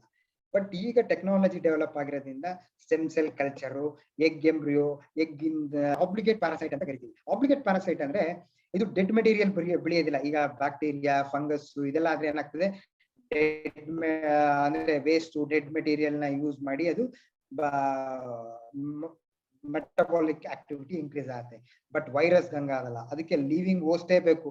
ಅದಕ್ಕೆ ಹೇಳೋದು, ನಮ್ಮ ಕೊರೋನಾದಲ್ಲಿ ಜನ ಏನ್ ಹೇಳ್ತಾರೆ, ನೀವು ಮೇಂಟೈನ್ ಡಿಸ್ಟೆನ್ಸ್, ಆಮೇಲೆ ಒಬ್ರಿಂದ ಒಬ್ರಿಗೆ ಸಂಪರ್ಕ ಬರಬೇಡಿ, ಅದ್ರದ್ದು ಚೈನ್ ಲಿಂಕ್ ಕಟ್ ಮಾಡಿ ಅಂತ ಯಾಕೆ ಹೇಳ್ತಾರೆ ಅಂದ್ರೆ, ಒಂದು ವೈರಸ್ ಇನ್ನೊಂದ್ ಕಡೆ ಸ್ಪ್ರೆಡ್ ಆಗ್ಬೇಕು ಅಂದ್ರೆ ಪುನಃ ಅದಕ್ಕೆ ಲಿವಿಂಗ್ ಹೋಸ್ಟೇ ಬೇಕು. ಇಲ್ಲಾಂದ್ರೆ ಏನಾಗ್ತದೆ, ಸತ್ತೋಗುತ್ತೆ ಅದು. ಅದರಿಂದ ಆ ಲಿವಿಂಗ್ ಹೋಸ್ಟ್ ಇದನ್ನ ಏನ್ ಮಾಡಿರ್ತಾನೆ ಇವನು, ರ್ಯಾಬಿಟ್ಗೆ ಮಂಕಿಗೆ ಇನಾಕ್ಯುಲೇಟ್ ಮಾಡಿರ್ತಾನೆ. ಈ ರ್ಯಾಬಿಟ್ ಅನ್ನೆಲ್ಲ ಸ್ಯಾಕ್ರಿಫೈಸ್ ಮಾಡಾದ್ಮೇಲೆ ಅದ್ರದ್ದು ಸ್ಪೈನಲ್ ಕಾರ್ಡ್ ಅದು ಲೂಯಿಸ್ ಪ್ಯಾಶ್ಚರ್ ಅಷ್ಟೇ. ಅದು ಯಾಕೆಂದ್ರೆ ಅದು ಆಂಥ್ರಾಕ್ಸ್, ಕೊಲರಾ ತರ ಏನು ಕಲ್ಚರ್ ಮಾಡ್ಲಿಕ್ಕೆ ಆಗೋದಿಲ್ಲ. ಹಂಗಾಗಿ ಏನ್ ಮಾಡಿರ್ತಾನೆ, ಇದಾದ್ರೆ ಬ್ಯಾಕ್ಟೀರಿಯಾ ಕಲ್ಚರ್ ಮಾಡಿರ್ತಾನೆ. ಬಟ್ ಇದನ್ನ ಏನು ಮಾಡಕ್ಕಾಗಲ್ಲ. ಒಂದಿನ ಏನಾಗ್ತದೆ, ಒಂದು ಲೂಯಿಸ್ ಪ್ಯಾಶ್ಚರ್ ತಮ್ಮ ಲ್ಯಾಬ್ಲಿ ಕೆಲಸ ಮಾಡ್ತಾ ಇರ್ತಾರೆ. ಕೆಲಸ ಮಾಡ್ಬೇಕಾದ್ರೆ ಒಂದು ತಾಯಿ ಒಂದು 16 ವರ್ಷದ ಹುಡುಗ, ಒಂದು 16 ವರ್ಷದ ಹುಡುಗ, ಅವನ ಹೆಸರು ಜೋಸೆಫ್ ಲಿಸ್ಟರ್ ಅಂತೇಳಿ, ಫ್ರಾನ್ಸ್ ಅಲ್ಲಿ ಪ್ಯಾರಿಸ್, ಕರ್ಕೊಂಡ್ಬರ್ತಾನೆ. ಕರ್ಕೊಂಡ್ಬಂದ್ಬಿಟ್ಟು ಅವ್ರ ತಾಯಿ ಲೂಯಿಸ್ ಪ್ಯಾಶ್ಚರ್ ಹತ್ರ, ಸರ್ ನೀವ್ ಏನ್ ಮಾಡ್ತೀರೋ ಗೊತ್ತಿಲ್ಲ, ನನ್ನ ಮಗ ಸಾಯ್ತಾನೆ, ಅವನಿಗೆ ಸಾವು ಗ್ಯಾರಂಟಿ. ನೋಡಿ ಇವನ್ನೇನಾದ್ರು ಬದುಕಿಸ್ತೀರಾ, ಬದುಕಿಸಿದ್ರು ನೀವೇ ಬದುಕಿಸಿ, ಇಲ್ಲಾಂದ್ರೆ ಅವ್ನು ಸಾಯದಂತೂ ಗ್ಯಾರಂಟಿ, ಏನಾದ್ರು ಮಾಡ್ತೀರಾ ಅಂತ ಕೇಳಿ. ಇವರು ಡಾಕ್ಟರ್ ಅಲ್ಲ, ಯಾರು ಹೇಳಿ, ಲೂಯಿಸ್ ಪ್ಯಾಶ್ಚರ್ ಡಾಕ್ಟರ್ ಅಲ್ಲ, ಅವ್ರು ಏನು ಮಾಡ್ಲಿಕ್ಕೆ ಆಗೋದಿಲ್ಲ ಅವ್ರಿಗೆ. ಯಾಕಂದ್ರೆ ಮನುಷ್ಯನಿಗೆ ಏನಾದ್ರು ಮಾಡ್ಬೇಕು ಅಂದ್ರೆ ಇವತ್ತು ಅಷ್ಟೇ ಫಿಸಿಷಿಯನ್ ಬೇಕು. ಒಬ್ರು ಜೋಸೆಫ್ ಲಿಸ್ಟರ್ ಅಂತೇಳಿ, ಅವರು ಇಂಗ್ಲೆಂಡ್ ಅವರು ನಮ್ಮ ಲೂಯಿಸ್ ಪ್ಯಾಶ್ಚರ್ ಲ್ಯಾಬ್ ಅಲ್ಲಿ ಅವ್ರಿಗೆ ಹೆಲ್ಪ್ ಮಾಡ್ಲಿಕ್ಕೆ, ಆ ಟೆಕ್ನಿಕಲ್ ಎಲ್ಲ ಕಲೀಲಿಕ್ಕೆ ಬಂದಿರ್ತಾರೆ. ಜೋಸೆಫ್ ಲಿಸ್ಟರ್ ಡಾಕ್ಟರ್, ಅವರು ಏನಾದ್ರು ಮಾಡ್ಬೋದು, ಇವನೇನಾದ್ರು ಕೊಟ್ರೆ ಅವ್ರು ಆ ಹುಡುಗನಿಗೆ ಇಂಜೆಕ್ಟ್ ಮಾಡ್ಬೋದು. ನಾನು ಹೇಳಿದ್ನಲ್ಲ, ಆಂಥ್ರಾಕ್ಸ್ ಇರ್ಬೋದು, ಕಾಲರಾ ಇರ್ಬೋದು, ಇದನ್ನೆಲ್ಲ ಇಂಜೆಕ್ಟ್ ಮಾಡಿದವರು ಫಿಸಿಷಿಯನ್. ರೇಬಿಸ್ಗೆ ಏನ್ ಮಾಡೋದು, ಇವ್ರ ಹತ್ರ ಕಲ್ಚರ್ ಇಲ್ಲ, ಏನಿಲ್ಲ. ಸ್ಪೈನಲ್ ಕಾರ್ಡ್, ಬ್ರೈನ್ ಇದ ಪೌಡರ್ ಮಾಡಿ ಇದಿರತ್ತೆ. ಅದನ್ನ ಏನ್ ಮಾಡ್ತಾರೆ ಇವರು, ಗ್ಲಿಸರಿನ್ಗೆ ಮಿಕ್ಸ್ ಮಾಡಿ ನಮ್ಮ ಜೋಸೆಫ್ ಲಿಸ್ಟರ್ಗೆ ಹೇಳ್ತಾರೆ. ಅವರು ಒಕ್ಕಳಿದೆಯಲ್ಲ, ಒಕ್ಕಳು ಅಂದ್ರೆ ಅಂಬಲಿಕಲ್ ಕಾರ್ಡ್, ಅದಕ್ಕೆ ಫಸ್ಟ್ ಇನಾಕ್ಯುಲೇಟ್ ಮಾಡ್ತಾರೆ. ಹಂಗೆ ಒಂದು 21 days ಅಂಬಲಿಕಲ್ ಕಾರ್ಡ್ ಸುತ್ತ ಇನಾಕ್ಯುಲೇಟ್ ಮಾಡ್ತಾರೆ, ಇಂಜೆಕ್ಟ್ ಮಾಡ್ತಾರೆ ನೀಡಲ್ ಅಲ್ಲಿ. ನಮ್ಮ ಜೋಸೆಫ್ ಲಿಸ್ಟರ್ ಇಂಜೆಕ್ಟ್ ಮಾಡಿ ಆದ್ಮೇಲೆ 21 ದಿನ ಆಗ್ತದೆ. 21 ದಿನ ಆದ್ಮೇಲೆ ಹುಡುಗ ನೋಡೋಣ ಏನಾಗ್ತದೆ ಅಂತ ಹೇಳ್ಬಿಟ್ಟು 21 ದಿನ ಆಗ ಜೋಸೆಫ್ ಲೂಯಿಸ್ ಪ್ಯಾಶ್ಚರ್ ಅವರೆಲ್ಲ, ನೋಡೋಣ ನಿನ್ ಮಗ ಬದುಕಿದ್ರೆ ಬದುಕ್ತಾನೆ, ಇಲ್ಲ ಅಂದ್ರೆ ಏನು ಇಲ್ಲ ನೋಡೋಣ ಅಂತ. ಆ ಜೋಸೆಫ್ ಮಿಸ್ಟರ್ ಫಾರ್ಚುನೇಟ್ಲಿ ಏನಾಗ್ಬಿಡತ್ತೆ, 6 ತಿಂಗಳಾಗತ್ತೆ ಬದುಕ್ತಾನೆ, ವರ್ಷ ಆಗತ್ತೆ ಬದುಕ್ತಾನೆ, ಅವ್ನಿಗೆ ಯಾವ್ದು ಸಿಂಪ್ಟಮ್, ರೇಬಿಸ್ ಸಿಂಪ್ಟಮೇ ಕಾಣಲ್ಲ, ಹೈಡ್ರೋಫೋಬಿಯಾ ಅವ್ನಿಗೆ ಬರೋದೇ ಇಲ್ಲ. ಇಡೀ ಪ್ರಪಂಚದ ಎಲ್ಲ ರಾಜ ಮಹಾರಾಜರು, ದೇಶದ ಪ್ರೈಮ್ ಮಿನಿಸ್ಟರ್, ಪ್ರೆಸಿಡೆಂಟ್ ಎಲ್ಲಾರು ಲೂಯಿಸ್ ಪ್ಯಾಶ್ಚರ್ನ ನಮ್ ದೇಶಕ್ ಬಾ, ಆ ಡ್ರಗ್ ನ, ಆ ವ್ಯಾಕ್ಸಿನ್ ನ ಪೇಟೆಂಟ್ ಮಾಡು, ನೀನು ಅಷ್ಟು ದುಡ್ಡು ಕೊಡ್ತೀವಿ, ಇಷ್ಟು ದುಡ್ಡು ಕೊಡ್ತೀವಿ ಅಂತ ಏನೆಲ್ಲ ಆಮಿಷ ಕೊಡ್ತಾರೆ. ಯಾವುದಕ್ಕೂ ಲೂಯಿಸ್ ಪ್ಯಾಶ್ಚರ್ ಒಪ್ಪೋದಿಲ್ಲ. ಅವರು ನಾನು ಸೊಸೈಟಿಗೆ ಮಾಡಿದ್ದು, ನಾನು ಸಮಾಜಕ್ಕೆ ಮಾಡಿದೀನಿ, ನನ್ಗೆ ಅದರಿಂದ ಏನೂ ಬೇಡ ಅಂತಾರೆ. ಆದ್ರೂ ಅವ್ನು ಮಾಡಿರೋ ಕಾಂಟ್ರಿಬ್ಯೂಷನ್ ಏನಾಗ್ತದೆ, ಸುಮಾರು ದುಡ್ಡು ಪ್ರಪಂಚದ ಎಲ್ಲಾ ಕಡೆಯಿಂದನೂ ಹೊರಗೆ ಬರುತ್ತೆ ಪ್ಯಾರಿಸ್ಗೆ ಹರಿದು ಬಂದಾಗ ಅವ್ನು ಏನ್ ಮಾಡೋದು ಅಂತ ಗೊತ್ತಾಗೋದಿಲ್ಲ. ಆಗ ಬೈ ನೇಮ್, ಯಾವುದೋ ಒಬ್ಬ ಪರ್ಸನ್ ಬೈ ನೇಮ್ ಏನಾದ್ರು ಇನ್ಸ್ಟಿಟ್ಯೂಟ್ ಓಪನ್ ಆಗಿದೆ ಅಂದ್ರೆ ಫಸ್ಟ್ ವರ್ಲ್ಡ್ ಅಲ್ಲಿ ಪ್ಯಾಶ್ಚರ್ ಇನ್ಸ್ಟಿಟ್ಯೂಟ್ ಪ್ಯಾರಿಸ್ ಅಲ್ಲಿ. ಇವತ್ತು ಪ್ಯಾರಿಸ್ಗೆ ಹೋದ್ರೆ ನೋಡ್ಬೋದು ನೀವು, ಪ್ಯಾಶ್ಚರ್ ಇನ್ಸ್ಟಿಟ್ಯೂಟ್ ಇವತ್ತು ಅವ್ನು ಕೂರ್ತಿದ್ದ ಜಾಗ, ಅವನು ಮಾಡಿದಂತಹ ಎಕ್ಸ್ಪೆರಿಮೆಂಟ್ಸ್ ಗಳು, ಅದು ಪ್ಯಾಶ್ಚರೈಸೇಷನ್ ಇರ್ಬೋದು, ಸ್ಟೆರಿಲೈಸೇಷನ್ ಇರ್ಬೋದು, ಸ್ವಾನ್ ನೆಕ್ ಫ್ಲಾಸ್ಕ್ ಇರ್ಬೋದು, ಅದೆಲ್ಲ ಇವತ್ತು ಎಷ್ಟು ಹಾಳಾಗದೆ ಹೆಂಗೆ ಮೇಂಟೈನ್ ಮಾಡಿದ್ದಾರೆ ಅನ್ನೋದನ್ನ ನೀವು ನೋಡ್ಬೋದು. ಹಂಗಾಗಿ ಅವ್ನು ಬಂದಂತ ಹಣದಲ್ಲಿ ಏನ್ ಮಾಡ್ತಾನೆ, ಅವನು ಪ್ಯಾಶ್ಚರ್ ಇನ್ಸ್ಟಿಟ್ಯೂಟ್ ಅಂತ ಅದನ್ನ ಶುರು ಮಾಡ್ತಾನೆ.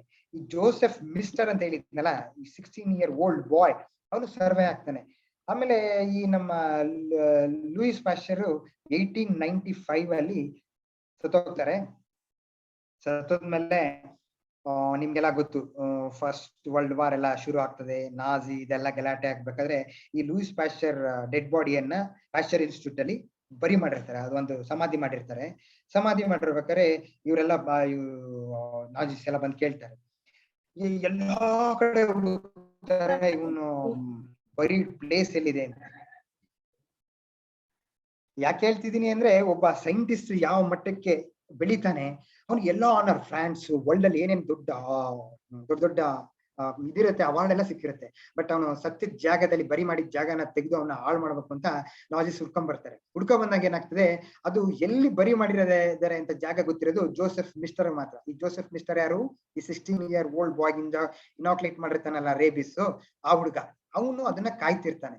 ಅವನು ಇವ್ರು ನಾಜಿಸ್ ಇನ್ನು ಬಂದು ನನ್ನ ಕೇಳ್ತಾರೆ, ನಾನು ತೋರ್ಸ್ಲಿಲ್ಲ ಅಂದ್ರೆ ಆಮೇಲೆ ನಾನು ತೋರ್ಸ್ಲೇಬೇಕಾಗ್ತದೆ, ತೋರ್ಸಿಲ್ಲ ಅಂದ್ರೂ ನಾನು ಸಾಯಿಸ್ತಾರೆ, ಅದರಿಂದ ನಾನು ಬದುಕಿದ್ರೆ ಸರಿ ಇಲ್ಲ ಅಂದ್ಬಿಟ್ಟು ಆ ಜೋಸೆಫ್ ಮಿಸ್ಟರ್ ಅಂತ ಅವತ್ತು 16 ವರ್ಷದ ಹುಡುಗನ್ನ ಬದುಕಿಸಿರ್ತಾನಲ್ಲ ಲೂಯಿಸ್ ಪ್ಯಾಶ್ಚರ್, ಆ ಹುಡುಗ ಸುಸೈಡ್ ಮಾಡ್ಕೊಂಡ್ಬಿಡ್ತಾನೆ.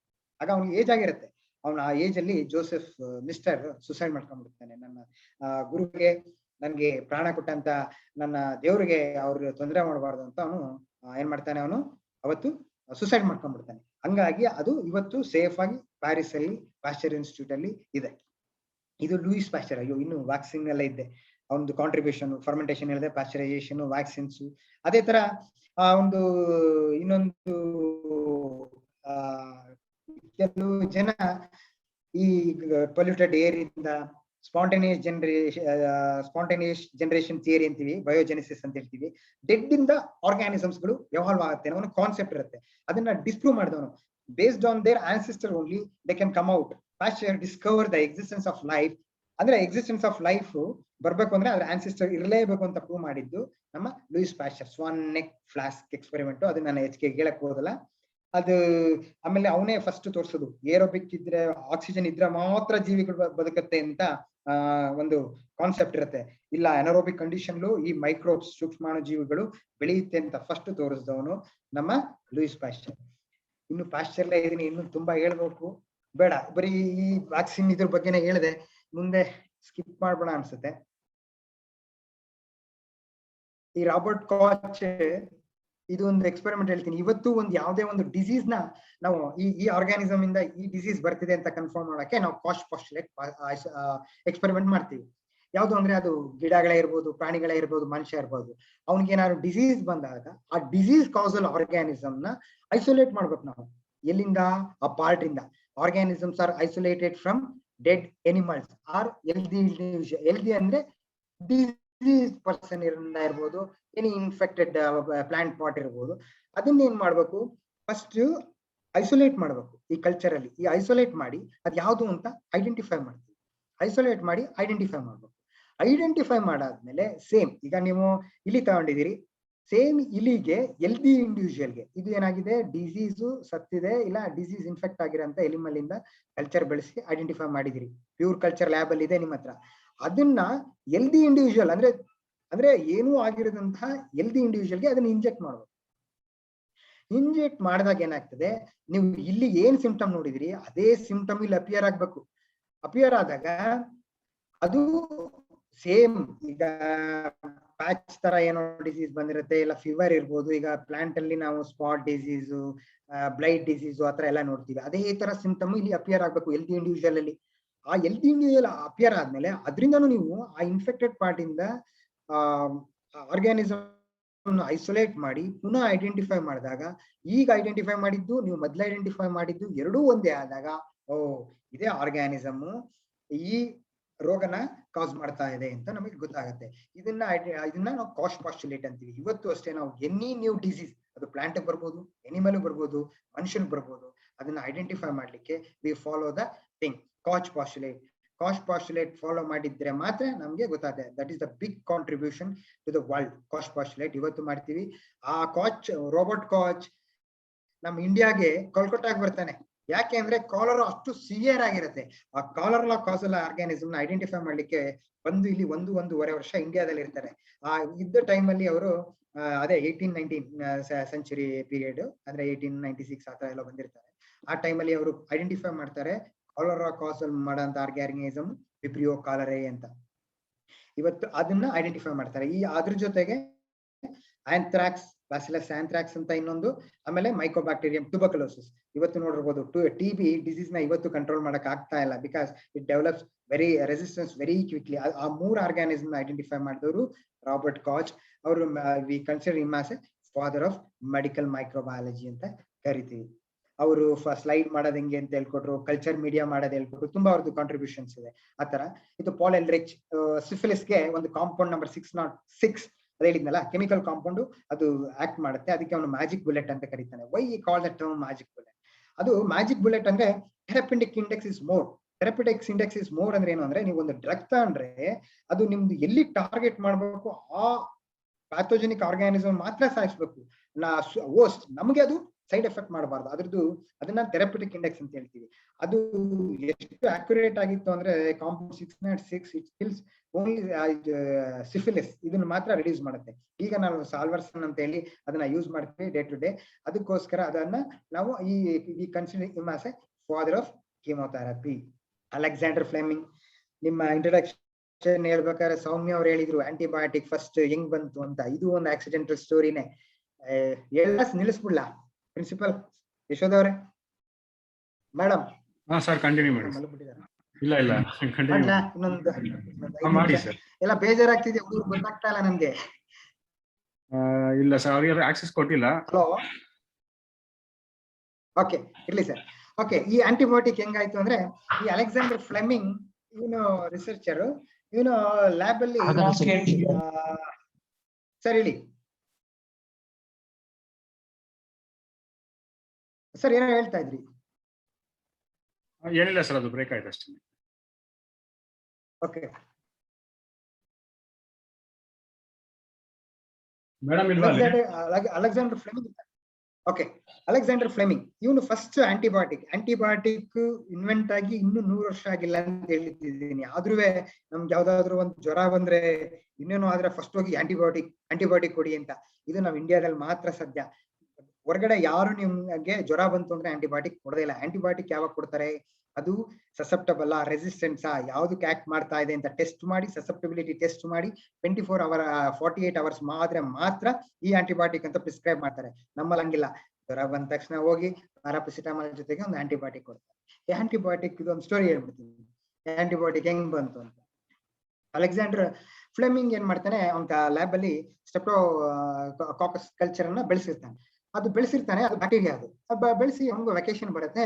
ಲ್ಯಾಬ್ ಅಲ್ಲಿ ಕಲ್ಚರ್ ಇಟ್ಟಿರ್ತಾನೆ. ಕಲ್ಚರ್ ಇಟ್ಬಿಟ್ಟು ಅವನು ವೆಕೇಶನ್ಗೆ ಹೋಗಿರ್ತಾನೆ. 1 ತಿಂಗಳಾದ್ಮೇಲೆ, 15 ದಿನನೋ 1 ತಿಂಗಳಾದ್ಮೇಲೆ ಬರ್ತಾನೆ. ಬಂದ್ ನೋಡಿದಾಗ ಇದು ಬ್ಯಾಕ್ಟೀರಿಯಾ ಆದ್ರೆ ಈ ತರ ಕಾಣತ್ತೆ, ಲಾಂಗ್ ತರ. ಆತರ ಕಲ್ಚರ್ ಮೇಲೆ ಒಂದು ಗ್ರೀನ್ ಬಿದ್ದಿರುತ್ತೆ. ಬಿದ್ದಿದ ಸುತ್ತ ಏನಾಗಿರುತ್ತೆ, ಈ ತರ ಝೋನ್ ಫಾರ್ಮ್ ಆಗಿರುತ್ತೆ. ಅವನ್ಗೆ ಆಶ್ಚರ್ಯ ಆಗತ್ತೆ, ಈ ಬ್ಯಾಕ್ಟೀರಿಯಾನ ಈ ತರ ಬೆಳಿಲಿಕ್ಕೆ ಬಿಟ್ಟಿಲ್ವಲ್ಲ, ಇದೇನು? Only observation. ಯಾಕೆ ಹೇಳ್ತಿದೀನಿ ಅಂದ್ರೆ, ನಾವು ಮಕ್ಕಳಾಗಿದ್ದಾಗ ನಾವು ಅಬ್ಸರ್ವೇಷನ್ ಯಾಕೆ ಇಂಪಾರ್ಟೆಂಟ್ ಅಂದ್ರೆ, ಆ ಒಂದು ಅಬ್ಸರ್ವೇಷನ್ ಇಂದ ಫಸ್ಟ್ ಆಂಟಿಬಯೋಟಿಕ್ 1928 ಅಲ್ಲಿ ಇನ್ವೆಂಟ್ ಆಗುತ್ತೆ. ಅವನು ಏನ್ ಮಾಡ್ತಾನೆ, ಅದನ್ನ ನೋಡ್ತಾನೆ. ನೋಡಿದಾಗ ನಾವಾಗಿದ್ರೆ ಕಂಟಾಮಿನೇಷನ್ ಆಗಿದೆ ಅಂದ್ಬಿಟ್ಟು ಏನ್ ಮಾಡ್ತಾನೆ, ಎಸ್ಬಿಡ್ತಾ ಇದೆ. ಅವ್ನು ಹಿಂಗ್ ಮಾಡೋದಿಲ್ಲ, ಅಬ್ಸರ್ವ್ ಮಾಡ್ತಾನೆ. ಈ ಆರ್ಗ್ಯಾನಿಸಮ್ ನ ಇನ್ಹಿಬಿಟ್ ಮಾಡ್ತಿದೆ ಅಂದ್ರೆ ಇದು ಯಾವ್ದೋ ಇರ್ಬೇಕಲ್ಲ ಅಂತ ಅದನ್ನೇನ್ ಮಾಡ್ತಾನೆ ಅವನು ಮೈಕ್ರೋಸ್ಕೋಪ್ ಅಲ್ಲಿ ಅಬ್ಸರ್ವ್ ಮಾಡ್ತಾನೆ. ಅಬ್ಸರ್ವ್ ಮಾಡಿದಾಗ ಅದು ಒಂದು ಫಂಗಸ್ ಆಗಿರುತ್ತೆ. ಫಂಗಸ್ ಅಂದ್ರೆ ಶಿಲೀಂಧ್ರ, ನೀವು ಕನ್ನಡದಲ್ಲಿ ಓದಿರ್ತೀರಿ. ಅದು ಪೆನ್ಸಿಲಿಯಂ ನೊಟೇಟಮ್ ಅಂತ ಐಡೆಂಟಿಫೈ ಮಾಡ್ತಾನೆ. ಈ ಪೆನ್ಸಿಲಿಯಂ ನೊಟೇಟಮ್ ಸ್ಟ್ರೆಪ್ಟೋಕಾಕಸ್ ಬ್ಯಾಕ್ಟೀರಿಯಾನ ಇನ್ಹಿಬಿಟ್ ಮಾಡ್ತಿದೆ ಅಂತ ಅವನು 1928 ಅಲ್ಲಿ ರಿಪೋರ್ಟ್ ಮಾಡ್ತಾನೆ. ಈ ಪೆನ್ಸಿಲಿಯಂ ನೊಟೇಟಮ್ ಇಂದ ಪೆನ್ಸಿಲಿನ್ ಅಂತ ಕೆಮಿಕಲ್ ಕಾಂಪೌಂಡ್ ನ ಪ್ಯೂರಿಫೈ ಮಾಡ್ತಾರೆ. ಅದನ್ನ ಪ್ಯೂರಿಫೈ ಮಾಡೋರು ಫ್ಲೋರಿ ಅಂಡ್ ಚೈನ್ ಅಂತ ಇನ್ನೊಬ್ರು ಸೈಂಟಿಸ್ಟ್ ಇವ್ರ ಹತ್ರ ಕಲ್ಚರ್ ಹೋಗಿ ಅದನ್ನು ಪ್ಯೂರಿಫೈ ಮಾಡ್ತಾರೆ. ಇದು ಫರ್ಮೆಂಟೇಶನ್ ಇಂಡಸ್ಟ್ರಿಯಲ್ಲೇ ಬರುತ್ತೆ. ಆಂಟಿಬಯೋಟಿಕ್ ಆ ಪೆನ್ಸಿಲಿಯಂ ನೊಟೇಟಮ್ ನ ಪ್ಯೂರಿಫೈ ಮಾಡ್ತಾರೆ. ತುಂಬಾ ಲೆಸ್ ಅಮೌಂಟ್ ಇರುತ್ತೆ. ಇದು ಲೆಸ್ ಅಮೌಂಟ್ ಅಲ್ಲಿ ಇದ್ದಾಗ ಏನ್ ಮಾಡೋದು? ಈಗ ನೀವ್ ಹೇಳ್ತಾ ಇದ್ರಿ, ಈಗ ಒಂದು ಕೋವಿಡ್ ಅಲ್ಲಿ COVID-19 ಡಿಫ್ರೆಂಟ್ ಸ್ಟ್ರೇನ್ಸ್ ಗಳು ಬರ್ತಿದೆ ಅಂತ ಮ್ಯೂಟೇಶನ್ ಆಗ್ತದೆ. ಮ್ಯೂಟೇಶನ್ ಆದಾಗ ಇಟ್ ಚೇಂಜ್ ಇಟ್ಸ್ ಫಾರ್ಮ್ಸ್. ಅದೇ ತರ ಪೆನ್ಸಿಲಿಯಂ ನೊಟೇಟಮ್ ಜಾಗಕ್ಕೆ ಪೆನ್ಸಿಲಿಯಂ ಕ್ರೈಸೋಜಿನಮ್ ಅನ್ನ ಇನ್ನೊಂದು ಸ್ಟ್ರೇನ್ ಅನ್ನು ಯೂಸ್ ಮಾಡಿ ಪೆನ್ಸಿಲಿನ್ ಐಸೋಲೇಟ್ ಮಾಡ್ತಾರೆ. ಅದರದ್ದು ಕಾಂಪೌಂಡ್ ಪೆನ್ಸಿಲಿನ್ ಕಾಂಪೌಂಡ್ ಜಾಸ್ತಿ ಬರುತ್ತೆ. ಆಮೇಲೆ ಈ ಪೆನ್ಸಿಲಿಯಂ ಕ್ರೈಸೋಜಿನಮ್ ಅನ್ನ ಏನ್ ಮಾಡ್ತಾರೆ? ಮ್ಯೂಟೇಟ್ ಮಾಡ್ತಾರೆ. ಅದು ಕೆಮಿಕಲ್ ಮ್ಯೂಟೇಶನ್ ಇರಬಹುದು, ರೇಡಿಯೇಷನ್ ಮ್ಯೂಟೇಶನ್ ಮಾಡಿದಾಗ ಅದ್ರದ್ದು ಈಲ್ಡ್ ಜಾಸ್ತಿ ಆಗ್ತದೆ ಪೆನ್ಸಿಲಿನ್. ಅದರಿಂದ ಏನಾಗ್ತದೆ, ನಿಮ್ಗೆ ಕಾಸ್ಟ್ ಆಫ್ ದ ಪ್ರೊಡಕ್ಷನ್ ಕಮ್ಮಿ ಆಗ್ತದೆ. ಈಲ್ಡ್ ಜಾಸ್ತಿ ಆದಾಗ ನಿಮ್ಗೆ ಪ್ರಾಫಿಟ್ ಜಾಸ್ತಿ ಆಗ್ತದೆ. ಅದನ್ನ ಟೆಕ್ನಾಲಜಿಯನ್ನ ಈಗ ನಾವು ಬಳಸ್ತಿದ್ದೀವಿ. ಅದಕ್ಕೋಸ್ಕರ ರಾಬರ್ಟ್ ಕಾಚ್ಗೆ ನೊಬೆಲ್ ಬರುತ್ತೆ. ಆಮೇಲೆ ಅಲೆಕ್ಸಾಂಡರ್ ಫ್ಲೆಮಿಂಗ್ ನೊಬೆಲ್ ಪ್ರೈಸ್ ಬರುತ್ತೆ for his contribution. Florey and Chain ಜೊತೆಗೆ ಸೇರಿ ನೊಬೆಲ್ ಪ್ರೈಸ್ ಬರುತ್ತೆ. ಬಟ್ ಫಾರ್ಚುನೇಟ್ಲಿ ಲೂಯಿಸ್ ಪ್ಯಾಸ್ಚರ್ಗೆ ನೊಬೆಲ್ ಬರೋದಿಲ್ಲ.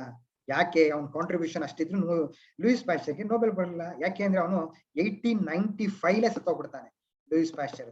ಬಟ್ ನೊಬೆಲ್ ಪ್ರೈಸ್ ಇರೋದು ಯಾವಾಗ? 1900 ಅಲ್ಲಿ ನೊಬೆಲ್ ಪ್ರೈಸ್ ಶುರು ಆದ. ಆಲ್ಬರ್ಟ್ ನೊಬೆಲ್ ಅವನು ಒಳ್ಳೆ ಉದ್ದೇಶಕ್ಕೋಸ್ಕರ ಡೈನಮೈಟ್ ನ ಕಂಡುಹಿಡಿತಾನೆ. ಅದು ತುಂಬಾ ಕೆಟ್ಟ ಉದ್ದೇಶಕ್ಕೆ ವಾರಲ್ಲೆಲ್ಲ ಫಸ್ಟ್ ವರ್ಲ್ಡ್ ವಾರ್ ಅಲ್ಲಿ ಯೂಸ್ ಮಾಡಿದಾಗ ಅವನಿಗೆ ಮನಸ್ಸು ತುಂಬಾ ನೋವಾಗುತ್ತೆ.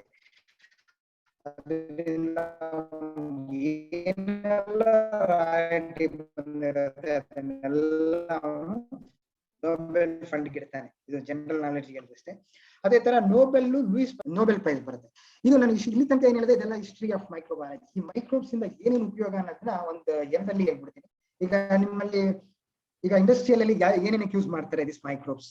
ಈಗ ಅಸಿಟಿಕ್ ಆಸಿಡ್ ಇರ್ಬೋದು, ಸಿಟ್ರಿಕ್ ಆಸಿಡ್ ಇರ್ಬೋದು, ethanol, lipase, invertase, hormones, vitamins, single cell protein, ಇದಕ್ಕೆಲ್ಲ ಫರ್ಮೆಂಟೇಶನ್ ಯೂಸ್ ಮಾಡಿ ನಾವು ಫರ್ಮೆಂಟೇಶನ್ ಟೆಕ್ನಾಲಜಿ ಅಂದ್ರೆ ಫರ್ಮೆಂಟೇಶನ್ ಅಂದ್ರೆ ವೇಸ್ಟ್ ಮೆಟೀರಿಯಲ್ ನ ಮೈಕ್ರೋಬ್ಸ್ ಬೆಳೆದಿ ಆ ಮೈಕ್ರೋಬ್ಸ್ ಇಂದ ನಾವು ಪ್ರಾಡಕ್ಟ್ ಅನ್ನ ಎಕ್ಸ್ಟ್ರಾಕ್ಟ್ ಮಾಡ್ತೀವಿ. ನಾವು upstream and downstream ಅಂತ ಹೇಳ್ತೀವಿ. ಡೌನ್ ಸ್ಟ್ರೀಮ್ ಅಂದ್ರೆ ರಿಕವರಿ ಪ್ರೋಸೆಸ್, ಅಪ್ ಸ್ಟ್ರೀಮ್ ಅಂದ್ರೆ ಅದನ್ನ ಬೆಳೆಸಿ ವಿ ಗೆಟ್ ದ ಪ್ರಾಡಕ್ಟ್. ಅದು up stream and down stream and fermentation. Sir ಬರೀ ಇಂಡಸ್ಟ್ರಿಯಲ್ ಮಾತ್ರ ಉಪಯೋಗ ಇದೆ, ಇನ್ನೆಲ್ಲ ಉಪಯೋಗ ಇದೆ ಅಂತ. ಈಗ ಫುಡ್ ಇಂಡಸ್ಟ್ರಿ ಹೇಳ್ತಾಳಿ, ನಾನು ಹೇಳಿದೆ ಬೆಳಗ್ಗೆ ಶುರು ಮಾಡಿದಾಗ 10 ಗಂಟೆಗೆ ಬ್ರೆಡ್ ಇರ್ಬೋದು, ಇಡ್ಲಿ ಇರ್ಬೋದು, ದೋಸೆ ಇರ್ಬೋದು, ಪಿಕಲ್ಸ್ ಇರ್ಬೋದು, ಯೋಗರ್ಟ್, ಚೀಸು, ಖಾರಿಫು, butter milk, sour cream, acidophilus milk, dahi, ಮೊಸರು, ಇದೆಲ್ಲ ಹೇಳ್ತಿರಲ್ಲ, ಇದೆಲ್ಲ ಲ್ಯಾಕ್ಟೋಬ್ಯಾಸಿಲಸ್ ಪ್ರೋಬಯೋಟಿಕ್ಸ್ ಅಂತ ಹೇಳ್ತೀವಿ. Probiotics also very important for human health. ಅದು ಪ್ರೋಬಯೋಟಿಕ್ಸ್ ಅಂತ ಕರಿತೀವಿ. ಲ್ಯಾಕ್ಟೋಬ್ಯಾಸಿಲಸ್ ಇದೆಲ್ಲ ಏನಾಗ್ತದೆ? ಡೈರಿ ಪ್ರಾಡಕ್ಟ್ಸ್, ಇದೆಲ್ಲ ಫುಡ್ ಪ್ರಾಡಕ್ಟ್ಸ್. ಆಲ್ಮೋಸ್ಟ್ ಇದೆಲ್ಲ ಎಲ್ಲಿ ಬರುತ್ತೆ? ಮೈಕ್ರೋಬ್ಸ್ ಇಂದಾನೆ ಬರುತ್ತೆ. ಅಗ್ರಿಕಲ್ಚರ್ ಅಲ್ಲಿ ಏನು ಉಪಯೋಗ ಆಗ್ತದೆ ಈ ಮೈಕ್ರೋಬ್ಸ್ ಇಂದ? Nitrogen fixation. ನೈಟ್ರೋಜನ್ ನಿಮ್ಗೆ ತುಂಬಾ 80% of our atmosphere is covered with this nitrogen, but it is very stable. ಅದನ್ನ ಯೂಸ್ಫುಲ್ ನೈಟ್ರೋಜನ್ ಕನ್ವರ್ಟ್ ಮಾಡ್ಬೇಕು ಅಂದ್ರೆ ನಮಗೆ ನೈಟ್ರೋಜನೈಸ್ ಎನ್ಸೈಮ್ ಅಂತ ಬೇಕು. ಆ ಎನ್ಸೈಮ್ ಇರೋದು ಮೈಕ್ರೋಬ್ಸ್ ಮಾತ್ರ.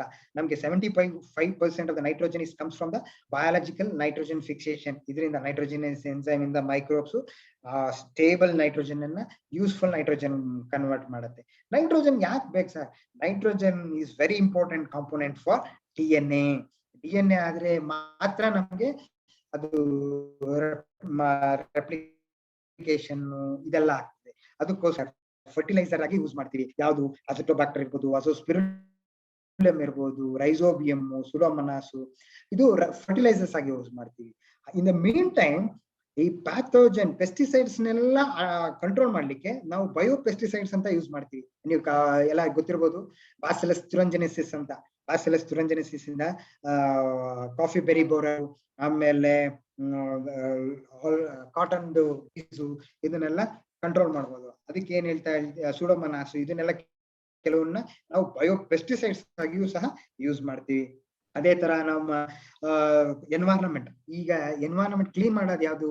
ಈಗ ಯಾವ್ದೋ ಒಂದು ವೇಸ್ಟ್ ವಸ್ತು, ಈಗ ಮರ ಇರ್ಬೋದು, ಪ್ರಾಣಿ ಇರ್ಬೋದು, ಅದು ಡಿಕ್ಯಾಕ್ ಸ್ಮೆಲ್ ಬರ್ಲಿಕ್ಕೆ ಕಾರಣ ಏನು? ಅದು ಕಾರಣ microbes.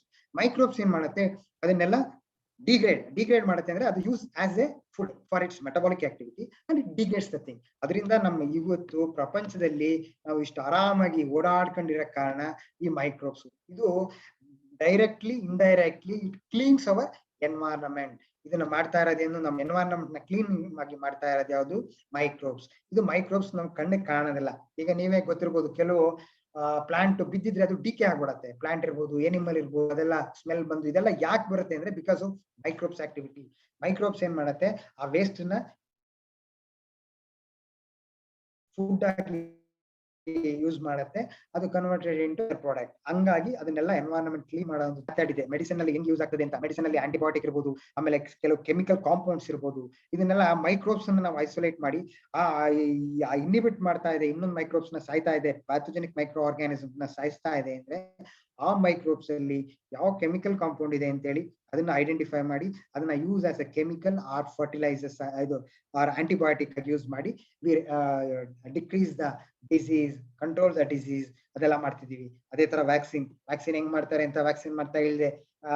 Live vaccine, live attenuated vaccine and the other now we are going for the recombinant vaccine. ನಿಮ್ಮೆಲ್ಲರಿಗೂ ಈ ವ್ಯಾಕ್ಸಿನ್ ಬಗ್ಗೆ ನಿಮ್ಗೆ ಆಗ್ಲೇ ನಮ್ಮ ಸರ್ ಆಮೇಲೆ ನಮ್ಮ ಸ್ನೇಹಿತ ಇರ್ಫಾನ್ ಅವರು ತುಂಬಾ ಹೇಳಿದ್ದಾರೆ. ಅದರಿಂದ ನಾನು ವ್ಯಾಕ್ಸಿನ್ ನೀವು ನೋಡಿ ಬೇಜಾರಾಗಿರ್ತೀರಿ ಅಂತ ಹೇಳೋದಿಲ್ಲ. ನಮ್ಮ ಮಾರ್ಕೆಟ್ ಅಲ್ಲಿ ಈಗ 3 ವ್ಯಾಕ್ಸಿನ್ ಇದೆ.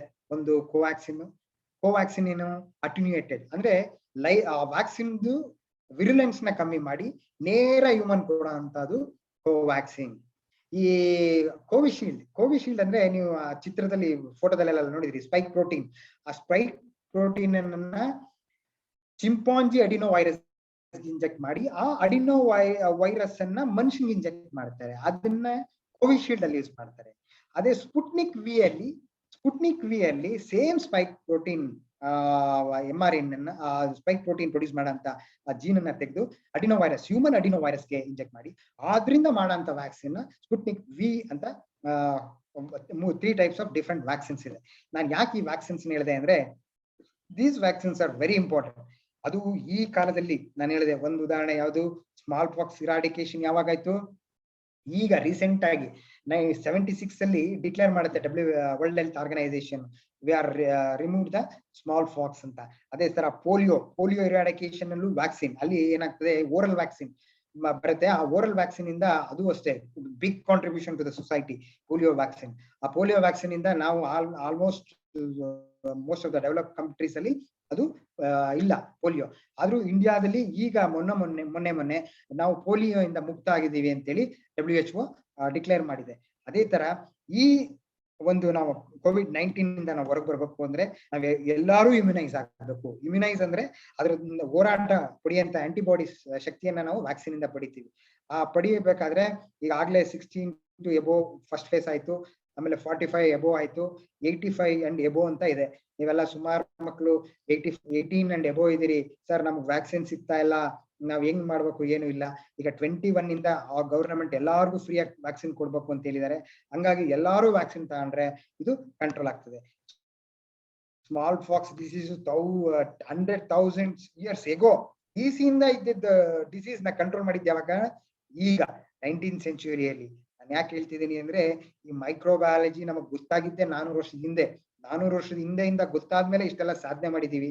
ನಮಗ್ ಗೊತ್ತಾಗಿರೋದು 3% ಮೈಕ್ರೋ ಆರ್ಗಾನಿಸಮ್ಸ್ಗಳು, ಉಳಿದಿದ್ದು ನಮಗ್ ಗೊತ್ತಾಗಿಲ್ಲ. ಅದೆಲ್ಲ ಗೊತ್ತಾದ್ರೆ ನಾವು ಇನ್ನೇನೆಲ್ಲ ಮಾಡ್ಬೋದು ಅಂದ್ರೆ ಒಂದ್ ಕಡೆ ಉಪಯೋಗ ಆಗತ್ತೆ, ಇನ್ನೊಂದ್ ಕಡೆ ಡ್ಯಾಮೇಜ್ ಮಾಡತ್ತೆ. ಅದನ್ನ ನಾವು ಎಕಾಲಜಿಕಲ್ ಬ್ಯಾಲೆನ್ಸ್ ಅಂತ ಹೇಳ್ತೀವಿ. ಎಕಾಲಜಿಕಲ್ ಬ್ಯಾಲೆನ್ಸ್ ಅಂದ್ರೆ ಈ ಸಿಸ್ಟಮ್ ಅಲ್ಲಿ ಬ್ಯಾಲೆನ್ಸ್ ಆಗ್ಬೇಕು. ಆ ಬ್ಯಾಲೆನ್ಸ್ ನ ಈ ನೇಚರ್ ಮಾಡ್ತಿರತ್ತೆ, ಅದು ನಾವೇನು ಮಾಡಕ್ಕಾಗಲ್ಲ. ನಾವು ಅದನ್ನ ಸಾಯಿಸ್ಬೇಕು ಅಂತ ನಾವು ಒಂದ್ ಕಡೆ ಹೊಡೆದಾಡ್ತೀವಿ, ಅದು ಬದುಕಬೇಕು ಅಂತ ಒಂದ್ ಕಡೆ ಹೊಡೆದಾಡತ್ತೆ. ನಾನದೇ ಒಂದ್ ಹೇಳಿದೆ, ಪೆನ್ಸಿಲಿನ್ ಫಸ್ಟ್ ಆಂಟಿಬಯೋಟಿಕ್. ಅದು first antibiotic second world war ಅಲ್ಲಿ ಸಾವಿರಾರು ಸೋಲ್ಜರ್ ನ ಸೇವ್ ಮಾಡುತ್ತೆ because of that antibiotic penicillin. But ಅದೇ ಆಂಟಿಬಯೋಟಿಕ್ 1950-55 ಅಲ್ಲಿ ರೆಸಿಸ್ಟೆನ್ಸ್, ಇಟ್ ಡೆವಲಪ್ಸ್ ರೆಸಿಸ್ಟೆನ್ಸ್. ನೀವು ಪೆನ್ಸಿಲಿನ್ ಕೊಡ್ತಾ ಇದ್ದೀರಿ, ಅದೇನಾಗ್ಬಿಡ್ತದ್ದು ಡೆವಲಪ್ ರೆಸಿಸ್ಟೆನ್ಸ್ ಡೆವಲಪ್ ಮಾಡ್ತಾವು. ಮಾಡ್ಬಿಡ್ತು, ಪುನಃ ಡಿಸೀಸ್ ಕಾಸ್ ಮಾಡಕ್ ಶುರು ಆಯ್ತು. ಆಗ ಪುನಃ ಹೆಂಗ್ ಕಂಟ್ರೋಲ್ ಮಾಡ್ಬೇಕು? ಅದರ ಆಲ್ಟರ್ನೇಟಿವ್. ಆಗೇನಾಯ್ತು, ಸ್ಟೆಪ್ಟೊಮೈಸಿನ್ ಅಂತ ಇನ್ನೊಂದು very good antibiotic, that is from Selman Waksman, ಅವ್ನ್ ಕಂಡಿಡಿತಾನೆ. ಅದು from the soil microorganism, ಅದು ಆಕ್ಟಿನೋಮೈಸಿಸ್. ಇವತ್ತು ಮೋಸ್ಟ್ ಆಫ್ ದ ಆಂಟಿಬಯೋಟಿಕ್ ಗೆ ಬೇಸಿಕ್ ಸೋರ್ಸ್ ಸ್ಟೆಪ್ಟೊಮೈಸಿನ್ ಆಗಿರುತ್ತೆ. ಅಲ್ಲಿ ಸೈಡ್ ಅನಾಲಾಗ್ ಎಲ್ಲ ಚೇಂಜ್ ಮಾಡಿ ಡಿಫ್ರೆಂಟ್ ನೇಮ್ಸ್ ಅಲ್ಲಿ ಡಿಫ್ರೆಂಟ್ ಇದರಲ್ಲಿ ಆಂಟಿಬಯೋಟಿಕ್ ಗಳು ಬರ್ತಾ ಇದೆ. ಈಗ ಲಾಸ್ಟ್ 20 years ಇಂದ ಒಂದು ನ್ಯೂ ಆಂಟಿಬಯೋಟಿಕ್ ಬಂದಿಲ್ಲ. ಅರ್ಥ ಮಾಡ್ಕೊಳ್ಳಿ. That is the way. It is a ನಮ್ದು research is a continuous process. ನಾವು ಹುಡುಕ್ತಾ ಹೋಗ್ಬೇಕು. ಈಗ ನಮ್ ತರ ಅದು ಬದುಕಬೇಕು ಅಂತ ಆಸೆ ಇರುತ್ತೆ, ಅದು ಡೆವಲಪ್ ರೆಸಿಸ್ಟೆನ್ಸ್. ಆಗ ನಾವು to overcome we go for other alternative. ಈಗ to overcome this COVID-19 we have an only one option, we go for vaccination. ಇದನ್ನ ಇಷ್ಟು ಹೇಳ್ತಿದ್ದೀನಿ. ನಾನು ತುಂಬಾ ಸಮಯ ತಗೊಂಡೆ ಅನ್ಸುತ್ತೆ, ತುಂಬಾ ಜನಕ್ಕೆ ಬೇಜಾರಾಗಿರ್ಬೋದು. ನಾನು ಆದಷ್ಟು ಸ್ಟೋರಿ ಹೇಳ್ತಿದ್ದೀನಿ ಅಂತ ಹೇಳ್ತಾ ಹೋದೆ, ಯಾರು ಇಂಟ್ರಾಕ್ಷನ್ ಮಾಡಲಿಲ್ಲ. ಸರ್ ಅದು ಏನಾಯ್ತು ಅಂತ ಗೊತ್ತಾಗ್ಲಿಲ್ಲ. ನಾನು ಇಲ್ಲಿಗೆ ವೈಂಡ್ ಅಪ್ ಮಾಡ್ತೀನಿ. ಏನಾದ್ರು ಡೌಟ್ಸ್ ಇದ್ರೆ ನನ್ಗೆ ಮೇಲ್ ಮಾಡಿ. ಇನ್ನೊಂದು ಸ್ಟೋರಿ ಹೇಳ್ಬೇಕು ಅಂದ್ರೆ, ಒಂದು ಐರಿಷ್ ಫೆಮೈನ್ ಅಂತ 52 ಐರಿಷ್ ಫೆಮೈನ್ ಅಂತ ಐರ್ಲ್ಯಾಂಡ್ ಅಲ್ಲಿ ಏನಾಗ್ತದೆ, ಸ್ಟೇಪಲ್ ಫುಡ್ ಪೊಟ್ಯಾಟೊ ಇರುತ್ತೆ. ಆ ಪೊಟ್ಯಾಟೊಗೂ ಲೇಟ್ ಬ್ಲೈಟ್ ಪೊಟ್ಯಾಟೊ ಅಂತ ಬಂದು ಫುಲ್ ಕ್ರಾಪ್ ಲಾಸ್ ಆಗ್ಬಿಡುತ್ತೆ. ಲಾಸ್ ಆದಾಗ ಏನಾಗ್ತದೆ, 1847 ಅಲ್ಲಿ ಅದು ಎಷ್ಟು millions of 1 million people died, ಸತ್ತೋಗ್ಬಿಡ್ತಾರೆ. 1 million ಪೀಪಲ್, 2.1 million ಪೀಪಲ್ ಏನ್ ಮಾಡ್ತಾರೆ, ಐರ್ಲ್ಯಾಂಡ್ ನ ಬಿಟ್ಟು ಎಲ್ಲ ಅಮೆರಿಕಾಗ್ ಮೈಗ್ರೇಟ್ ಆಗ್ಬಿಡ್ತಾರೆ. ಅದು ಎಕಾನಮಿನ ಎಷ್ಟು ಲಾಸ್ ಮಾಡ್ತು ನೋಡಿ. ಒಂದೇ ಒಂದು ಮೈಕ್ರೋಬ್ಸ್, ಅದು ಯಾವ್ದು ಅಂತ ಗೊತ್ತಿರೋದಿಲ್ಲ. ಆಮೇಲೆ ಐಡೆಂಟಿಫೈ ಮಾಡ್ತಾರೆ. ಅದು ಫೈಟೋಪ್ತರಾ ಇನ್ಫೆಸ್ಟೆನ್ಸ್ ಅಂತೇಳಿ, ಫೈಟೋಪ್ತರಾ ಇನ್ಫೆಸ್ಟೆನ್ಸ್ ಅಂತೇಳಿ ಒಂದು fungus late blight of potato ಅಂತ ಕಾಸ್ ಡಿಸೀಸ್ ಕಾಸ್ ಆಗಿ ಐರಿಷ್ ಫೆಮೈನ್ ಅಂತೀವಿ. ಅದು 1845 to 1852 ಆಗ ಏನಾಗ್ತದೆ, 1 million ಪೀಪಲ್ ಸಾಯ್ತಾರೆ. 2.51 billion ಪೀಪಲ್ ಮೈಗ್ರೇಟ್ ಆಗ್ತಾರೆ. GDP ಡೌನ್ ಆಗ್ತದೆ, ಎಕಾನಮಿ ಡೌನ್ ಆಗ್ತದೆ. ಒಂದು ದೇಶವನ್ನ ಏನ್ ಮಾಡ್ಬೇಕು ಅದು ತೋರಿಸ್ತದೆ. ಅದೇ ತರ ಶ್ರೀಲಂಕಾದಲ್ಲಿ 1869 ಅಲ್ಲಿ ಕಾಫಿ ರಸ್ಟ್ ಕಾಸ್ ಮಾಡೋ ಅಂತದ್ದು ಒಂದು ಫಂಗಸ್, ಎಮಿಲಿಯಾ ಸ್ಟ್ಯಾಟಿಕ್ಸ್ ಅಂತೇಳಿ. ಅಲ್ಲೇನಾಗ್ತದೆ, ಅಲ್ಲಿ ಎಕಾನಮಿ ಕಾಫಿ ತುಂಬಾ ರೆಡ್ಯೂಸ್, ಅಂದ್ರೆ ಕಾಫಿ ಪ್ಲಾಂಟೇಶನ್ ಎಲ್ಲ ಹಾಳಾಗ್ಬಿಡುತ್ತೆ, ಕಾಫಿನೇ ಸಿಗೋದಿಲ್ಲ. ಆಗ whole Ceylon replace that coffee plantation with tea. ಅಂದ್ರೆ ಎಷ್ಟು ಲಾಸ್. ಒಂದು ಫಂಗಸ್ ಏನೆಲ್ಲಾ ಮಾಡುತ್ತೆ, ಒಂದು ಬ್ಯಾಕ್ಟೀರಿಯಾ ಆಫ್ ಪ್ಯಾಡಿ ಅಂತ ಹೇಳಿ, ಅದೇನಾಗ್ತದೆ ಎಷ್ಟು ಲಾಸ್ ಮಾಡ್ತು ಅಂದ್ರೆ, ಎಷ್ಟೋ ಸಾವಿರಾರು ಜನ ಹಂಗರ್ ಅಂದ್ರೆ ಸ್ಟಾರ್ವೇಷನ್ ಸಾಯ್ತಾರೆ. ಅದಕ್ಕೆ first starvation and disease, mass starvation and hunger disease ಅಂತ ಐರ್ಲ್ಯಾಂಡ್ ಅಲ್ಲಿ 1845 to 1852. ಅದೇ ತರ 1865 ಅಲ್ಲಿ ಸಿಲೋನ್ ಅಲ್ಲಿ, ಅದೇ ತರ 1896 ಆರೆಂಜ್ ಅಲ್ಲಿ ಏನೋ ಇರ್ಬೇಕು. ಕಾಫಿ ಅಂದ್ರೆ ನಮ್ಮ ಮನುಷ್ಯನಿಗೆ ಮಾತ್ರ ಬರುತ್ತೆ ಅಂತ ಅಲ್ಲ, ಪ್ಲಾಂಟ್ಸ್ಗೂ ಬರುತ್ತೆ. ಪ್ಲಾಂಟ್ಸ್ ಬಂದ್ರು ಎಕಾನಮಿ ಹೆಂಗ್ ಡೌನ್ ಆಗತ್ತೆ ಈ ಮೈಕ್ರೋಬ್ಸ್ ಇಂದ. ಅದರಿಂದ ಮೈಕ್ರೋಬ್ಸ್ ನ ನೆಗ್ಲೆಕ್ಟ್ ಮಾಡಬಾರ್ದು. ಒಂದು ಎಕಾನಮಿ ಇವತ್ತು COVID-19 ಬಂದು ವರ್ಲ್ಡ್ ಎಕಾನಮಿನ ಎಷ್ಟು ಬೆಳೆಸಿದೆ ಅಂತ ನಿಮ್ಮೆಲ್ಲರಿಗೂ ಗೊತ್ತಿದೆ. ಅದೇ ತರ ನಮ್ಮ 30-40 ವರ್ಷದ ಇತಿಹಾಸದಲ್ಲಿ, ಸ್ವತಂತ್ರ ಭಾರತ ಇತಿಹಾಸದಲ್ಲಿ ನಮ್ಮ GDP ಇಷ್ಟು ಕೆಳಗೋಗಿರ್ಲಿಲ್ಲ. ಇದಕ್ಕೆಲ್ಲ ಕಾರಣ ಒಂದೇ ಒಂದು ವೈರಸ್ COVID-19 ಅಂತ ಬಂದು ನಮ್ಮನ್ನೆಲ್ಲ ಈ ಮಟ್ಟಕ್ಕೆ ತಗೋಗ್ಬಿಟ್ಟಿದೆ. ಅದರಿಂದ ಎಲ್ಲ ನಾವು ಹೊರಗೆ ಬರ್ಬೇಕು ಅಂದ್ರೆ ವ್ಯಾಕ್ಸಿನೇಷನ್ ಒಂದೇ ಪರಿಹಾರ. It is a continuous process. ನಮ್ಮ nature always in the ecological ಇದರಲ್ಲಿ ಬ್ಯಾಲೆನ್ಸ್ ಮಾಡ್ಲಿಕ್ಕೋಸ್ಕರ ಬರತ್ತಿರುತ್ತೆ, ಹೋಗ್ತಿರುತ್ತೆ. ನಾವು ಇದ್ರೆಲ್ಲ ಸರ್ವೆ ಆಗಿ ಹೋಗ್ಬೇಕು. ನಾನು ಯಾಕೆ ಈ ಸ್ಮಾಲ್ ಫಾಕ್ಸ್ ಉದಾಹರಣೆನ ಅಷ್ಟು ಹೇಳ್ತಿದೀನಿ ಅಂದ್ರೆ, 10,000 years ಎಗೋ ಇದ್ರೂ ಹ್ಯೂಮನ್ ಮ್ಯಾನ್ ಕೈಂಡ್ ವ್ಯಾನಿಶ್ ಆಗ್ಲಿಲ್ಲ. ಏನಾಗಿದೆ, ಕೆಲವರು ರೆಸಿಸ್ಟ್ ಆಗಿ ಸ್ಕಾರ್ಗಳು ಬಂದು ಅಂತವ್ರು ಅವರು ಬದುಕಿ ಇವತ್ತು ನಮ್ಮ ಆನ್ಸೆಸ್ಟರ್ಸ್ ಗಳಿಂದ ನಾವು ಈ ಮಟ್ಟಕ್ಕೆ ಬಂದಿದೀವಿ. ಹಂಗೆ ನಾವು ಎದುರೋದ್ ಬೇಡ. ಎಲ್ಲಾರು ಮಾಸ್ಕ್ ನ ಧರಿಸಿ, ಆಮೇಲೆ ಎಲ್ಲಾರು ಡಿಸ್ಟೆನ್ಸ್ ಮೇಂಟೈನ್ ಮಾಡಿ, ಆಮೇಲೆ ಎಲ್ಲಾರು ವ್ಯಾಕ್ಸಿನ್ ತಗೊಳ್ಳಿ. ನೀವು ಕಾಲೇಜ್ಗೆ, ಶ್ರೀಕೃಷ್ಣ ಕಾಲೇಜ್ ಬರೋಕ್ಕಿಂತ ಮುಂಚೆ ನೀವೆಲ್ಲ 1 ಡೋಸು ತಪ್ಪಿದ್ರೆ 2 ಡೋಸ್ ವ್ಯಾಕ್ಸಿನ್ ಹಾಕಿ ಸರ್ಟಿಫಿಕೇಟ್ ತಂದ್ರೆ ಟೀಚರ್ಗೂ ಖುಷಿ, ನಿಮ್ಗೂ ಖುಷಿ. ಯಾಕೆಂದ್ರೆ ವ್ಯಾಕ್ಸಿನೇಟ್ ಆದ್ರೆ ಅದು ಸಿವಿಯಾರಿಟಿ ತಗೋದಿಲ್ಲ, ಅಷ್ಟೊಂದು ನಿಮ್ಗೆ ಅಂದ್ರೆ ಡೆತ್ ರೇಟ್ಗಂತೂ ತಗೋಗೋದಿಲ್ಲ, ಆಕ್ಸಿಜನ್ ಲೆವೆಲ್ಗೂ ತಗೋಗೋದಿಲ್ಲ. ಅಷ್ಟಂತೂ ಗ್ಯಾರಂಟಿ ಕೊಡ್ತಾ ನಾನು ಇವತ್ತಿನ ಒಂದು ಈ ಟಾಕ್ ನ ಇಲ್ಲಿಗೆ, ಅಂದ್ರೆ ನಾನು ಇಲ್ಲಿ ತನಕ ಮನುಷ್ಯ ಮತ್ತು ಸೂಕ್ಷ್ಮ ಜೀವಾಣುದ ಏನು ಅದು ಅಲ್ಲಿಂದ ಅಂದ್ರೆ ಯಾವಾಗಿಂದ ಶುರು ಆಯ್ತು, ಎಲ್ಲಿಗೆ ಬಂದು ನಿಂತಿದೀವಿ, ಇದು ಇಲ್ಲಿಗೆ ನಿಲ್ಲೋದಿಲ್ಲ. ಇದು ಕಂಟಿನ್ಯೂಸ್ ಪ್ರೋಸೆಸ್. ನಮ್ಗೆ ಈ ಟೈಮ್ ಅಲ್ಲಿ ನಮ್ಗೆ ಇದು ಬಂದಿದೆ, ಮುಂದೆ ಏನ್ ಬರುತ್ತೆ ಗೊತ್ತಿಲ್ಲ. ಅದು ನೇಚರ್ ಅಂತ ಡಿಸೈಡ್ ಮಾಡ್ತದೆ ಅಂತ ಹೇಳಿ ನಾನು ಇಲ್ಲಿಗೆ ಮುಗಿಸ್ತಾ ಇದ್ದೀನಿ. ನಿಮ್ದು ಏನಾದ್ರು ಕ್ವಶನ್ಸ್ ಇದ್ರೆ always welcome. Please sir. Satish sir, yes sir. thanks for complete historical information about the virus, microorganisms. Now basically science ನಾವು ಓದಿರ್ತೀವಿ, ಬಟ್ ಆದ್ರೆ ಕಾಮರ್ಸ್ ಬ್ಯಾಕ್ ಗ್ರೌಂಡ್ ವೈರಸ್ ಅಂದ ತಕ್ಷಣ ಭಯ ಬಿದ್ಬಿಡ್ತಾರೆ. ಟಿವಿನಲ್ಲಿ ಬೇರೆ ತೋರ್ಸೋದಕ್ಕೂ ಆ ರೆಡ್ ಕಲರ್ ತೋರ್ಸೋದಕ್ಕೂ, first of all virus do not have a colour at all. ಅದಕ್ಕೆ ಹೇಳಿದೆ ಅದನ್ನ ಸಿಂಗಲ್ ತೋರ್ಸೋದು ಸ್ಟ್ರಾಂಡೆಡ್ ಹೇಗೆ RNA, ಅದು ರೇಂಜ್ 1 ನ್ಯಾನೋಮೀಟರ್ 2 ನ್ಯಾನೋಮೀಟರ್ ಇರುತ್ತೆ. ಅದನ್ನ ಅನಿಮೇಟ್ ಮಾಡಿ ಆ ವೈರಸ್ ನ ಹೇಗ್ ತೋರಿಸ್ರೆ ಏನೋ ಡೆವಿಲ್ ಬಂದಿರೋ ತರ ತೋರಿಸ್ತಾ ಇರ್ತಾರೆ. So students are also not aware about the micro organisms, ಹೇಗೆ ಏನಕ್ಕೆ ಬಂತು ಎಲ್ಲ ಅನ್ಕೊಳ್ತಾರೆ. ವೈರಸ್ ಅಂದ ತಕ್ಷಣ ಹಾರ್ಮ್ಫುಲ್ ಮಾತ್ರ ಇದೆ, ಯೂಸ್ಫುಲ್ ವೈರಸಸ್ ಇಲ್ಲ, ಆ ಥರ ಎಲ್ಲ ಇದೆ ಮಕ್ಕಳಲ್ಲಿ. Thanks for very executive and informative webinar.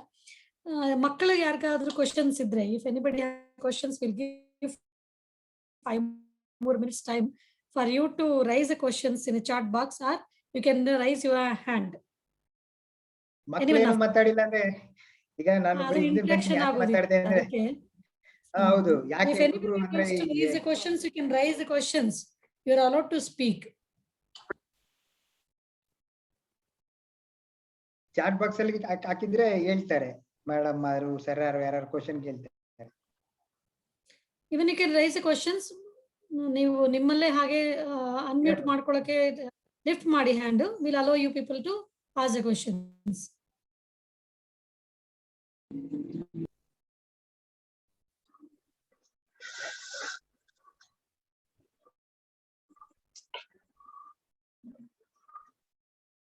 Principal ಇದಾರೆ, ಕ್ವಶನ್ ಕೇಳಬಾರ್ದು ಅಂತಿದ್ರೆ ನೀವು ಹಾಗೇನಿಲ್ಲ ಸರ್, ನಮ್ಮ ಕಾಲೇಜಲ್ಲಿ ಆತರ ನಾವು ಸಿಸ್ಟಮ್ ಬೆಳೆಸಿಲ್ಲ. So they can ask the questions.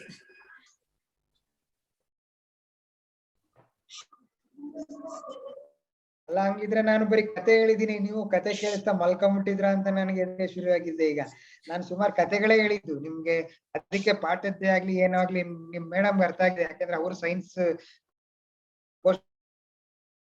Graduation ಮಾಡಿ ಇದ್ದಾರೆ, ಅವ್ರಿಗೆ ಗೊತ್ತಾಗಿದೆ ನಾನು ಏನ್ ಮಾತಾಡಿದೀನಿ ಅಂತ. ಸೈನ್ಸ್ ಅಲ್ಲಿ ಕತೆಗಳು ಹೇಳ್ಕೋಗಿದ್ದೀನಿ, ನಾನು ಯಾವ್ದು ಟೆಕ್ನಿಕಲ್ ಟರ್ಮ್ ಆದಷ್ಟು ಕಮ್ಮಿ ಮಾಡಿದೀನಿ. ಏನು ಕ್ವಶನ್ ಇಲ್ಲ ಅಂದ್ರೆ ಅವ್ರದ್ದೇನಾರು ಇದ್ರೆ ಮೇಲ್ ಮಾಡ್ಲಿ. ಸ್ನೇಹ, ಸಾರಿ ಸ್ವಪ್ನ, ಗೋವಿಂದ ಅವ್ರ ಏನೋ ಕೇಳ್ಬೇಕು ಅಂದ್ರು ಸುಮ್ನಾದ್ರು. ಅಪರ್ಣ ಏನೋ ಕೇಳ್ಬೇಕಂತೆ.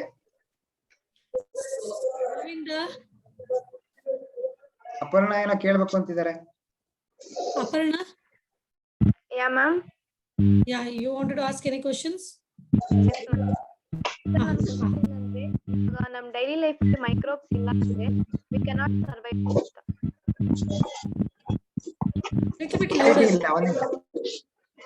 ಏನಂತೆ ಸರ್, ಇವಾಗ ಡೈಲಿ ಲೈಫ್ ಅಲ್ಲಿ ಮೈಕ್ರೋಬ್ಸ್ ಇರುತ್ತೆ ಅಲ್ವಾ? Without microbes we cannot survive our life ಅಂತ ನನ್ನ ಕ್ವಶನ್ ಸರ್. ಹೌದು, ನಾನು ಹೇಳಿದ್ನಲ್ಲ, ನಿಮ್ಮ ಇಂಟೆಸ್ಟೈನಲ್ ಇದೆ, ನಿಮ್ಮ ಮೌತ್ ಫ್ಲೋರಲ್ ಇದೆ. ಡೇ ಟು ಡೇ ನಮಗಿಂತ ಅದು ಪ್ರಿಮಿಟಿವ್ ಆರ್ಗಾನಿಸಮ್ ಅಂತ. ಅದಕ್ಕೆ ನಾನು ಹೇಳಿದ್ದು ಬಿಲಿಯನ್ಸ್ ಆಫ್ ಇಯರ್ಸ್ ಇಗೋ ಅದು ಮೈಕ್ರೋಬ್ಸ್ ಇದ್ದಿದ್ದು. ನಾವು ಈಚೀಚೆಗೆ ಬಂದಿದ್ದೀವಿ. ಬಟ್ ಈಚೀಚೆಗೆ ನಾವು ಬಂದ್ರು ನಾವು ಐಡೆಂಟಿಫೈ ಮಾಡಿದ್ದು ಈಗ 400 ವರ್ಷದ ಹಿಂದೆ. ಅದು ನಮ್ ಜೊತೆಗೆ ಇರುತ್ತೆ, ಅದು ಒಳ್ಳೇದಾಗಿರ್ಬೋದು ಕೆಡದಿರ್ಬೋದು, ಅದು ನಮ್ ಜೊತೆಗೆ ಹೋಗುತ್ತೆ. ಅದು ಡೇ ಟು ಡೇ ಲೈಫ್ ಅಲ್ಲಿ it is very important. Microbes very important. ಬರೀ ನೀವು ಒಂದ್ ಆಸ್ಪೆಕ್ಟ್ ಡಿಸೀಸ್ ಕಾಸ್ ಮಾಡೋದನ್ನ ನಾವೇನ್ ಮಾಡ್ತಾ ಇದೀವಿ, ಅದನ್ನ ಹೈಲೈಟ್ ಮಾಡೋದಲ್ಲ. ಈಗ ನಮ್ಮಲ್ಲಿ ಮೈಕ್ರೋಬಿಯಲ್ ಫ್ಲೋರಾ, ಪ್ರೊಬಯೋಟಿಕ್ಸ್ ಅಂತ ಹೇಳಿದೆ. ಈಗ ನಾನು ಕರ್ಡ್ ಇರ್ಬೋದು, ಯೋಗರ್ಟ್ ಇರ್ಬೋದು, ಇದೆಲ್ಲ ಪ್ರೊಬಯೋಟಿಕ್ಸ್. ಈಗ ನೀವು ಅದು ತಗೊಳ್ಳೋದ್ರಿಂದ ಅನೇಕ ವೈಟಮಿನ್ಸ್ ಆ ತರ ಗುಳಿಗೆಗಳನ್ನೆಲ್ಲ ಕಮ್ಮಿ ಮಾಡ್ಬೋದು. ಪ್ರೊಬಯೋಟಿಕ್ಸ್ ಅಂತ ಹೇಳ್ತೀವಿ ನಾವು ಅದನ್ನ. ಅದು ನಮ್ಮ ಫ್ಲೋರಾ, ನಾರ್ಮಲ್ ಫ್ಲೋರಾದಲ್ಲಿ ಇರುತ್ತೆ. ಇಂಟೆಸ್ಟೈನಲ್ಲಿ normal flora is very important. ಈಗ ನಿಮ್ಗೆ ಮೇಡಮ್ ಹತ್ರ ಸೈನ್ಸ್ ಸ್ಟೂಡೆಂಟ್ಸ್ ಜೊತೆಗೆ ನಿಮ್ಗೆ ಏನಾದ್ರು ಡೌಟ್ ಇದ್ರೆ, ನಾರ್ಮಲ್ ಫ್ಲೋರಾ ನಿಮ್ ಕೈಲಿ ಇದೆಯಲ್ಲ, ಕೈನನ್ನೇ ವಾಶ್ ಮಾಡಿ ಒಂದು ವಾಟರ್ ಡ್ರಾಪ್ಲೆಟ್ ನ ಸ್ಲೈಡ್ಲಿ ಅಬ್ಸರ್ವ್ ಮಾಡಿ ಎಷ್ಟು ಮೈಕ್ರೋಬ್ಸ್ ಇದೆ ಅಂತ ಗೊತ್ತಾಗುತ್ತೆ. ಇಲ್ಲ ಟೀಚ್ ಕ್ರೈವ್ ಸಾರು ಮಾಡ್ಬೋದು. ನೀವು ಯಾವ್ದೇ any part of your body ನೀವು ಮಾಡಿದ್ರೆ ಮೈಕ್ರೋಬ್ಸ್ ಅಸೋಸಿಯೇಟ್ ಆಗುತ್ತೆ. ಸರ್ ನಮ್ ಬರೀ ಬಾಡಿಲಿ ಇದೆಯಾ? ಇಲ್ಲ, ಫುಡ್ ಅಲ್ಲಿ ಇದೆ, ವೆಜಿಟೇಬಲ್ಸ್ ಇದೆ, ಫ್ರೂಟ್ಸ್ ಅಲ್ಲಿ ಇದೆ, ಟೇಬಲ್ಸ್ ಇದೆ, ಎಲ್ಲ ಕಡೆ ಏರ್ ಅಲ್ಲಿ ಇದೆ, ಎಲ್ಲಾದ್ರಲ್ಲೂ ಮೈಕ್ರೋಬ್ಸ್ ಇದೆ. ಬಟ್ ಅದು ಹಾರ್ಮ್ಫುಲ್, ಎಲ್ಲವೂ ಹಾರ್ಮ್ಫುಲ್ ಇಲ್ಲ. 75% ಹಾರ್ಮ್ಫುಲ್ ಇಲ್ಲ, ಫ್ರೆಂಡ್ಲಿ ಇದೆ. ಕೆಲವು ಮಾತ್ರ ಹಾರ್ಮ್ಫುಲ್ ಇದೆ. ಅದನ್ನ ನಾವು ಕಂಟ್ರೋಲ್ ಮಾಡ್ಕೋತೀವಿ. ಅದನ್ನೇ ನೇಚರ್ ಚೆಕ್ ಅಂತ ನಾನು ಹೇಳಿ. ಆನ್ಸರ್ ಅಪರ್ಣ ಅವ್ರಿಗೆ ಸ್ಯಾಟಿಸ್ಫೈ ಆಯ್ತಾ ಇಲ್ವಾ? Sir, thank you sir. The good example is Lactobacillus bacteria, milk ಅಲ್ಲಿ ಇದೆಯಲ್ಲ. Escherichia coli, which is there in your intestine. But ಅದೇ ಈಕ್ವಲ್ ನಿಮ್ಗೆ ಡೈರಿಯಾ ಕಾಸ್ ಮಾಡುತ್ತೆ. ಅದನ್ನ ನಾವು ಟ್ರಾವೆಲರ್ಸ್ ಡೈರಿಯಾ ಅಂತ ಹೇಳ್ತೀವಿ. ಅದಕ್ಕೆ ಮೊದ್ಲು ಹೊರಗಡೆ ಫಾರಿನ್ ಅವ್ರು ಬಂದ್ರೆ ಏನಾದ್ರು ನೀರ್ ಕುಡಿದು ಬಿಟ್ರೆ ಅವ್ರಿಗೆ ಡೈರಿಯಾ ಬಂದ್ಬಿಡ್ತಾ ಇತ್ತು. ಅದನ್ನ ಟ್ರಾವೆಲರ್ಸ್ ಡೈರಿಯಾ ಅಂತ ಕರಿತಾ ಇದ್ರು. ಅದಕ್ಕೆ water is also very important. It is also transfer. ಈ ವಾಟರ್ ಇಂದನೂ ಮೈಕ್ರೋಬ್ಸ್ ಟ್ರಾನ್ಸ್ಫರ್ ಆಗುತ್ತೆ, ಏರ್ ಇಂದನೂ ಟ್ರಾನ್ಸ್ಫರ್ ಆಗುತ್ತೆ. ಅದನ್ನ ಒಂದು ಉದಾಹರಣೆ ಟ್ರಾವೆಲರ್ಸ್ ಡೈರಿಯಾ ಅಂತ ಹೇಳ್ತಾ ಇದ್ವಿ. ಅದನ್ನ ಈಗ ನಮ್ಮಲ್ಲಿ ವಾಟರ್ ಅಲ್ಲಿ ಕೋಲಿಫಾರ್ಮ್ಸ್ ಇರ್ಕೂಡ್ದು ಇಂಟರ್ನ್ಯಾಷನಲ್ ಸ್ಟ್ಯಾಂಡರ್ಡ್ ಪ್ರಕಾರ. ಅದರಲ್ಲಿ 100 ml ಅಲ್ಲಿ 10 ನಂಬರ್ ಇರ್ಕೂಡುದು ಕೋಲಿಫಾರ್ಮ್ಸ್. ಬಟ್ ನಮ್ಮ ಇಂಡಿಯಾದಲ್ಲಿ up to 10 is permissible. But international level ಅಲ್ಲಿ ಈವನ್ 1 ಇರ್ಕೂಡುದು, ಅದು ಪರ್ಮಿಸಬಲ್ ಲಿಮಿಟ್. ವಾಟರ್ದು ವಾಟರ್ ಕ್ವಾಲಿಟಿ ಅಂದ್ರೆ ನಾವು ರೆಸಿಸ್ಟ್ ಆಗಿದ್ದೀವಿ, ನಾವು ರೆಸಿಸ್ಟೆಂಟ್ ಟು ದಟ್ ಲೆವೆಲ್. ಅದಕ್ಕೋಸ್ಕರ ನಮ್ಮಲ್ಲಿ ಅಮೆರಿಕಾದಲ್ಲಿ ಎಷ್ಟೊಂದು ಜನಕ್ಕೆ ಎಷ್ಟೊಂದು ತೊಂದರೆ ಆಗ್ತದೆ, ನಮ್ಮ ಇಂಡಿಯಾದಲ್ಲಿ ತೊಂದರೆ ಆಗ್ತಾ ಇಲ್ಲ ಅಂದ್ರೆ we are resistant to that attitude. ನಮ್ಮ ಇಮ್ಯೂನ್ ಸಿಸ್ಟಮ್ ರೆಸಿಸ್ಟ್ ಆಗ್ಬಿಟ್ಟಿದೆ. ಅದೇ ತರ ಅವರಲ್ಲಿ ರೆಸಿಸ್ಟೆನ್ಸ್ ಕಮ್ಮಿ ಇರೋದ್ರಿಂದ ಅಲ್ಲಿ ಡೆತ್ ರೇಟ್ ತುಂಬಾ ಜಾಸ್ತಿ ಇದೆ. ಆಮೇಲೆ ನಾವು ಶೀತ ಇದೆಲ್ಲ ಬಂದ್ರೆ, ನಾವು ಜ್ವರ ನೆಗಡಿ ಇದೆಲ್ಲ ಬಂದ್ರೆ ಅದು ಬರುತ್ತೆ ಹೋಗುತ್ತೆ ಅಂತ ಕಾಮನ್ ನಮ್ಗೆ. ಬಟ್ ಆತರ ಅಲ್ಲ. ಅಮೆರಿಕಾದಲ್ಲಿ ಏನಾರ ಆತರ ಬಂದ್ಬಿಟ್ರೆ ಅವ್ರು ಎಲ್ಲದಕ್ಕೂ ಮೆಡಿಸಿನ್ ನಾವು ಮನೇಲಿ ಕಷಾಯನೋ ಇನ್ನೇನೋ ಇಲ್ಲ ಹೋಗುತ್ತೆ ಅಂತ ಸ್ವಲ್ಪ ದಿನ ಇರ್ತೀವಿ, ಅದು ಹೋಗ್ಬಿಡುತ್ತೆ. ಅದು ರೆಸಿಸ್ಟೆನ್ಸ್. ಅದನ್ನ ಒಂದು ಉದಾಹರಣೆ ಹೇಳಿದೆ. ಅಂದ್ರೆ ರೆಸಿಸ್ಟೆನ್ಸ್ ಅಂದ್ರೆ ಹೆಂಗಿರುತ್ತೆ ಅಂತ. ಯಾರೋ ಕ್ವಶನ್ ಕೇಳಿದಾರೆ. ಇಲ್ಲ sir, every one same microbes ಇಲ್ಲ. ಈ varies individual to individual, it varies. ಈಗ individual to individual varies. Especially ಈಗ ಇದಕ್ಕೊಂದು ಉದಾಹರಣೆ ಹೇಳ್ಬೇಕು ಅಂದ್ರೆ, ನಿಮ್ಗೆ ಡಯಾಬಿಟಿಕ್ ಪೇಷಂಟ್ಸ್ ಇರ್ಬೋದು. ಅಲ್ಲಿ ಡಯಾಬಿಟಿಸ್ ಪೇಷಂಟ್ಗೂ ನಾರ್ಮಲ್ ಪೇಷಂಟ್ಗೂ ಭಾರಿ ವ್ಯತ್ಯಾಸ ಇದೆ. ಡಯಾಬಿಟಿಕ್ ಪೇಷಂಟ್ಸ್ಗೆ ಏನಾದ್ರು ಗಾಯ ಆಗ್ಬಿಟ್ರೆ ಮೈಕ್ರೋಬ್ಸ್ ಗಳಿಗೆ ಹಬ್ಬ.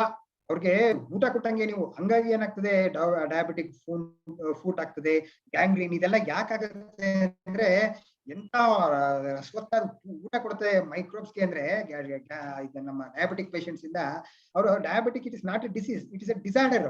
ಮೆಟಬಾಲಿಕ್ ಡಿಸಾರ್ಡರ್ ಇರ್ಬೋದು. ಬಟ್ ಅಂತ ಒಂದು ವೂಂಡ್ ಆದ ತಕ್ಷಣ ಅದಕ್ಕೆ ಬೇಗ ಅಟ್ಯಾಕ್ ಆಗುವಂಥದ್ದು ಈ ಮೈಕ್ರೋಬ್ಸ್.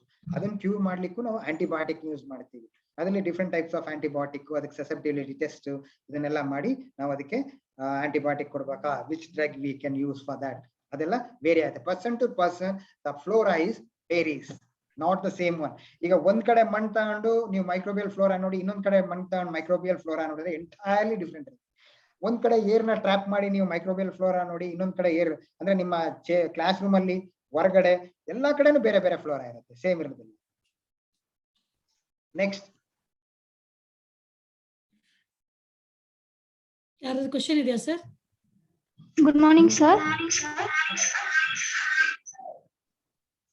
My question is, ಇವಾಗ ಒಂದು ಮೈಕ್ರೋಬ್ ಫೈಂಡ್ ಔಟ್ ಆಗಿದೆ ಅಂದ್ರೆ, ಅದನ್ನ ನಾವು ಡಿಸ್ಕವರ್ ಮಾಡಿದೀವಿ ಅಂದ್ರೆ, ಇವಾಗ ನಾವ್ ಅದನ್ನ ಎನ್ಸೈಮ್ಸ್ ಯೂಸ್ ಮಾಡ್ಬೇಕಂದ್ರೆ ಅದು ಫಂಕ್ಷನ್ ನಾವು ಹೇಗೆ ಕಂಡುಹಿಡಿತೀವಿ? ನೋಡಮ್ಮ, ಮೊದಲನೇದಾಗಿ ಒಂದು ಮೈಕ್ರೋಬ್ಸ್ ನ ನೀವು ಅಂತ ಐಡೆಂಟಿಫೈ ಮಾಡೋದೇ ಡಿಫಿಕಲ್ಟ್ ಟಾಸ್ಕ್. ಆಯ್ತಾ? ಅದನ್ನ ಐಡೆಂಟಿಫೈ ಮಾಡ್ತೀರಿ. ಮಾಡಾದ್ಮೇಲೆ ನಾವು ಮೈಕ್ರೋಬಿಯಲ್ ಫಿಸಿಯಾಲಜಿ ಅಂತ ಓದ್ತೀವಿ. ಮೈಕ್ರೋಬಿಯಲ್ ಫಿಸಿಯಾಲಜಿ ಅಂದ್ರೆ ಅದಕ್ಕೆ ಏನ್ ಊಟ ಬೇಕು, ಅದು ಏನ್ ಆಕ್ಟಿವಿಟಿ ಎಲ್ಲ ಮಾಡತ್ತೆ, ಅದೆಲ್ಲ ನಮ್ಗೆ ಕರೆಕ್ಟ್ ಆಗಿ ಗೊತ್ತಾದಾಗ ಆ ಮೈಕ್ರೋಬ್ಸ್ ಪ್ಯಾಥೋಜನ್ ಆದ್ರೆ ಎಲ್ಲಿ ಕಂಟ್ರೋಲ್ ಮಾಡ್ಬೋದು, ಎಲ್ಲಿ ಟಾರ್ಗೆಟ್ ಮಾಡ್ಬೋದು ಅನ್ನೋದು ಗೊತ್ತಾಗುತ್ತೆ. ಫಿಸಿಯಾಲಜಿ ಗೊತ್ತಾಗುತ್ತೆ. ಆಯ್ತಾ? ಆ ಫಿಸಿಯಾಲಜಿ ಗೊತ್ತಾಗಿ ಈಗ ಇಂಡಸ್ಟ್ರಿಯಲ್ ಪ್ರೊಡಕ್ಷನ್ ಇರ್ಬೋದು. ಫಾರ್ ಎಕ್ಸಾಂಪಲ್, ನೀವು if you are interested in industrial production of lipase produce ಮಾಡುತ್ತಾ ಇಲ್ವಾ ಅಂತ ನೋಡ್ಬೇಕು ಆ ಮೈಕ್ರೋಬ್ಸ್ ಇಂದ ಅಂತ ನಿಮ್ಮ ಆಸೆ ಇರ್ಬೋದು. ಹಾಗೇನ್ ಮಾಡ್ತೀರಿ, ಅದನ್ನ ಲೈಪೇಸ್ ಇನ್ಹಿಬಿಟಿಂಗ್ ಆಕ್ಟಿವಿಟಿ ಅಂತ ನಾವು ಮಾಡ್ತೀವಿ. ನೀವೇನ್ ಐಸೋಲೇಟ್ ಮಾಡಿರ್ತೀರಿ ಆರ್ಗ್ಯಾನಿಸಮ್ಸ್ ನ ಕಲ್ಚರ್ ಮೀಡಿಯಾ ಮೇಲೆ ಹಾಕಿದಾಗ ಅದು ಇನ್ಹಿಬಿಟ್ ಮಾಡಿದ್ರೆ, it have that enzyme, lipase enzyme ಇದೆ, ಇದನ್ನ ನಾವು V can use it for lipase production ಅಂತ ನಾವು ಆಗ ಅದನ್ನ primary screening, secondary screening, tertiary screening ಅಂತ ಮಾಡ್ತೀವಿ. ಟರ್ಷಿಯರಿ ಸ್ಕ್ರೀನಿಂಗ್ ಎಲ್ಲ ಮಾಡಿದ್ಮೇಲೆ ಇದು ಲೈಪೇಸ್ ಪ್ರೊಡಕ್ಷನ್ ಎಷ್ಟು ಮಾಡುತ್ತೆ, ಇಷ್ಟೇನು ಅಂತ ನೋಡ್ತೀವಿ. ಅದು ನಮ್ಗೆ ಆಲ್ರೆಡಿ ಎಕ್ಸಿಸ್ಟಿಂಗ್ ಫ್ಲೋರಾದಲ್ಲಿ ಸ್ಟೇನ್ಗಳಲ್ಲಿ ಜಾಸ್ತಿ ಬಂದ್ರೆ ಉಪಯೋಗ ಅನ್ಕೊಬೇಕಾಗಿಲ್ಲ. ಅದನ್ನ ನಾನು ಮ್ಯೂಟೇಟ್ ಅದು ಮಾಡಿ, ಈಗ ಎಕ್ಸಿಸ್ಟಿಂಗ್ ಸ್ಟೇನ್ ಗಿಂತ ನಿಮ್ದು ಜಾಸ್ತಿ ಬಂದ್ರೆ ನೀವು ಪೇಟೆಂಟ್ ಮಾಡಿದ್ರೆ ನೀವು ಕೋಟ್ಯಾಧಿಪತಿ ಆಗೋದ್ರಲ್ಲಿ ಸಂಶಯನೇ ಇಲ್ಲ. That is what science.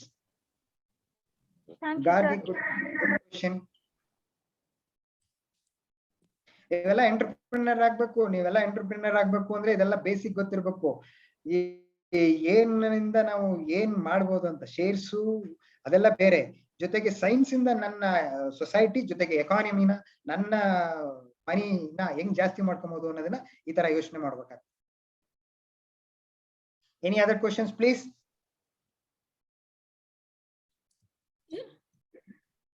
The questions idea makle? Anybody else has got a questions? Even the science students are there in the class.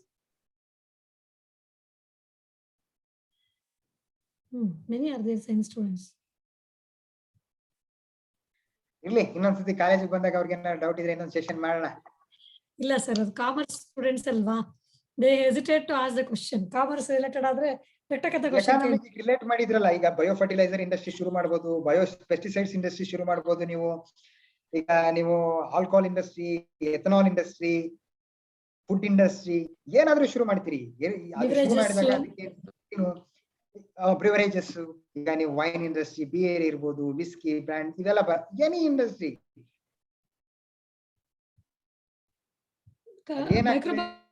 along with commerce.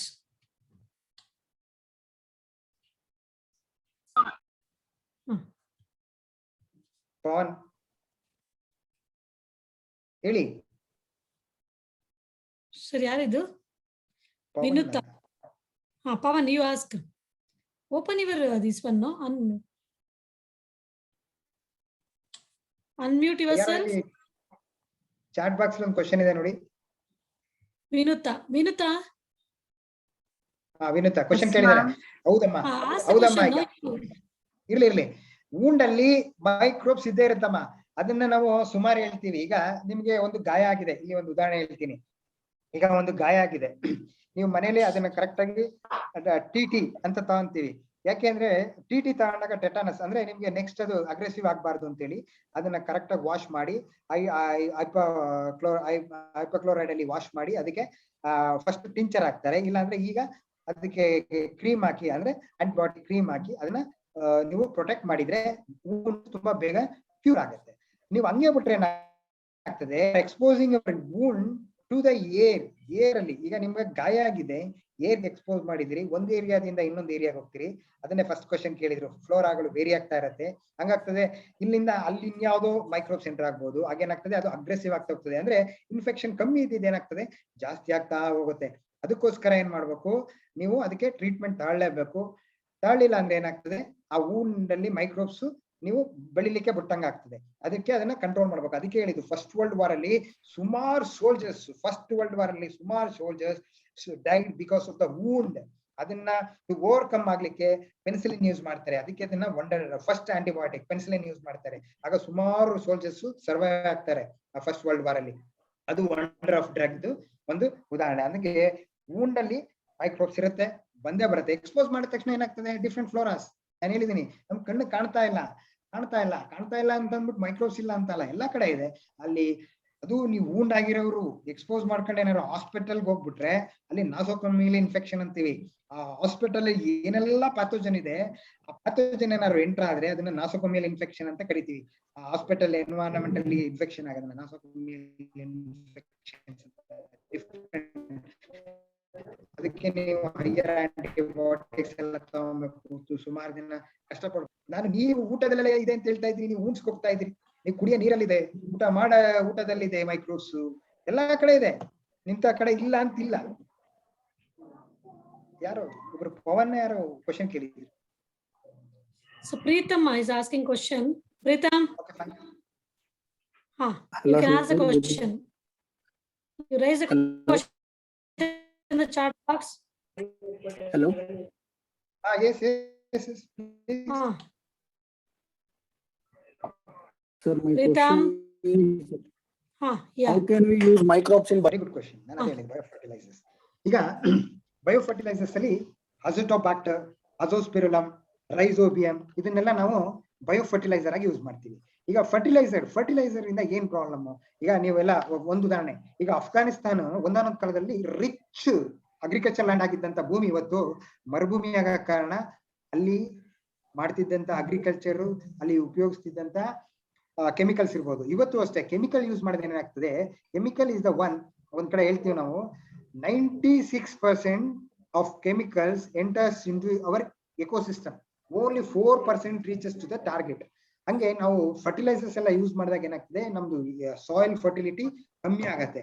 ಕಮ್ಮಿ ಆಗಿ ಇವತ್ತು ಚೆನ್ನಾಗಿ ನಿಮ್ಗೆ ಫಸ್ಟ್ ಟೈಮ್ ಹೀಲ್ಡ್ ಕೊಡ್ಬೋದು, ಅದು ಮುಂದೆ ಹೋಗ್ತಾ ಹೋಗ್ತಾ ಹೋಗ್ತಾ ಏನಾಗುತ್ತೆ, it loses its fertility. But biofertilisers use ಮಾಡಿದ್ರೆ ಏನಾಗ್ತದೆ, ಅದ್ರದ್ದು ಫರ್ಟಿಲಿಟಿ ಇಂದ ನಮ್ಗೆ ಈಲ್ಡ್ ಕಮ್ಮಿ ಬರ್ಬೋದು. ಬಟ್ ಸಾಯಿಲ್ ಹೆಲ್ತ್ ಇದೆಯಲ್ಲ, ಸಾಯಿಲ್ ಹೆಲ್ತ್ ಅನ್ನ ನಾವು longer duration we can preserve for long time. ಅದಕ್ಕೋಸ್ಕರ ನಾವು ಬಯೋ ಫರ್ಟಿಲೈಸರ್ ಯೂಸ್ ಮಾಡ್ಬೇಕು ಅಂತ ನಾವು ಹೇಳ್ತೀವಿ. But farmers are neglecting this biofertilisers because ಫಾರ್ಮರ್ಸ್ಗೆ ಇವತ್ತು ಹಾಕಿದೀನಿ ನನ್ಗೆ ತುಂಬಾ ಈಲ್ಡ್ ಬರ್ಬೇಕು ಅನ್ನೋ ಕಾನ್ಸೆಪ್ಟ್ ಇರುತ್ತೆ, ಮುಂದೆ ಏನಾಗ್ತದೆ ಅನ್ನೋದಿಲ್ಲ. But most of the developed countries, they are banning the chemical fertilizers and chemical pesticides. They are going for biopesticides and biofertilizers. Preetham, are you satisfied with this answer? Yes, sir. Thank you, sir.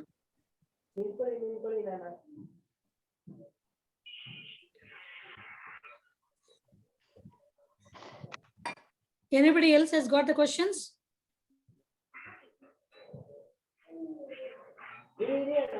No? No, ma'am. Yeah. ಯಾರಿಗಾದ್ರು questions ಇದೆಯಪ್ಪ? ಸ್ವಪ್ನ sir.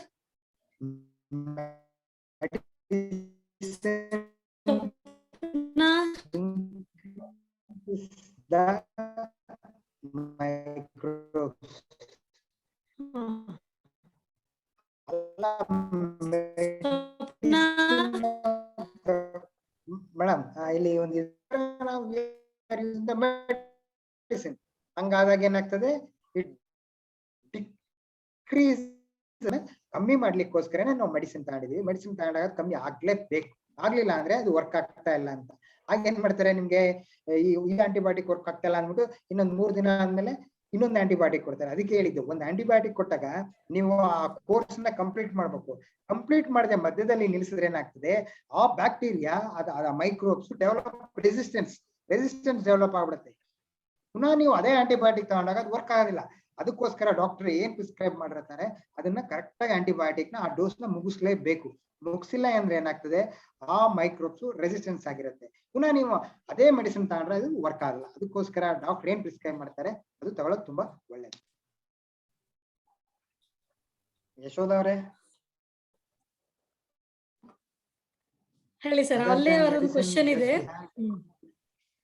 Other than medicine, don't we have the option to decrease the microbes? Hygienic condition, ಒಳ್ಳೆ question ಇದು. ಅದನ್ನೇ ಈಗ ನಾವು ಹೇಳ್ತಾ ಇರೋದು. Medicine ಇಲ್ಲದೆ, medicine does not have hygienic condition. ಅದನ್ನೇ ನಾನು ಹೇಳಿದ್ದು. ಈಗ ಊಟ ಮಾಡಕ್ಕಿಂತ ಮುಂಚೆ ಯಾಕೆ ನಿಮ್ಮ ಮನೇಲಿ ಕೈ ತೊಳಿಯಕ್ಕೆ ಹೇಳ್ತಾರೆ? Because of that if you maintain. ಆಮೇಲೆ ಬಿಸಿ ಊಟನ ಯಾಕೆ ತಿನ್ಬೇಕು ಅಂತಾರೆ? ಆಮೇಲೆ ಒಳ್ಳೆ ಏರಿರೋ ಕಡೆ ಹೋಗ್ಬೇಕು. ಈಗ ಪೊಲ್ಯೂಷನ್ ಏರ್ ಕಡೆ ಯಾಕೆ ಹೋಗ್ಬಾರ್ದು ಅಂತ ಹೇಳ್ತಾರೆ. ಇದೆಲ್ಲ ಯಾಕೆ ಅಂದ್ರೆ, ಮೆಡಿಸಿನ್ ಇರಬಾರ್ದು ಅಂದ್ರೆ you maintain the hygienic and also you maintain the good environment to overcome this diseases and problems. ಅದಕ್ಕೋಸ್ಕರ hygienic is the only option to overcome this problems. Divyashree, medicine ಬೇಡಮ್ಮ, ಬೇಡ ಅಂದ್ರೆ ಅಷ್ಟು ನೀಟಾಗಿರ್ಬೇಕು. ಈಗ ನೀವು ಪ್ಯಾಥೋಜನ್ ಜೊತೆಗೆ ಇಂಟ್ರಾಕ್ಟ್ ಮಾಡಬಾರ್ದು ಅಂದ್ರೆ ಏನು? ಆತರ ಈಗ ಹಾಳಾಗಿರೋಂತ ಊಟ ಮಾಡಬಾರ್ದು. ಆಮೇಲೆ ಹಾಳಾಗಿರೋಂತ ಗಾಳಿ, ಈಗ ಪೊಲ್ಯೂಟೆಡ್ ಏರ್ ಇದೆ ಅಂತಾರೆ, ಪೊಲ್ಯೂಟೆಡ್ ಏರ್ ಹೋಗ್ಬಾರ್ದು. ಈಗ ನೀರ್ ಹಾಳಾಗಿದೆ ಅಂದ್ರೆ ಆ ನೀರ್ ಕುಡಿಬಾರ್ದು. ಈಗ ಸುಮಾರು ಜನ ನೀವು ಟೂರ್ಗೆಲ್ಲ ಹೋಗಿ ಬಂದ ತಕ್ಷಣ ಏನಾಗ್ತದೆ, ನಿಮ್ಗೆ ಜ್ವರ, ಚಳಿ ಏನೇನೆಲ್ಲ ಬರುತ್ತೆ. ಯಾಕೆ ಅಂದ್ರೆ ನೀವು ಓದೋ ಜಾಗದಲ್ಲೆಲ್ಲ ನೀರ್ ಕುಡಿದಿರ್ತೀರಿ. ಆ ಜಾಗದ ನೀರು ಅದು ನಿಮ್ಮ ಮೈಕ್ರೋಬಿಯಲ್ ಫ್ಲೋರ್ ಆಗಿ ಅದು ಆಗೋದಿಲ್ಲ. ಅದಕ್ಕೋಸ್ಕರ ಅದು ಬರುತ್ತೆ. ಅದಕ್ಕೆ ಹೈಜಿನಿಕ್ ಕಂಡೀಷನ್ ಮೇಂಟೈನ್ ಮಾಡಿದ್ರೆ ಯಾವುದೇ ಕಾರಣಕ್ಕೂ ಈ ರೋಗಗಳು ಬರೋದನ್ನ ತಪ್ಪಿಸಬಹುದು.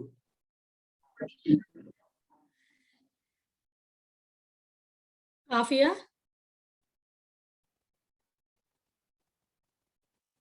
Okay. Thank you, Satish sir. So I hope so your questions got over, right, students? Okay. Madam, ನಾನು ಥ್ಯಾಂಕ್ಸ್ ಹೇಳ.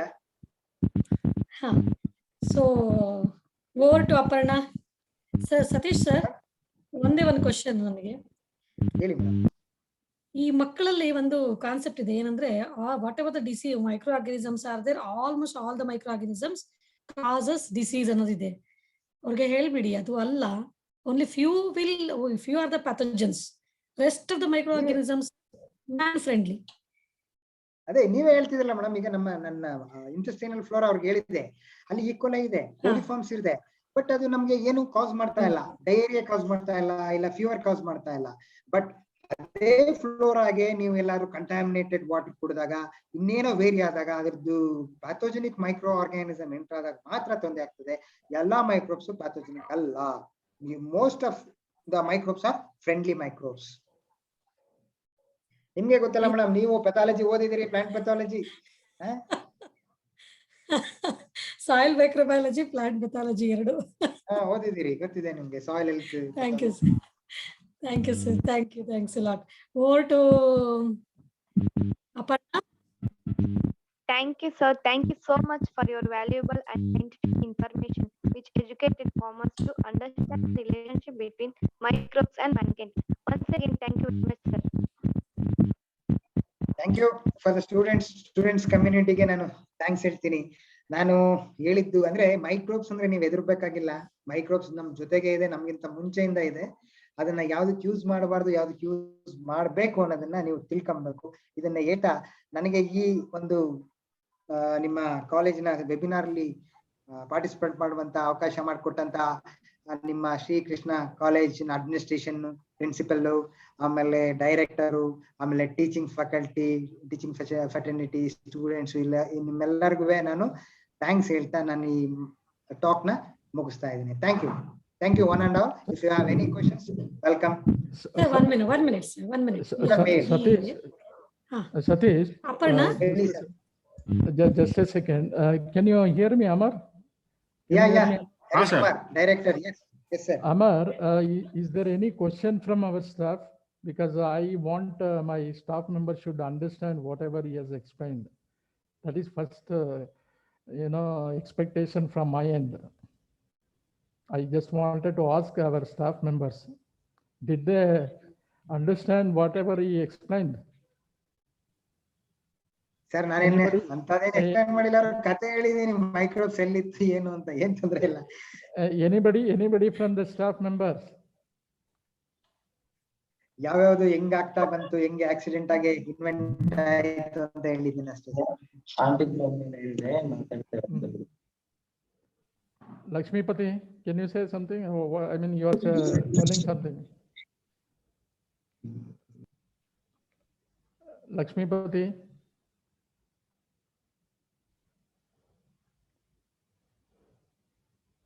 Lakshmipati, can you hear sir is talking to you?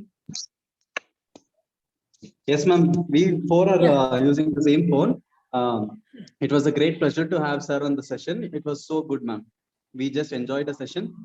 Science terminologies ಎಲ್ಲ ಒಂಥರ ವಿಚಿತ್ರವಾಗಿ, ನಾವು ಕಾಮರ್ಸ್ ಬ್ಯಾಕ್ ಗ್ರೌಂಡ್ ಅವ್ರಿಗೆ ವಿಚಿತ್ರವಾಗಿ ಕೇಳಿಸ್ತಾ ಇದ್ದಿದ್ದು, ಈಗ ಒಂಥರ ಸ್ಟೋರಿ ತರ ಕೇಳಿಸ್ತು. ಸೊ ಸೈನ್ಸ್ ಹೊಸ ತರ ಅನ್ನಿಸ್ತು ಮ್ಯಾಮ್, ಖುಷಿ ಆಯ್ತು.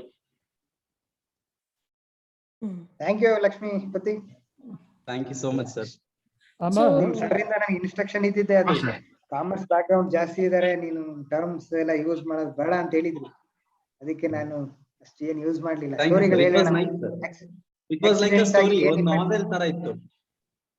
ಸ್ಟೋರಿಯಿಂದ ಹಿಂಗೆ ಎಂಟರ್ಪ್ರಿನರ್ ಆಗ್ಬೋದು ಅನ್ನೋದನ್ನ ಸ್ವಲ್ಪ ಇದ್ರೆ ಸಾಕು, ಆ ಕಾನ್ಸೆಪ್ಟ್ ಗೆ. Sure. Amar, can you hear me? Sir. Just I would like to say a few words on my friend talk. See, actually, as Satish mentioned, so we used to be close friends. Till now we are maintaining same frequency. He has mentioned one thing: 75% of microorganisms found to be good. So that means they are beneficial to us. Okay. So I was thinking that one of the students will ask this question: can one single organism cause disease or not? Just one single organism. So there is something called single cell protein, SCP we will say. So what I'm trying to say that, microbiology is a quite interesting, and it's really, you will enjoy because the relation between man and microbes. So what I thought was, if you understand the whole concept of microbiology and mankind, without microbes, man cannot survive. But as Dr. Satish mentioned, without man, before man born, there were microbes. So it is like that we have to be benefited. That means the innovation will continue. The innovation will continue as long as beneficial microorganisms are exist. So I would like to take this opportunity to, express my gratitude to my friend, Dr. Sat.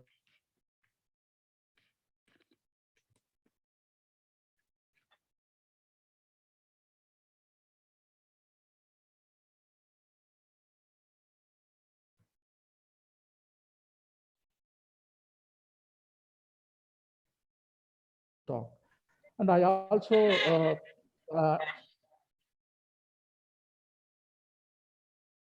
of information from Dr. Satish. And once again, I would like to thank Dr. Satish for this valuable talk. Thank you, Harikumar, for opportunity. You are giving the opportunity. Because of that only I'm sharing my few views with your students. If anyone from your students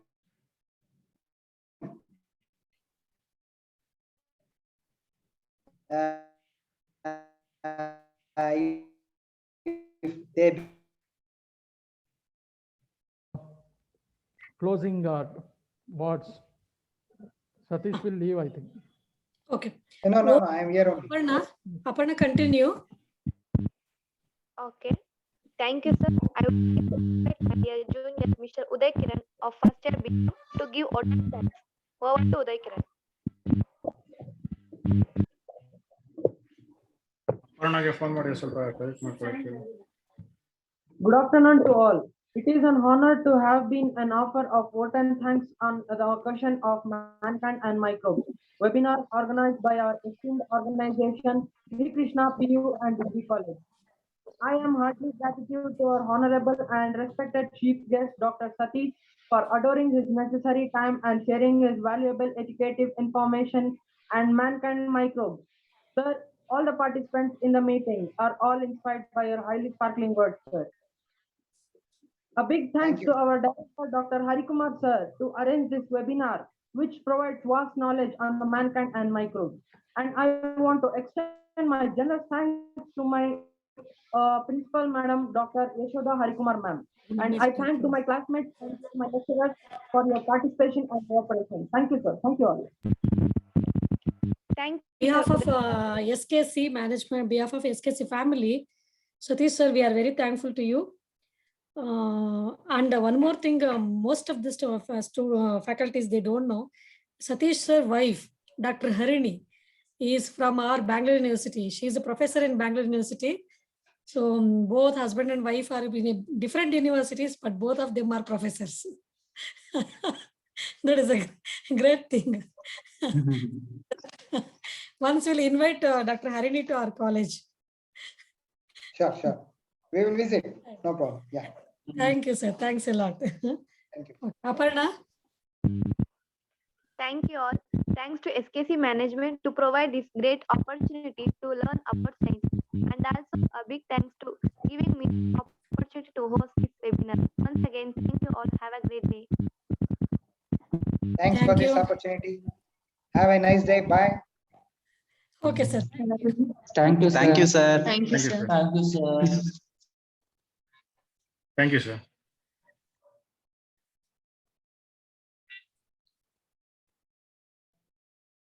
Hi, it is.